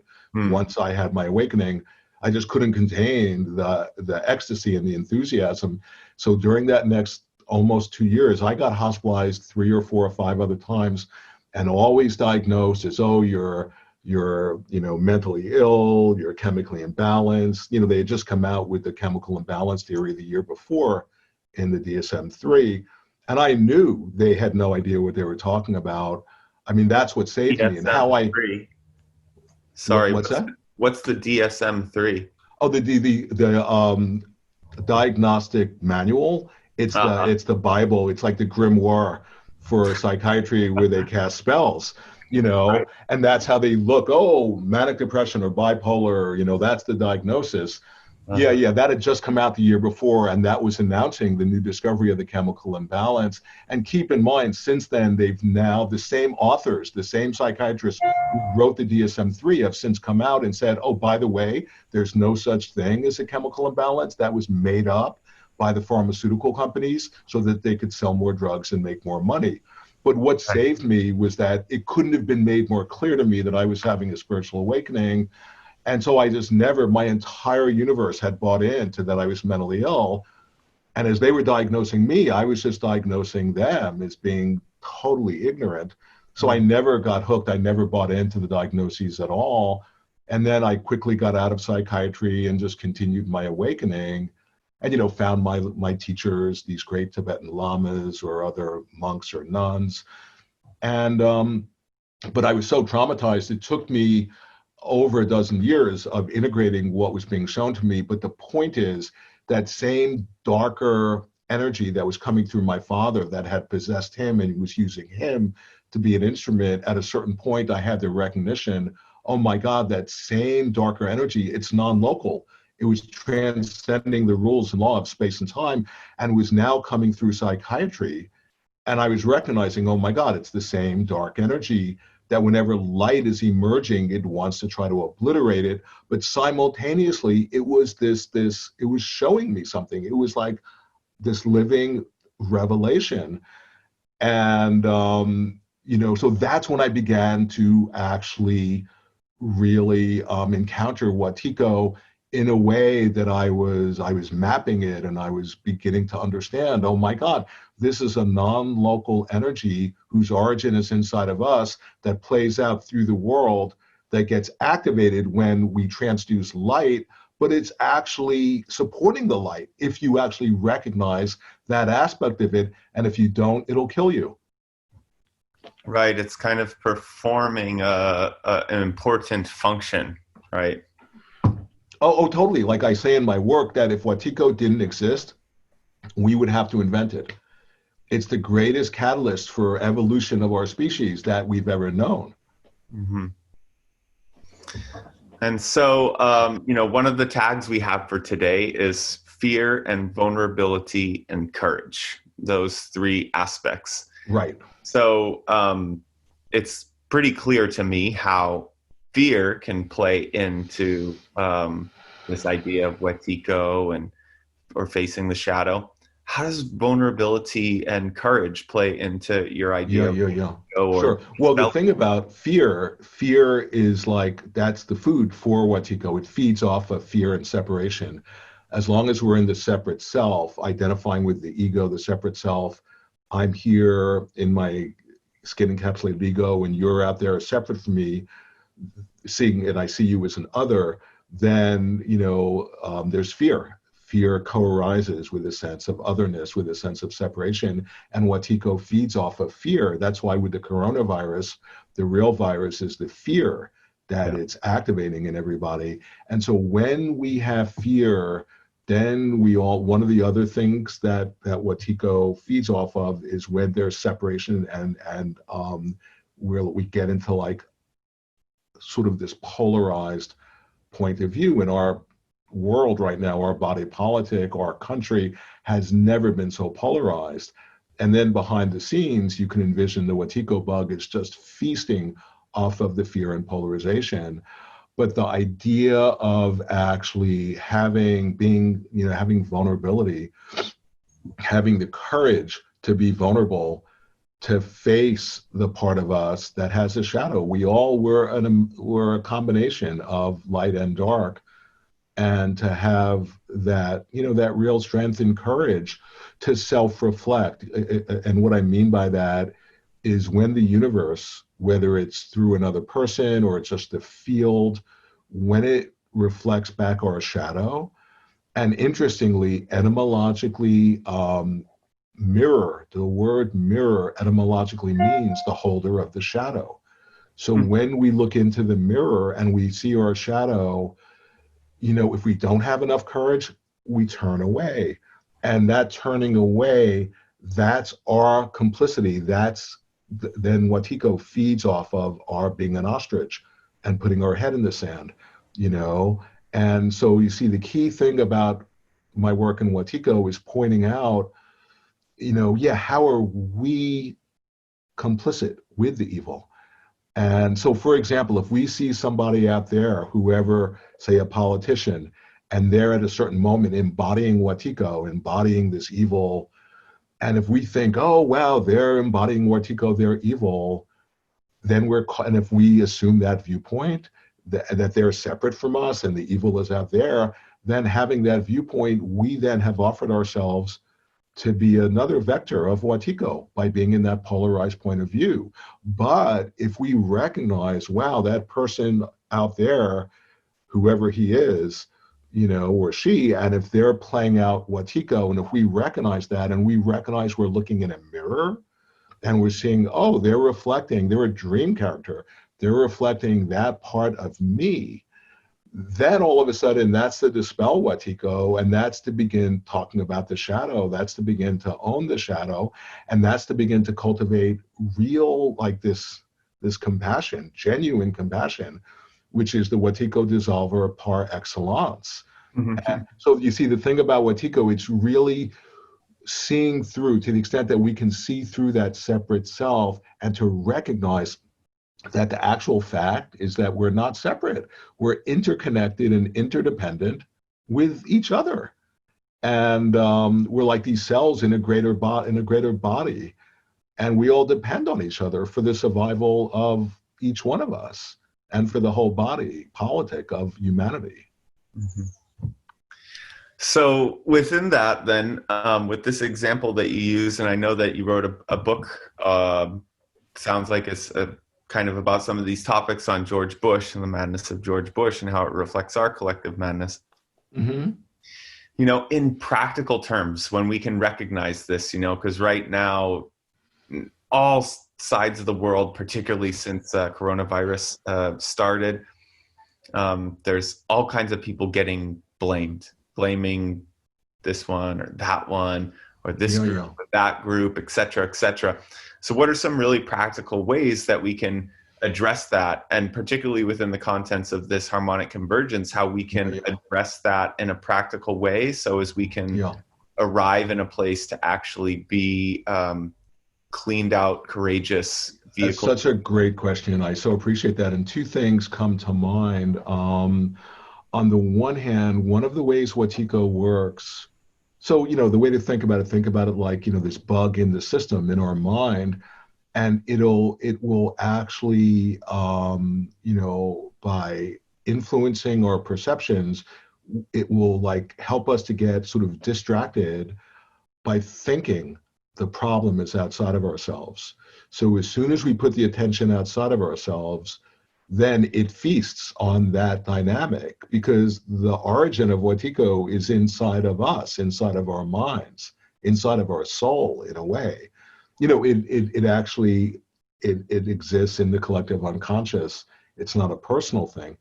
And so to the extent we then like put our attention outside of ourselves, and then if we don't have the recognition that we're looking in a mirror, and then we react, you know, to what we're thinking of as being objectively true, and then we become conditioned by our reactions ad infinitum in a feedback loop, in an infinitely self-perpetuating feedback loop whose origin is our own mind. Okay, so that's one thing, is to really bring awareness to that tendency in us to think the problem actually exists outside of ourselves. And that's not to say that things aren't playing out in our world that are deeply problematic, but here's the other thing that comes up. Say if you see, you know, something, you know, evil or the shadow or Watiko, and it's outside of ourselves out there, and then of course, you see, when you see the unconscious, it's non-local. And what that means, you know, non-local is like, yeah, it transcends the laws of three-dimensional of time and space. And so it's impossible to see the unconscious being acted out there without having your own unconscious activated. So in other words, say you see somebody playing out Watiko, guaranteed you're going to be triggered. Or if somebody, even your partner or your mother or father or son or daughter, whoever, they're playing out something and we get triggered, right? We all know that experience. That's an intimate experience. And yet what most of us do, we, like I was saying, we think the problem is out there. Oh, if only that person who's triggering me would change their behavior, then the problem would be solved.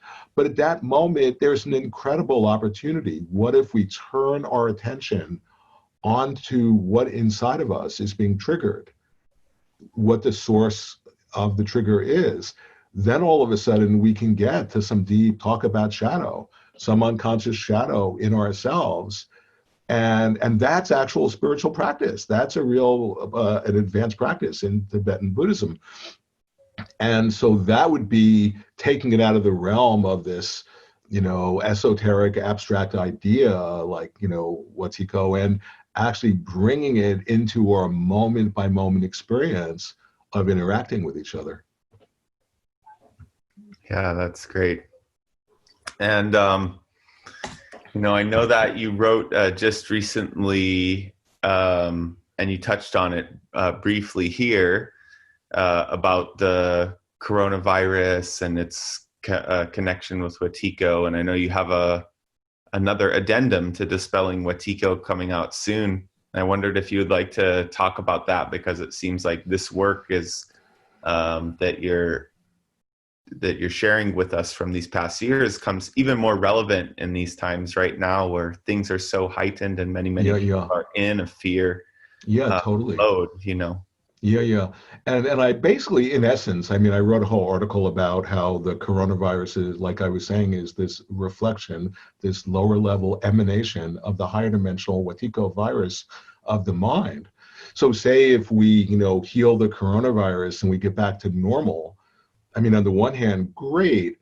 On the other hand, that would be catastrophic if we don't see what the coronavirus, it was a revelation of something in us, of something in our minds. And, when I point out that the coronavirus isn't just physical, it has multiple sort of aspects. And one of them is psychic, that it, just think about how it impacted so many dimensions of our day-to-day existence, including our psyche. People got stressed out and anxious and fearful and all of that. That's one of the vectors of and changing our behavior. And that's one of the ways that it operates. And, so what I'm pointing out is that both Wetiko, the coronavirus, the madness, the evil that's playing out in the world, it's this revelation that this universe is a living oracle. And it's actually speaking symbolically in symbols of the language of dreams. And when you actually have that recognition, and that's the step out of, the materialistic point of view, the linear sort of dualistic point of view. And that's to more step into the logic of quantum physics, which I would love to talk about in a minute, and also this being a dream, because you discover, wow, this universe being an oracle, it's continually speaking to us. It's this revelation. And that's actually, reflecting and showing us the very thing we need in order to wake up. But if we don't have the recognition of what it's revealing to us, then we're just fated. We're going to be doomed. We're going to continue to just destroy ourselves. And but what I'm pointing out in my work is that as more and more of us, as we awaken to the dreamlike nature, and one way to understand this is imagine being in a dream and you have this lucidity and you've woken up to the nature of your situation. That is that you're dreaming, that the universe you're in, the dream universe, is not objective, that it's a function of your consciousness. And you've woken up to that. And then other of your dream characters who are parts of yourself, just imagine that they've also woken up to that. And then imagine you connect with each other. And this, I think, is what I imagine the Harmonic Convergence 2020 is about. And you trip out and you contemplate, wow, what are we realizing? We're realizing this dream universe we're inhabiting, we're living in, is manifesting the way it is because that's the way we've been conditioned to dream it, based on trauma and fear and separation and Wetiko, or whatever you call it. When you realize that, you realize, oh my God, we can put what I call the sacred power of our dreaming together, and you could literally change the dream. And keep in mind, I'm describing a night dream, so that's easy to imagine, but I'm pointing out that's the nature of our situation in the waking dream. And then when that's what this is all about, and that's evolutionary, and it's all a question, do we recognize what's openly being revealed to us? And particularly when you connect with other people, then you can activate the genius, the collective genius of all of us, where the whole is greater than the sum of its parts. And we discover we can literally dream ourselves awake. And that's to actually talk about a conspiracy theory. That's to conspire, to co-inspire each other, which is actually what is available to us. We can actually really deepen each other's awakening process. It's not a competitive sport. Who's more awakening? If I help you, I get as much benefit as you do because we're not separate. And, so that's why it's so inspiring for me when I connect with other people who are also plugging into this and are bringing it forth in their own creative way. Yeah. Oh, that's amazing. And so within all of this, they're talking about Wetiko. I'd love for you to talk about how that ties all in with the quantum revelation and physics. Yeah. Totally. And keep in mind, I'm completely not a physicist.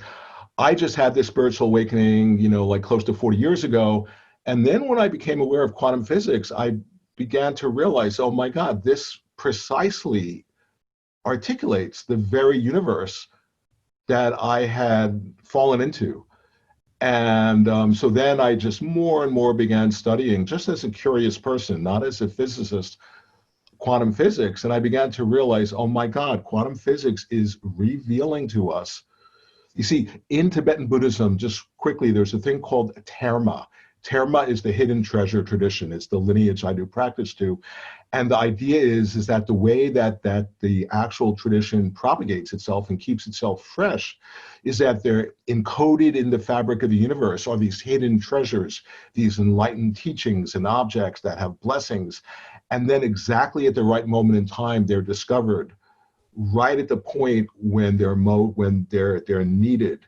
And, it's very much like a dream. A dream is a compensation. So when we got one-sided, the dream creates a symbol that compensates the one-sidedness. That's the idea of terma, of hidden treasure. And like I just gave a big talk about this a few months ago, that quantum physics is a modern day analog to a terma. It's like the universe secreted quantum physics into the world. It was discovered 100 or so years ago and into our minds as a hidden treasure, because what quantum physics is revealing to us is the medicine for Watiko. Okay, and what I mean, it's very, very simple. Watiko, like I was describing, we become entranced by our projections so that we hypnotize ourselves. We trick ourselves out of our minds, okay? And we become insane in a real way. We react to our projections and then become conditioned by that. And well, here quantum physics, what is it showing us? The universe before quantum physics, the classical universe, quantum, which they thought, oh, we're just exploring this objective world and trying to understand it. Well, quantum physics basically proved that objective world didn't exist. There was no such thing. And more than that, the act of observing this universe actually influenced the universe observed, just like a dream. That's exactly an articulation of a dream. So in other words, what that's pointing at is that the act of observation is creative. Okay, and that's the rabbit hole that I go down, because then when you discover that, when you really understand, wait a second, what is that revealing to us? Well, once you discover that if there's nothing objective out there, well, wait a second, what happened to the subject? I, as a subject, as an ego, need an object to be in relationship to in order to be a subject. If there's no object, who am I? You see, so all of a sudden, quantum physics promotes itself to be a spiritual path because it's shedding light on our nature, not just the nature of the universe. And keep in mind, quantum physics was trying to understand the building blocks, the microstructure of this universe. And the more it found the building blocks, and then the matter and form just disappeared, and all that was left was consciousness. That somehow consciousness is a key factor in the equation of the universe. And so by actually pointing out that, on the one hand, it's discovered, absolutely empirically proven that this is a collective dream, and that it's showing that the act of observation is creative, that we have this enormous creative potency. Like I was saying before, that if we're unaware of it, it gets turned against us in a way that is not only not serving us, but is killing us. And so here quantum physics is being a hidden treasure, or terma, is actually the medicine if we have the recognition of what it's revealing to us. And that is, in essence, what I wrote about in my latest quantum physics book. Fantastic. And just kind of, I feel like you've gone over some amazing topics here, sharing us with your book and your different books. And I'm just thinking about how all of these sort of treasures and jewels of experience from your life and insight with as well your personal experience and your meditative practice, if you could offer someone some advice. We're going through this 10-day period here. We're in an awakening process on Mother Earth. There's been the clarity and chaos that's come with this coronavirus, with the increasing civil unrest, with the monumental times that we're in. Yeah. And so what would be, like, in the simplest terms, like the advice that you would give someone to transmute and to metabolize the challenges of these times in the Right, way. right. No, I love your questions. Thank you. And for me, the change really starts with the individual, with each one of us, you know. And then it's the idea, like, you know, if any one of us, you know, if we wake up or own our shadow, that immediately affects non-locally the whole universe and makes it that much easier for somebody else to do it. But what came in my mind as you were asking the question, I literally just came out with a new article just today. It sounds like you already saw it, about, you know, yeah, here I mentioned the shaman and the wounded healer. Now, the thing which is interesting to me about the figure of the shaman, and we're all shamans in training, is that a shaman takes on the illness of the client or the community, and they literally become ill. So by taking it on, they both confront it and they take it within themselves, and they literally fall ill. So they experience the illness not out there, but from the inside. But what makes somebody an accomplished shaman is that they're able to find their way back to their wholeness, back to their health. And by doing that energetically, it's helping, you know, helping the other person and the community to more probably be able to heal too. So the shaman, it's related to the wounded healer. And for years, I still have this wound from, you know, my father and psychiatry. And for years, I would be like, oh, I have to get rid of this. I have to heal this. But more and more, I've discovered, well, there's a way of carrying it. This is the archetype of the wounded healer. And this is going to answer your question, I think, that there's a way of carrying your wound that it becomes a portal for you to access your gifts. And so the idea being, so the article I just wrote, I say, yeah, each and every moment, going back to the individual, each of us, I can talk for me. Oh, I feel my wound in this moment. Oh, how am I going to interpret that? Because that's where our power, that's where we have creative power, the meaning we place on our experience. Am I going to interpret the fact that I feel my wound right now as evidence that I really am wounded? And then if I interpret it that way, then I'm dreaming myself up to be a wounded person. And the more I dream myself up that way, the more I'm going to invoke evidence confirming that I am wounded in a self-generating feedback loop whose origin is my own mind. But in that same moment of my wound coming up, if I have awareness that instead of, oh, this is something that happened way back in the past and it exists objectively, and now I have confirmation of it because I'm feeling it right now, what about if that experience of being wounded, of my wound coming up, it's only arising in the present moment, and it's only arising in my awareness. And if I realize that, well, what if it's releasing itself? And a beautiful image of that, just like when you have a mirror and its reflections, think about the wound as being the reflections. And you see the reflections. The first way where you get caught by the wound is to either absorb in the reflection or identify with the reflection or contract against it. But all of that is making the reflection solid and objective and real, and thereby that wound has power over us. But if we all of a sudden, in that same circumstance of the wound being the reflection coming up in the mirror, and we recognize, wait a second, that's just the display of the mirror, the impermanent display, and who I am in all of this is the mirror. That's my nature. And that mirror, and Christ himself in the apocryphal text, what does he say? He says, I am a mirror to those that know me, you know, but we would never see the mirror without the reflections. That's like Watiko. We would never recognize who we actually are without something that's contrary to who we are. That's the idea. Right. And so in that moment of the wounding coming up, it's actually a gift. If we recognize that instead of identifying with it or judging it or whatever, like I was saying, it can actually reveal the mirror-like nature of our mind, which is our true nature.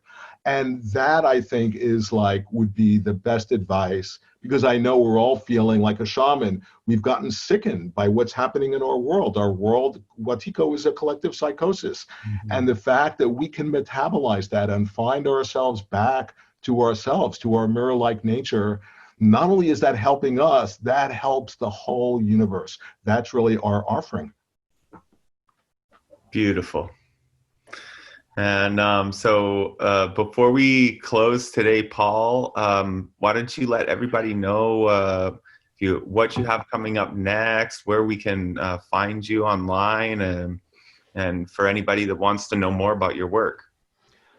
Sure. Well, no, I'm just writing and writing like mad. It's the way I joke with my friends that I'm writing like mad these days to keep myself sane in this coronavirus time. And it's an example of, instead of just whatever, getting caught up or indulging in whatever we do to avoid relationship with ourselves, I've been saying to people to just get creative, and thankfully I'm able to do that.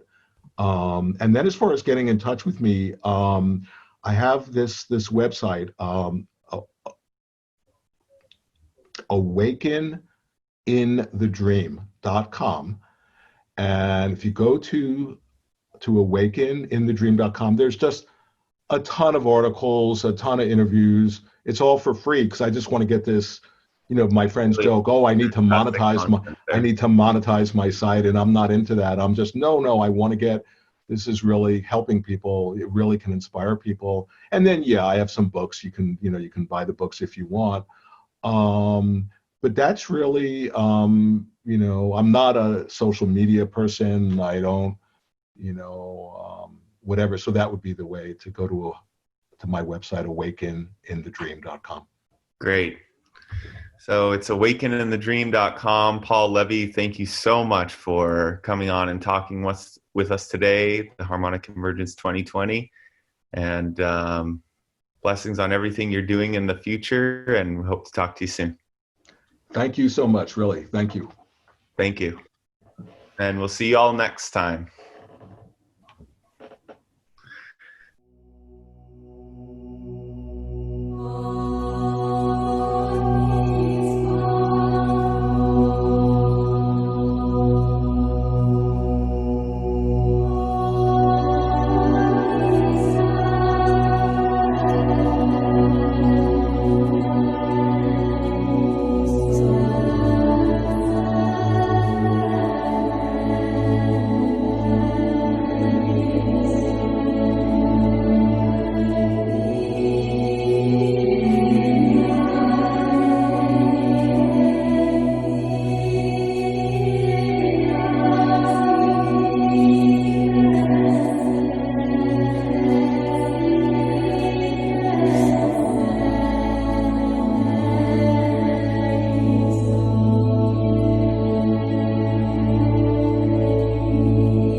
rock and roll.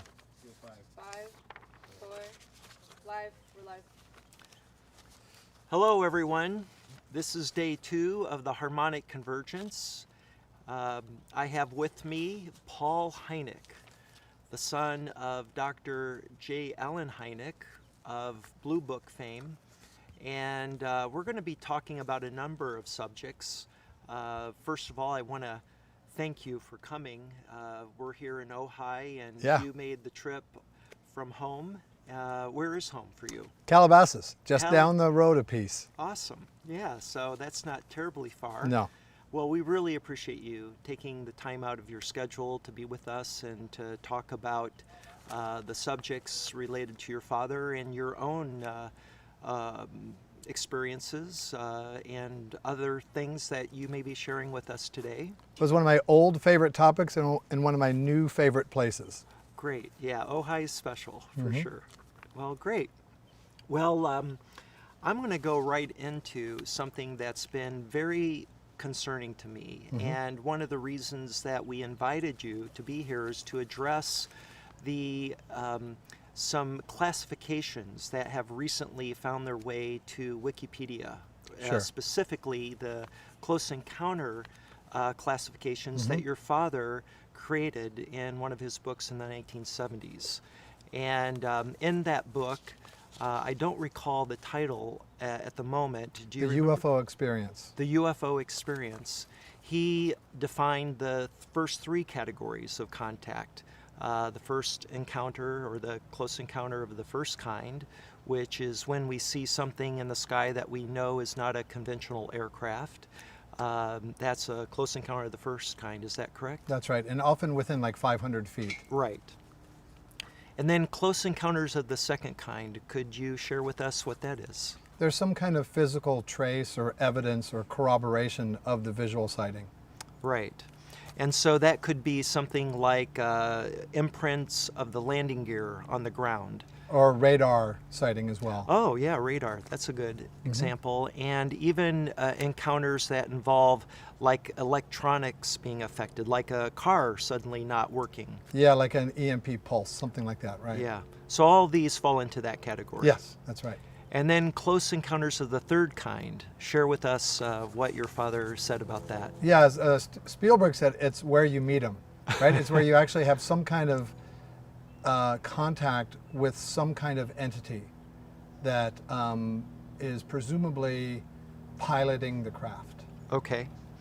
Yeah, so, and we, of course, experienced a version of that in Close Encounters of the Third Kind, the movie that Spielberg made. And was it your father, or was it Jacques Vallée, who was one of the main characters in the movie, was modeled, I believe, after your father or after Jacques Vallée? I'm not sure. Right. So Francois Truffaut played Claude Lacombe, who was based on Jacques Vallée, and my father was the technical advisor and had a cameo role in the movie. Oh, that's it. That's why I was confused. I knew your father was involved somehow. That's great. Very cool. And I met Spielberg when I was a bratty little kid during the filming. Oh, really? Yeah. And that would have been, what, 77, 78? Yes, that's right. Yeah. Well, great. Great. Well, so those were the first 3 categories that your father defined. And then it was Jacques Vallée who coined Close Encounters of the Fourth Kind. And for those that don't know, Jacques Vallée is one of the foremost experts in the field. Why don't you share with everyone what you know about Jacques? So Jacques is a dear family friend, and he was a colleague and friend of my father, and they were co-authors as well. Jacques is one of the most knowledgeable people in the world about UFOs, having been involved in the field for 40 plus years, but he also has a PhD in artificial intelligence from Northwestern. So he is a hardcore scientist, and I've had several discussions with him, one on stage, about the role of artificial intelligence in UFOs, both in sort of categorizing the reports and then the presumed use of artificial intelligence by the pilots of these crafts that we see. Jacques has had a lot of time, he's done a lot of field research. He's a very private man who likes to do more work sort of under the surface than is known publicly, even though he's a prolific author on the subject. He's got a fascinating intellect, and he's got really amazing, insightful theories about the phenomena. Yeah, that's what I have experienced through reading about him in my own research. You know, back in 2012, I had my own close encounter experience that you're now aware of. I came out with a book, or I came out with at least the first 2 chapters in the introduction of my book. Now it's been available on the internet on my website for about 2 months. And I'm about to make the entire book available for people to download. But in that book, I tell my own story. And before that, I really didn't know that much about UFOs. And I certainly didn't know anything about Jacques Vallée. I did, you know, your father's name may have come up only because I was such a fan of Close Encounters of the Third Kind. And I do recall, you know, him being mentioned in an article or something when I was young, and that the title was based on his classification.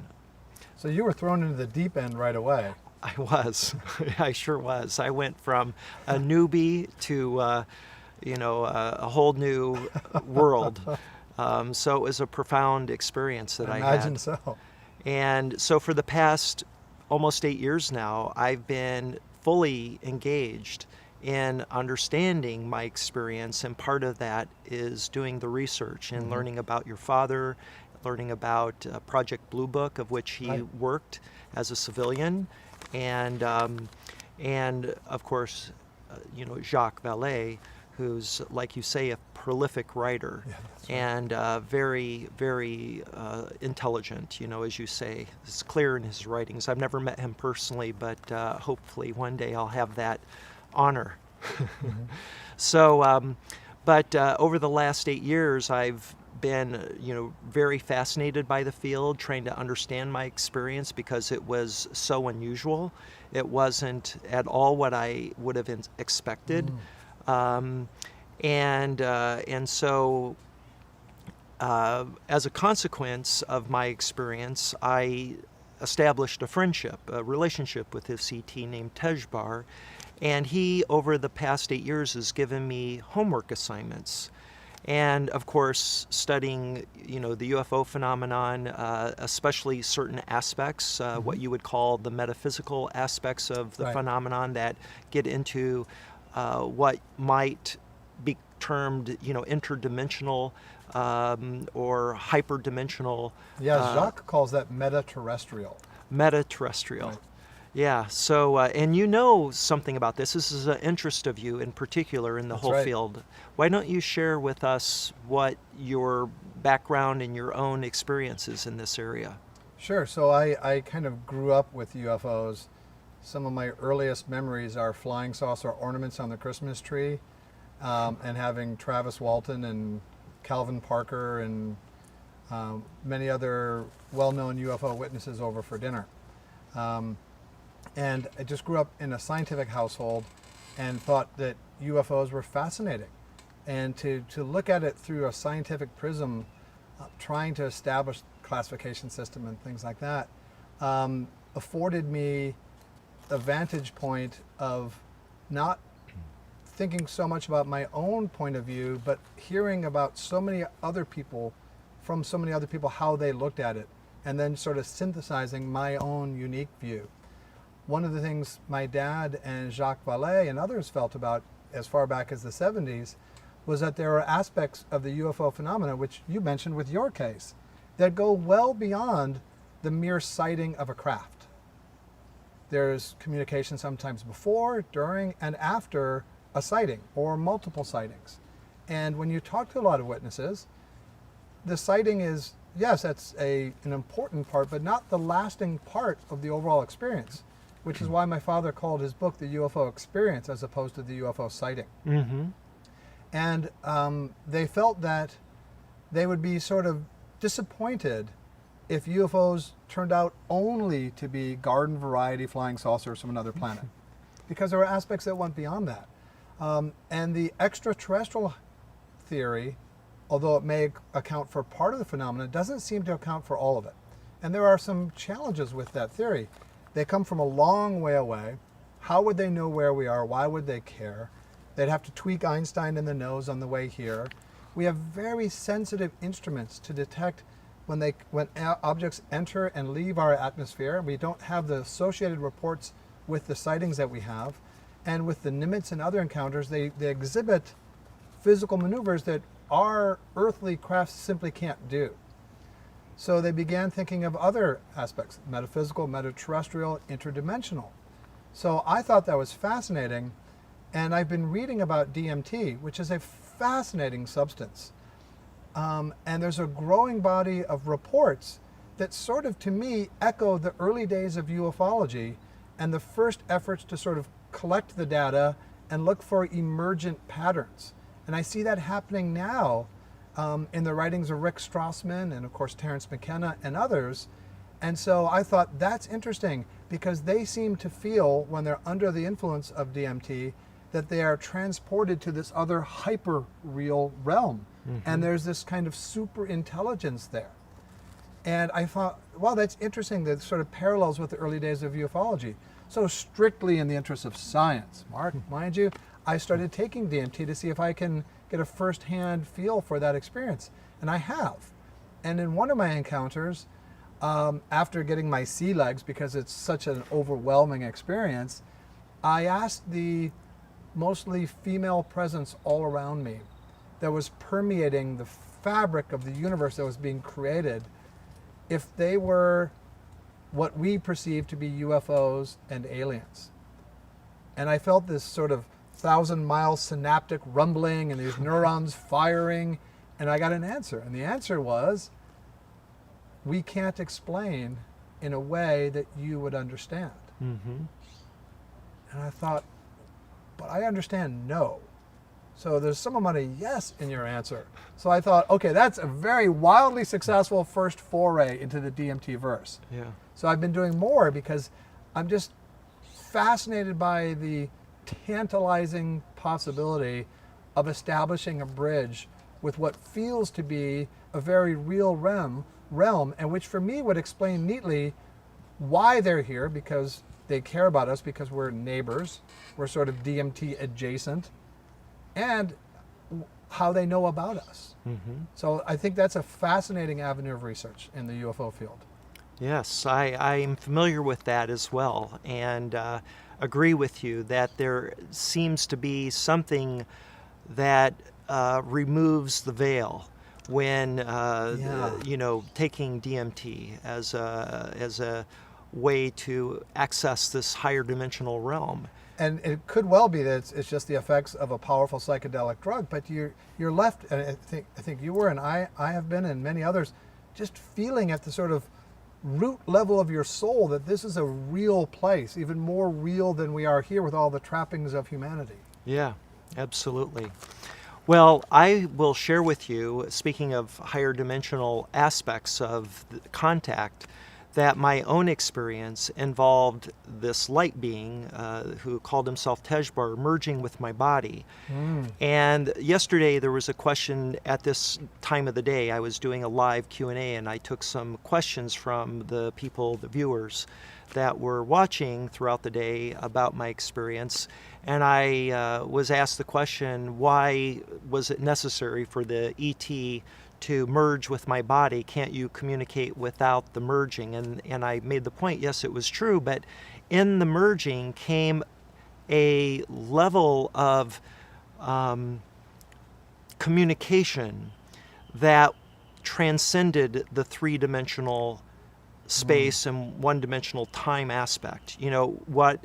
And to understand it fully, and this comes through my 13 days with Tejbar, he, in this state of communion, he called it, answered all these questions I had for him about what I was experiencing, and more to the point, I was interested in him. How was he claiming to be from Earth when he was so unfamiliar? It was unlike any other creature I'd seen, and he claimed to have one time been a human, and when he died, he ascended to this higher dimensional realm he called the astral realm. Sounded like heaven to me. And he went on to say that he ascended when he died, and that this place ultimately was a hyper dimensional realm. Right. And that our three-dimensional space, and with one dimension of time, which Einstein coined space-time, this object of, that where space and time are interwoven. You can't really separate them. And you can conceptually, but not, he made it very clear that you can't really deal with one without the other. Right. So so we have 4 dimensions that we experience as the physical realm. And what Tejbar explained to me is that our 4-dimensional experience is a subset of a higher dimensional reality. And ultimately what he shared with me is that that reality is a higher dimensional reality. And what we are, or the physical realm is a projection of a higher dimensional space, or he called it not only higher dimensional space, of which there are 9 dimensions, he mentioned to me, there are 2 dimensions of time as well. And that and the 2 dimensions of time are linear time, the one we experience, and then imaginary time.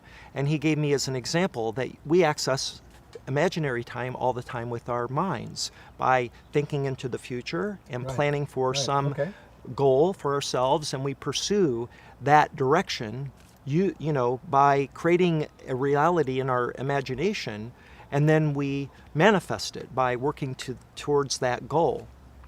And that this is a real dimension. So that to distinguish, and when I did further research, I was surprised because at the time back in 2013 when I began doing research on imaginary time, it's a very well-defined concept in mathematics. There's a whole wiki page, for instance, dedicated to it, and there are applications of imaginary time and numbers by which they're related. So, like the square root of -1 is an imaginary number. It doesn't really exist, but there are all sorts of applications for it in engineering and in science that give answers that are really useful. And so there seems to be more to it than just this mental concept. So Tejbar also shared with me that there were 15 dimensions of consciousness, and that these were divided into 3 levels. The physical realm had 5 dimensions of consciousness that relate directly to the 5 senses.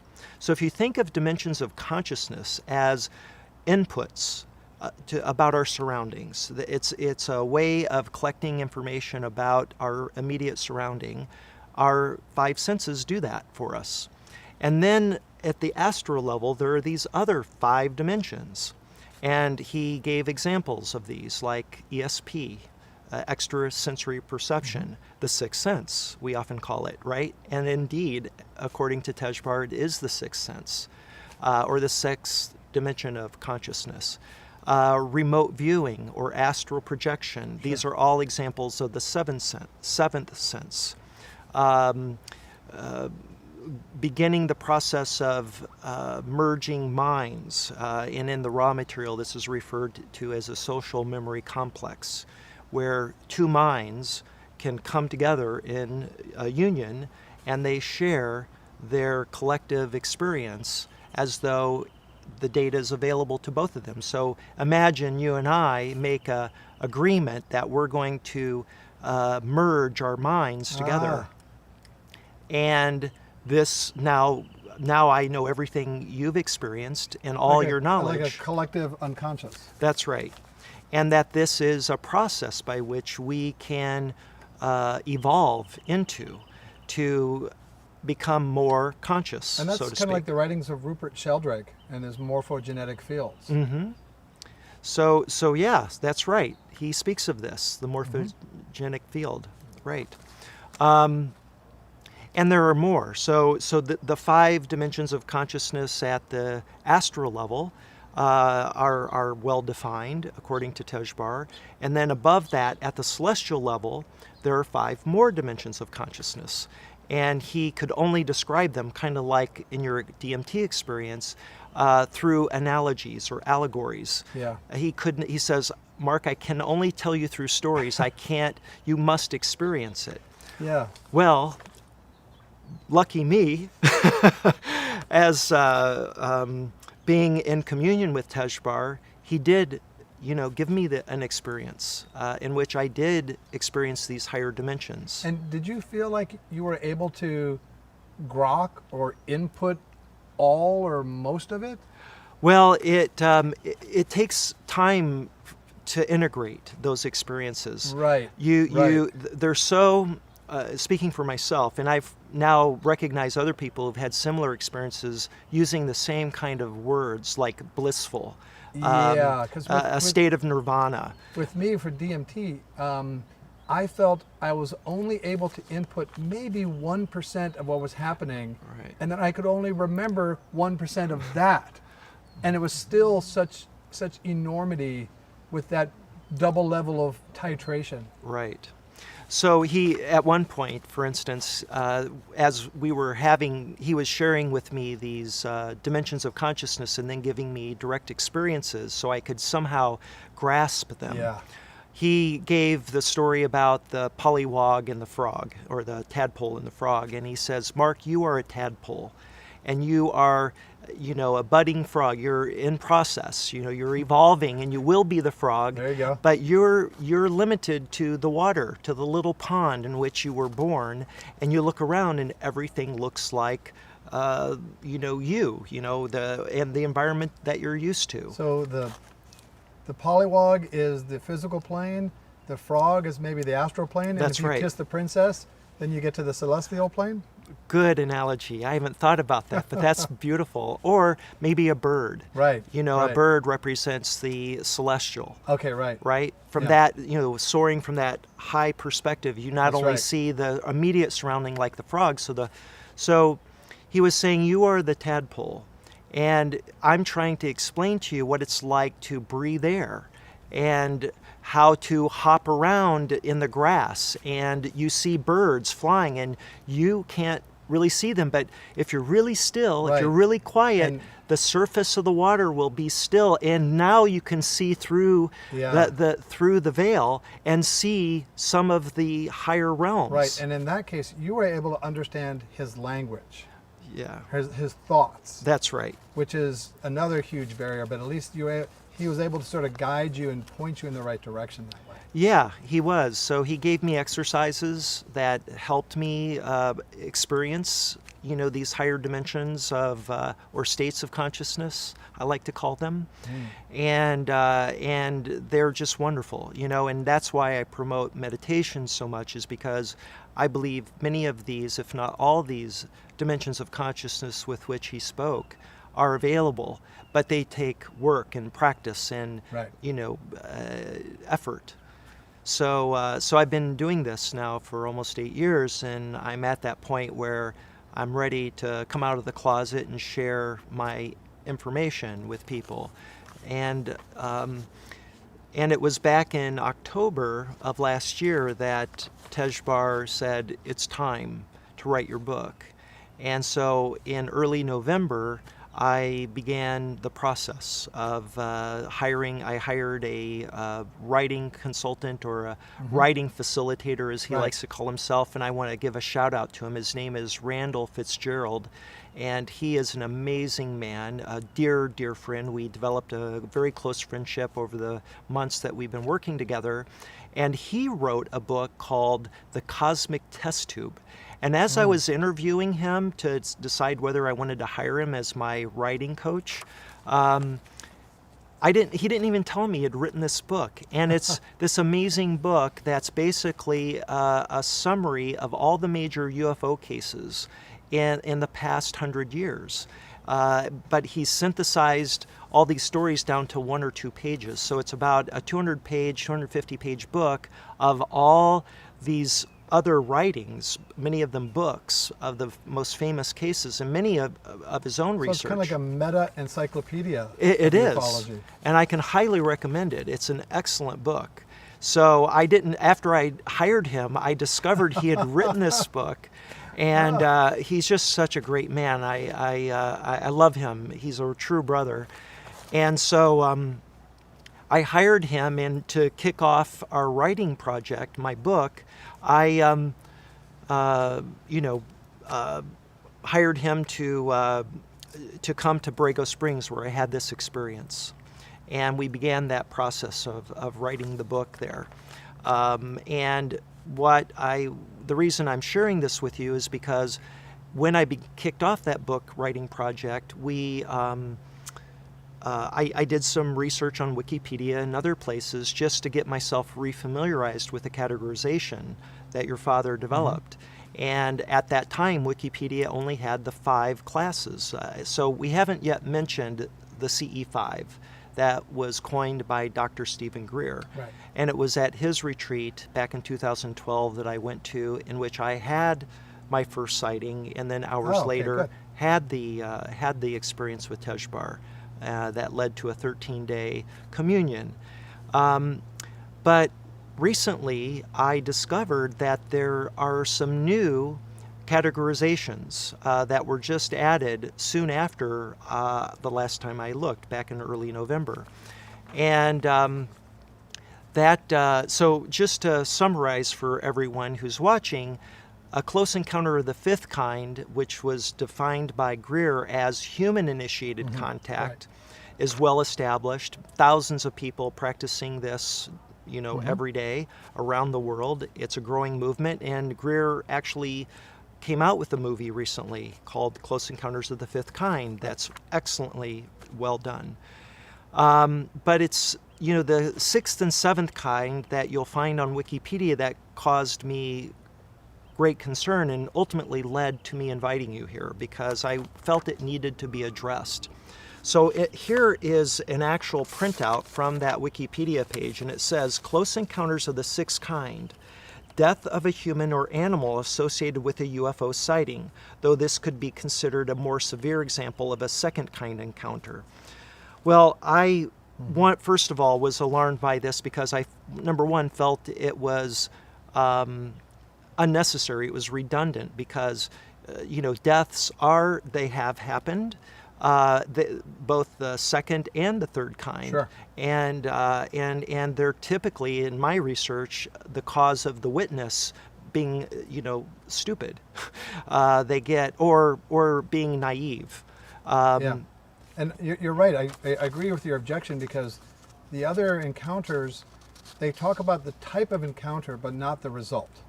And this is one possible unfortunate result, but it's not really of a piece with the others in describing characterizing the account or how it came about.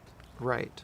So I just wanted to, address this with you and get your perspective on it. And the other thing that made me worry about is to give a whole new classification to sightings resulting in death. First of all, they're very rare. And second of all, they're, as far as I know, they're never the result of the ET having, attacked a human other than to defend themselves. Right. And also, unless there are multiple witnesses, we wouldn't really know about it. Right. So it's almost a self-defeating category. Exactly.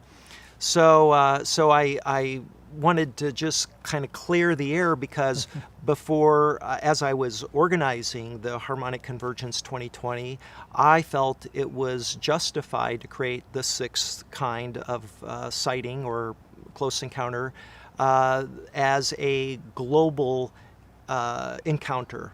That what we're attempting to do here over the next few days is to engage people who are interested in this subject, who desire to have a sighting to prove that they're real, and they are, as you and I know, and invite them in so that we can collectively, as a human family, know for the first time that they are indeed real, and put this whole matter to bed, or at least to a point where people can begin to take the next step in their own path of discovery about this phenomenon and what it means for them. Because I think that this is my personal self, and I want your opinion on this subject. I'm really interested in your opinion, is that I believe that one of the things that we suffer from on this planet, it's almost a type of adolescence, is that we are the only living things in the universe, which to me is quite absurd. The reality is, in my own experience, is that they've been here a very long time, and they're here right now around us, and they have been watching us and have had a hand in our evolution. Of course, Darwinian, again, this is me speaking, this is my own research and opinion, is that evolution has been a consequence of Darwinian natural selection and etc. But it's clear to me through my research that there's another factor, and I believe it involves them. So what's your take on that? Well, yeah, there's a lot to unpack there. So I believe it is incredible overkill were the universe to have been created just for us, or were the universe to have been created and just us spring to life. You know, if you look at the Drake equation and other ways to sort of mathematically quantify the number of civilizations, is overwhelming possibility that there's life just as we know it on other planets. That's not even counting meta-terrestrial interdimensional realms, which are becoming more and more, let's say, prominent in our consciousness. So I think it's, whether or not people believe in UFOs, it's scientifically dishonest to not accept the overwhelming possibility of life in addition to us. So let's use that as a foundation. Now, whether, you know, there's so many reports, and many reports with corroboration, and now the Navy has come out and said, unlike the Air Force in my father's day, who kept saying, nothing to see here, folks, please disperse, we've got this.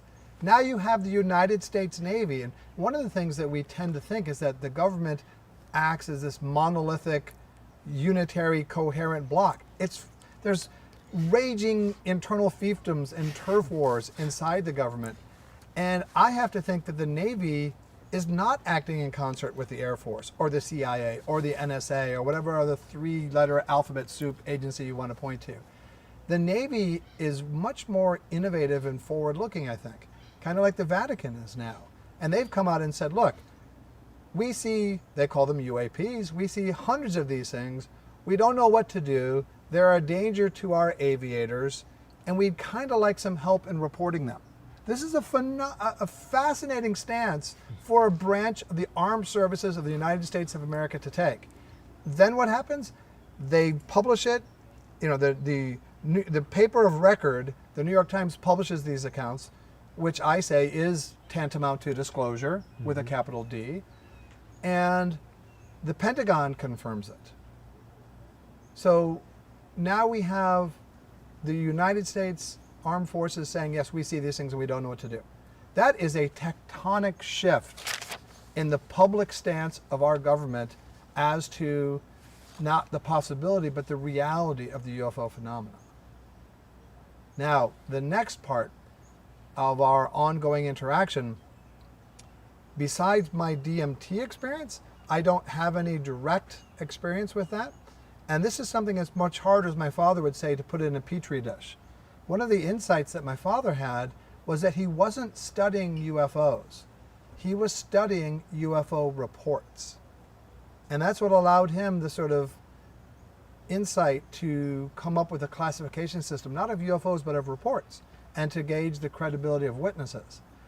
So when we talk about interactions, we have this growing caseload of credible people with these unbelievable encounters, and people cannot say really scientifically honestly there's no life anywhere else in the universe. Now it's untenable to say there are no UFOs because the Navy has said there are. So the next step is now this growing body of evidence of interactions. And, so much of the stigma has been removed from this field since even 30, 40 years ago. People are coming out. I mean, Close Encounters and the TV show Project Blue Book, works of fiction, and Project Blue Book is truth and fiction, works of fiction do a lot to sort of move the needle on the public discourse, to make people say, you know what, something like that happened to me, and to feel more comfortable talking about this. And now with the Navy's disclosures and the New York Times, which historically had a poo-pooing attitude, I think we're going to have many, many more people like you coming forward and saying, I've had an experience and I want to share this. Mm-hmm. Yeah, and in fact, my book, the dedication at the beginning of my book is to, I call them the members of the Invisible College. That's right. That's right. And there's some fascinating cases, very new ones. There's a young man who's the founder of a quantum computing company in Toronto. His name is Prasad Deep, or Deep Prasad. I always right. I think it's Deep Prasad. Yeah, Deep Prasad. And he just a year ago had his first experience that was surprisingly familiar in his description, and he's come out right away to share his experience with people publicly. And he's such an incredibly talented writer and storyteller. He goes into much detail about that experience. There are elements of that experience that were reminiscent in my own initial contact with Tejbar. And the fact that he comes from the IT field, Right. The quantum computing field, and there's a number of this, the engineering geniuses like George Van Tassel, who was aviator and aviation engineer, worked for Hughes Aircraft, and he was actually, I believe I have this right, the Hughes, Howard Hughes personal checkout engineer. Every time that Howard Hughes flew a plane, that George Van Tassel, at least for a period of time, did the checkouts on the aircraft. Right. And he, at some point, left, the Hughes Aircraft or Lockheed Martin, don't recall what organization he was, and moved to Landers, California, and established an airport there, and ultimately built the Integratron as a result of his contact with Venusians that gave him the instructions on how to build it. So there are these fascinating stories like that that involve very intelligent, credible people. Do you know of any other cases like that? Hundreds. Yeah. That's what I discovered, and I was so surprised when I started doing the research myself. There were these incredible people that have written books: George Adamski, George Hunt Williamson, Billy Meyer, who's an interesting guy. Colorful. Yeah, very colorful. He's, not what I would call a scientist in a traditional sense. I think that's fair. But clearly, it's pretty compelling, the stuff that he was sharing and the pictures he took and the eyewitnesses and testimonials of those that lived in the community around him that backed up his accounts. And this is all over the world. I spoke at a UFO conference in Argentina in November, and all kinds of accounts from there. There's a lot of accounts from Peru. Yeah, Peru, of course. And so we could go on with this, and so one of the big recommendations, what I can encourage our viewers to do is, do your own research. It's there. It's important. This is a big deal. And what really got me intrigued back in 2012 and ultimately led to my registering for the CE5 retreat with Greer was all the compelling witnesses and evidence that Greer presented in the Disclosure Project, which was really powerful. Right. One of those people, in fact, was Dr. Carol Rosen, who was Werner von Braun's secretary. And her account, her testimony at the Disclosure Project was really important. I felt her unique story and warning, her cautionary tale was something that we need to be aware of. And what she said is that von Braun was very concerned about some potential plan for a false flag of a invasion by extraterrestrials as a way to create fear in the collective human mind and Right. family, so that we would be easier to control. And when this issue finally became in the public consciousness through this process that we're talking about, right? And I'm very concerned still to this day about that possibility. And so one of the things that really worried me, or I shouldn't say worry, but I think we need to bring attention to, is this CE6 classification about deaths related to ETs is just potential fodder for a fear-mongering UFO fascist. That's right. Exactly. Well put. So tell me more about your own experience. Anything that you'd like to share about your father or about your own? Yeah, sure. My father was a scientist. He was an astrophysicist and astronomer, and his side hustle, so to speak, was UFOs. That's what he became known for in many circles, but he was really a scientist at heart. And he had a scientist's inquisitiveness, and his drive was to go to the edges of mainstream science with a flashlight, find a little bit more order, and then push us all that way. And I think he felt there were three camps that he had to sort of keep each mildly displeased, then he was doing the right balancing act. And that's the military and the government, mainstream science, and UFO believers. And if he kind of stayed in that circle, they're all chirping at him a little bit, he's doing the right balancing act. And one of the things that my four siblings and I learned from my father is the importance of having an open mind. You may come across a phenomena and it may not be interesting to you, it may be annoying, it may run counter to your current grant, but keep your mind open about a phenomenon. My father didn't believe in UFOs at the beginning.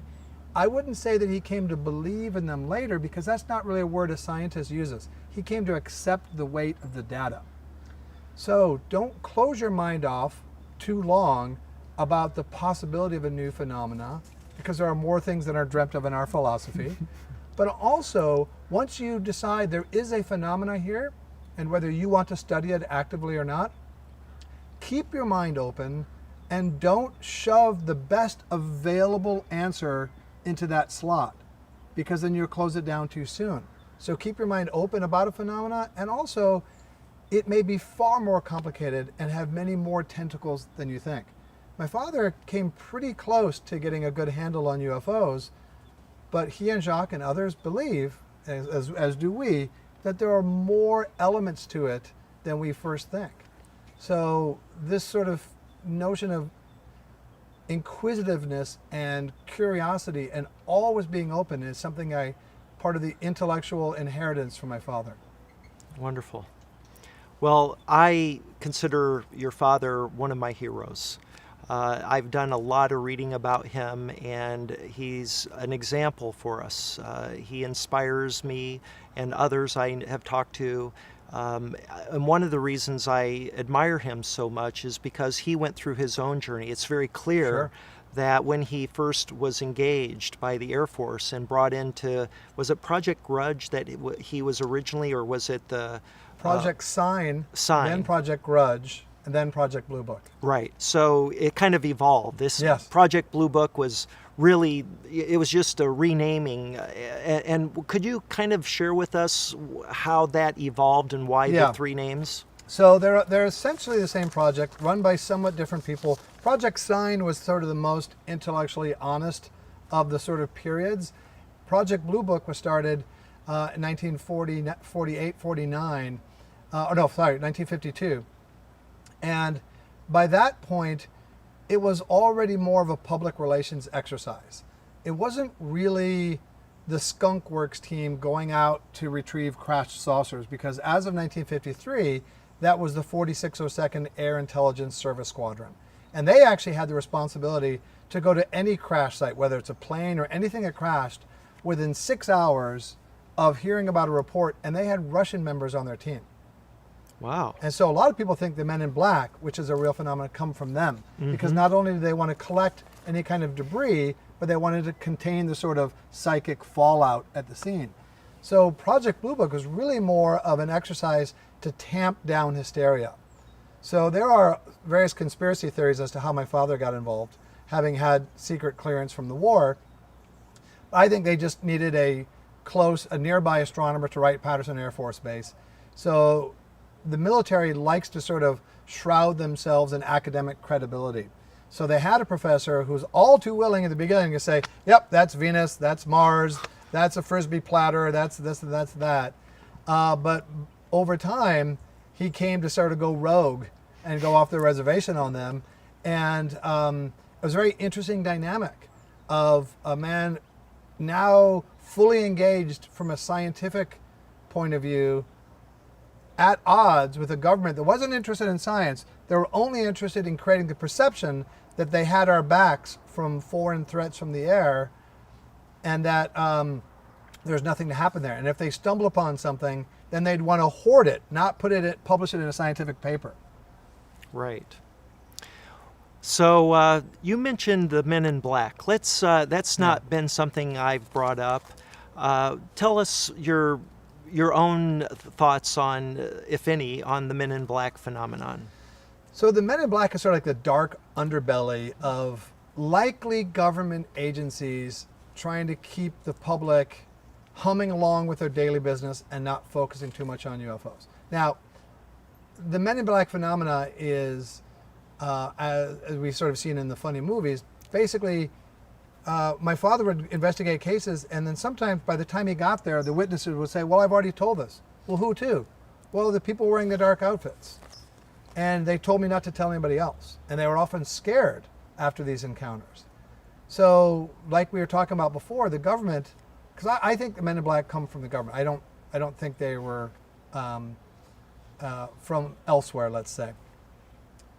It gets back to this idea that the government's acting in various ways with different agendas. So Blue Book was the sort of public-facing entity. Hey, look, we've got this. This is what it was, swamp gas or whatever. And at the same time, some other shadowy agency is more concerned not about what the public knows, but what about the individuals say. So it's this kind of two-pronged effort, I think. Mm-hmm. Yeah. Well, I know you don't know this. Other people I've told my story to know that I had a visit from Men in Black. Oh, did you? I did. During the 13-day period, I had returned home after the retreat. I still was communing with Tejbar and was dealing with my interview with him, what I was learning with him. I was very excited. I couldn't sleep, and that became an issue for me, I believe, in the sense that I wasn't getting enough sleep, and I became very edgy. But it was all because I was so excited about what I was learning, and I loved what I was learning. It was fascinating to me, and it was very exciting to me. One, just the idea that we're not alone, to know that for sure, caused me to be joyful. I mean, that there are other beings from other worlds traveling around in interstellar machines that I might be able to meet one day. Right, and they're friendly. Right, and they're friendly is, for me, it's the stuff of Star Trek. I was a big it's far Trekkie. beyond Star Trek. I know that because of the interdimensional aspect of it too that I was experiencing. So there was so much to it, and I was integrating this, and I wanted to share it with someone, and I knew my family or my friends, if I were to tell them, would think I was crazy. And when I eventually told my wife, the first person I told, I really wasn't prepared. It was a situation in which I became very emotional when I did tell her, because I was having an emotional experience and I was lacking sleep. She freaked out. And then that led to me finally reaching out to, the next day actually, reaching out to the people that I had met in Borrego Springs, all members of this retreat that, like me, were there to learn this meditative practice that Greer calls the CE5 protocol.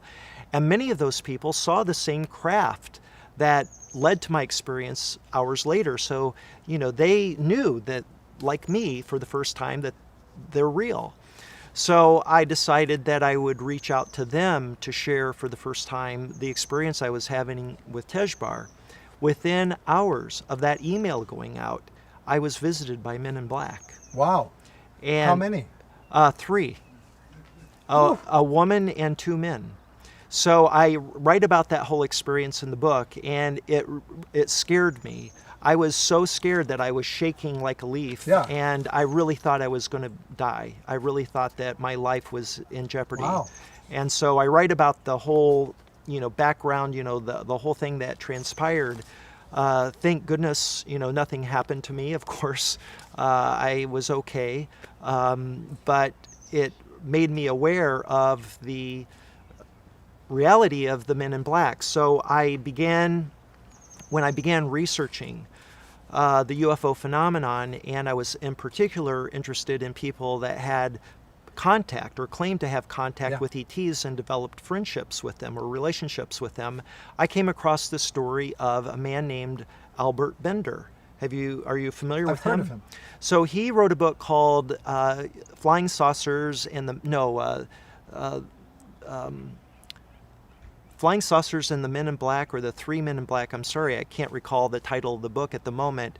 But anyway, the title refers to the Men in Black. And he came out with the book in the 60s, but this experience he writes about took place in the early 50s.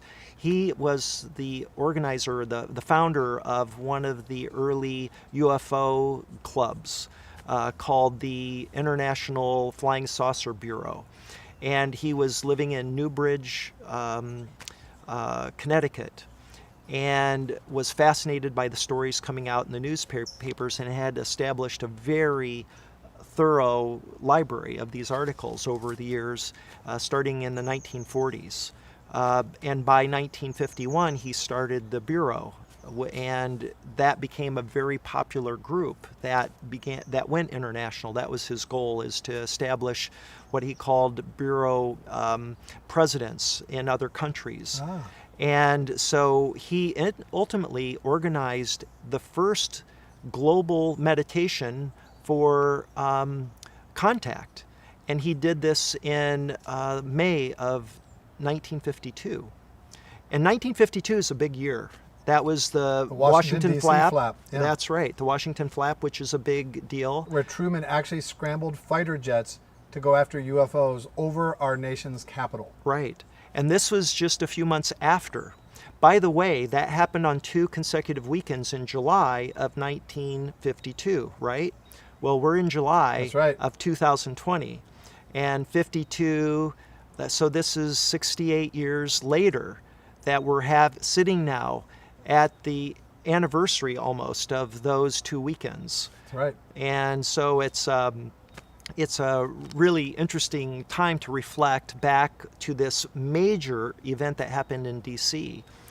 But back to the story of Al Bender, I want to just mention to him that according to his book, in which he wrote, he wrote in his newsletter that went out once a month that he wanted to try this experiment to meet or to reach out and invite the UFO pilots to show themselves. And he developed a greeting of sorts that he then sent out and mailed to all the members, of which there were at least many hundreds, if not over 1,000. It's unclear in his book how many there were, but it was an international thing, and people had volunteered to participate in this, and it resulted in a contact experience. He had coordinated and synchronized, around the world for this. So that's what we're going to do tonight. So those of you that are watching, I'd like to invite you to participate in one of the very first, not the first, but one of the first CE6s in the world. Without deaths. Without death. There's no death involved. I can promise you. No one's going to be harmed. Enhanced life. It's an enhancing experience of consciousness, and it's a collective experience. As a human family, we have the opportunity to reach out and invite our brothers and sisters of the stars to join us. And they're waiting for this. What I'm told by Tejbar is they are literally waiting for us to invite them, because they are living with the concept of what is the Star Trek? Prime Directive? The Prime Directive. And so tonight I invite you to join us. Stay tuned for CE6. Let's do it, everyone. Let's say hi and invite our friends to show themselves.